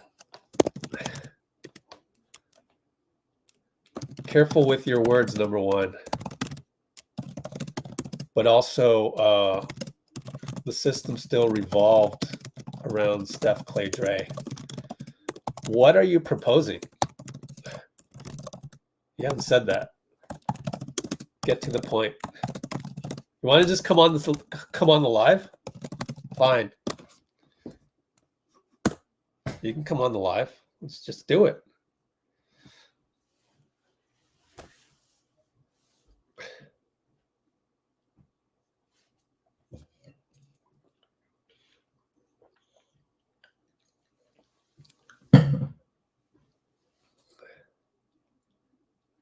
What's your point, James? I'll tell you what my point is. People are saying trade Klay. people are saying, whatever they want to say. We need not to play small ball anymore. I'm saying by the physics of the team, we play what we play, which is small ball, which is Steph, Klay, and Draymond running all that action up there with Klay on the floor with Steph to create the gravity.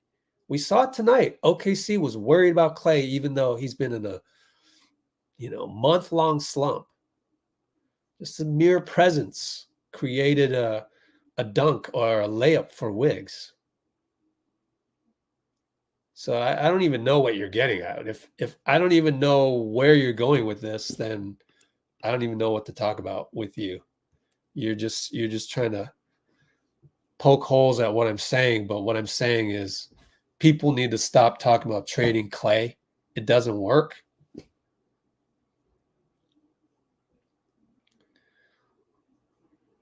Well, it's more nuanced than that.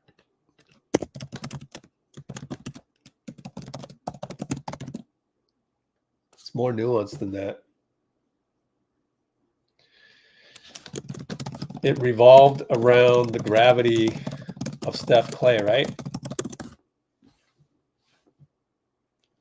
How do you create gravity with Steph and Klay? That's the whole point. I mean, Steve didn't even go into it with how do we make Draymond a Hall of Famer? How do we utilize? He wasn't even, considered for that. It was David Lee for a while. The whole point was to get gravity out of Steph and Klay. So, you can call it whatever you want to call it.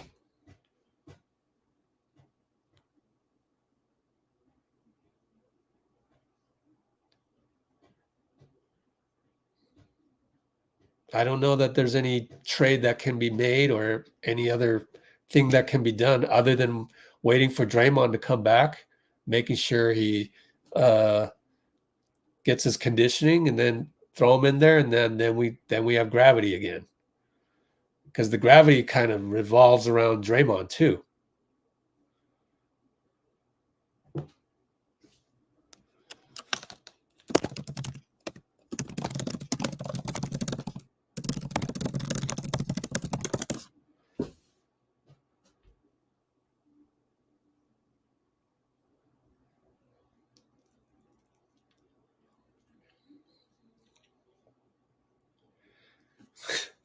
I mean, are you just here to pick an argument? I don't know. What is your goal? James, give me your goal.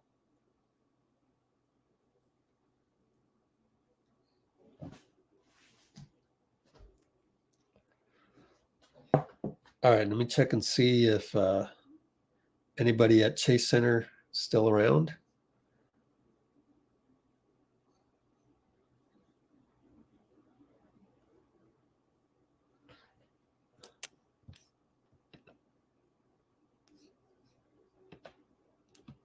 Oh boy.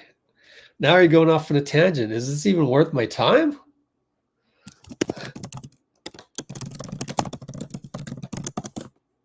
Is this worth my time?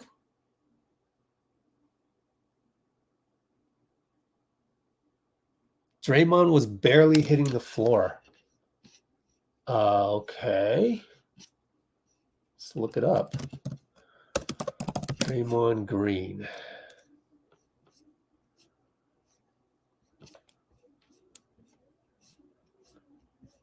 This last 5 games always throws me off because I'm used to seeing the whole career right here. But anyway. Okay.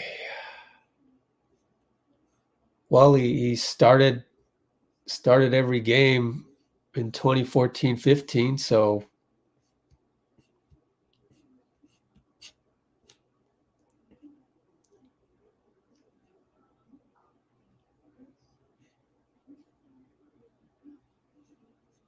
yeah, not looking too good, James. Credibility.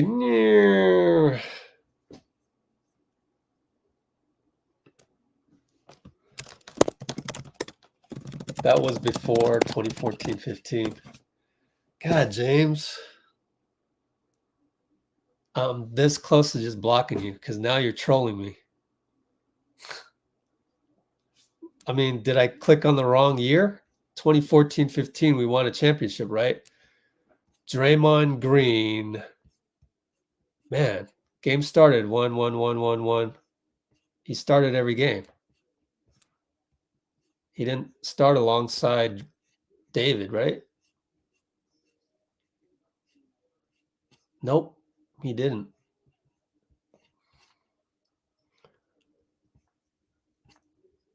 God, James, I why do you come here? Like, why am I even doing this? Give me a good reason. Like, I don't even get what you're getting at. I'm giving my audience false information. Wow. Well, if I'm doing that, then what are you doing here?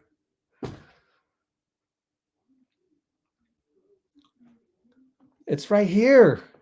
Where's David Lee? October 29th, 2014. I'll wait the 20 seconds for me saying that to get to you.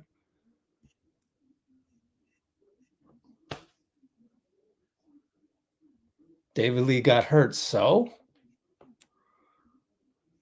Exactly.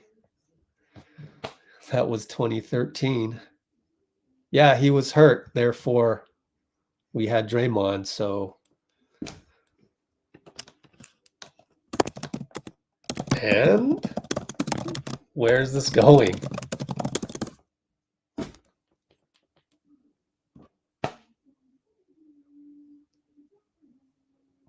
Can somebody not James tell me what is going on here?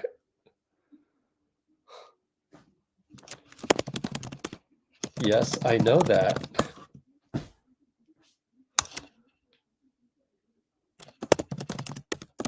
Steve came in at 2014, and it's been Steph, Klay, Dre ever since. No D Lee 20 and 10. Losing patience. Call it a night, James.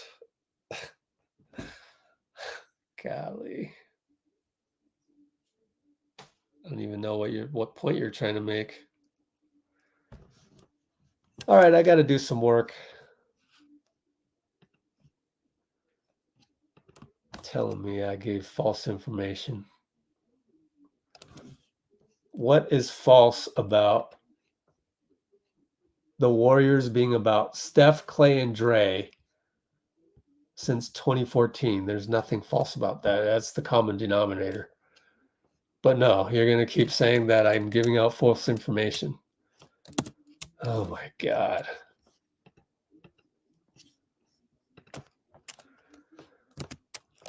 You're lucky I have stuff to do. You're boring everybody too, like losing people. Let me see. Post-game interviews, NBA database. What do we got? Anything yet? Please have something, then we can just log off. Kuminga. Nope, that was the 17th.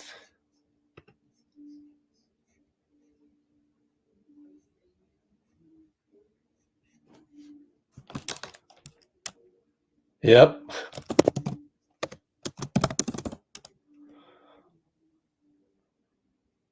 They relied on gravity.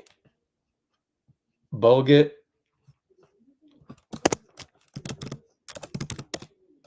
Fine. Small ball label is incorrect. Let me call it Steph, Klay, Dre. Gravity. Gravity machine. With a little Bogut thrown in. Which then changed when Andre started for him. Which then changed with KD.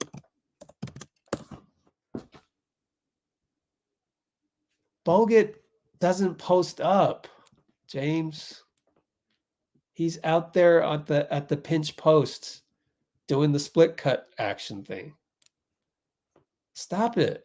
God, man, we never posted up Bogut. God. Well, I'm not here for no, Bogut was an elite trash. Don't be saying that.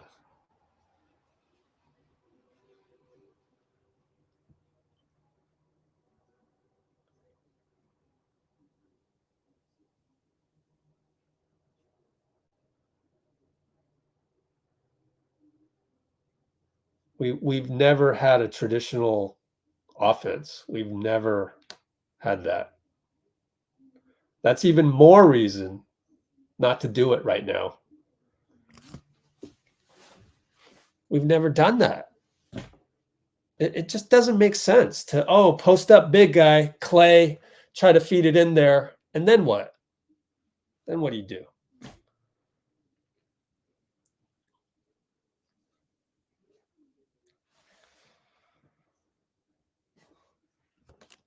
Don't say that, man. Now you're making it sound like I said that. I didn't say that, so I got to delete that. But I'm ready to get out of here because, James, do you really want to be the guy that ruins people's live streams? I mean, why be that guy? Like, why not just keep all that to yourself? Like, that doesn't make any sense. Why you would do all of this? Like, it is strange, man. So I'm asking you to leave. Can you just kindly leave? Because ever since you hopped on, it's made it worse. Like, and it's not even like, it's just that I don't really know where you're going with all this. It's like you're all ticked off about something. And that's how Dean Chambers read it. He said, just chill out. So, I mean, that's what it's coming off as. But Bogut was never a post-up guy. So we always ran the system around the Bogut pinch post with Steph and Klay split cutting off of him, and the offense has evolved since then. So for us to go try and become even if we were to get Anthony Davis, let's say we had salary cap room for Anthony Davis, would it make sense for Steph and Klay to be on the wings and go, let me try to get the ball in to whoever it is, Anthony Davis, Joel Embiid? Like, it would really change everything. I mean, on paper, it sounds great, but I'm giving you an impossible scenario. I'm almost giving you a get out of jail free card to discuss that. Would we rather have Embiid rather than Draymond or something like that? It's just like, you want Steph and Klay to be, here, let me get you the ball, Embiid. No, we have what we have. This is the best way to score 3 points.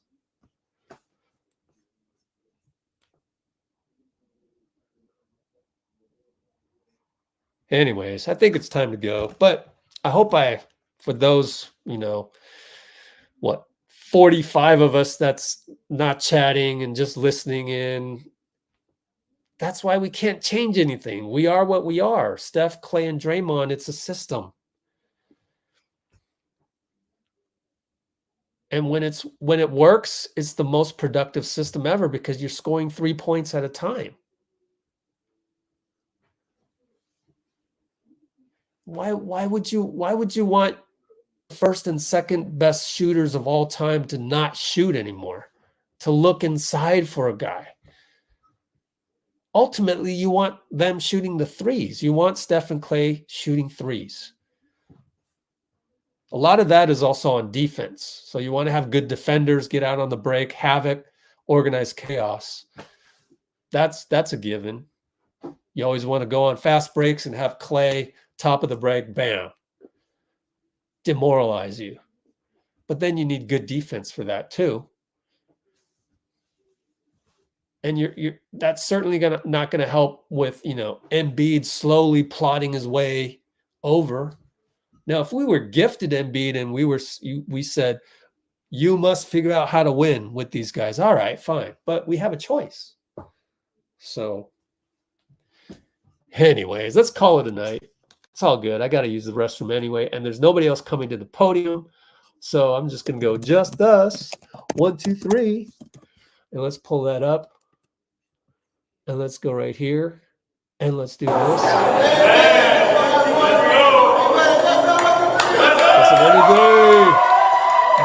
No, man of wisdom just ruined it. Man, you're making it like,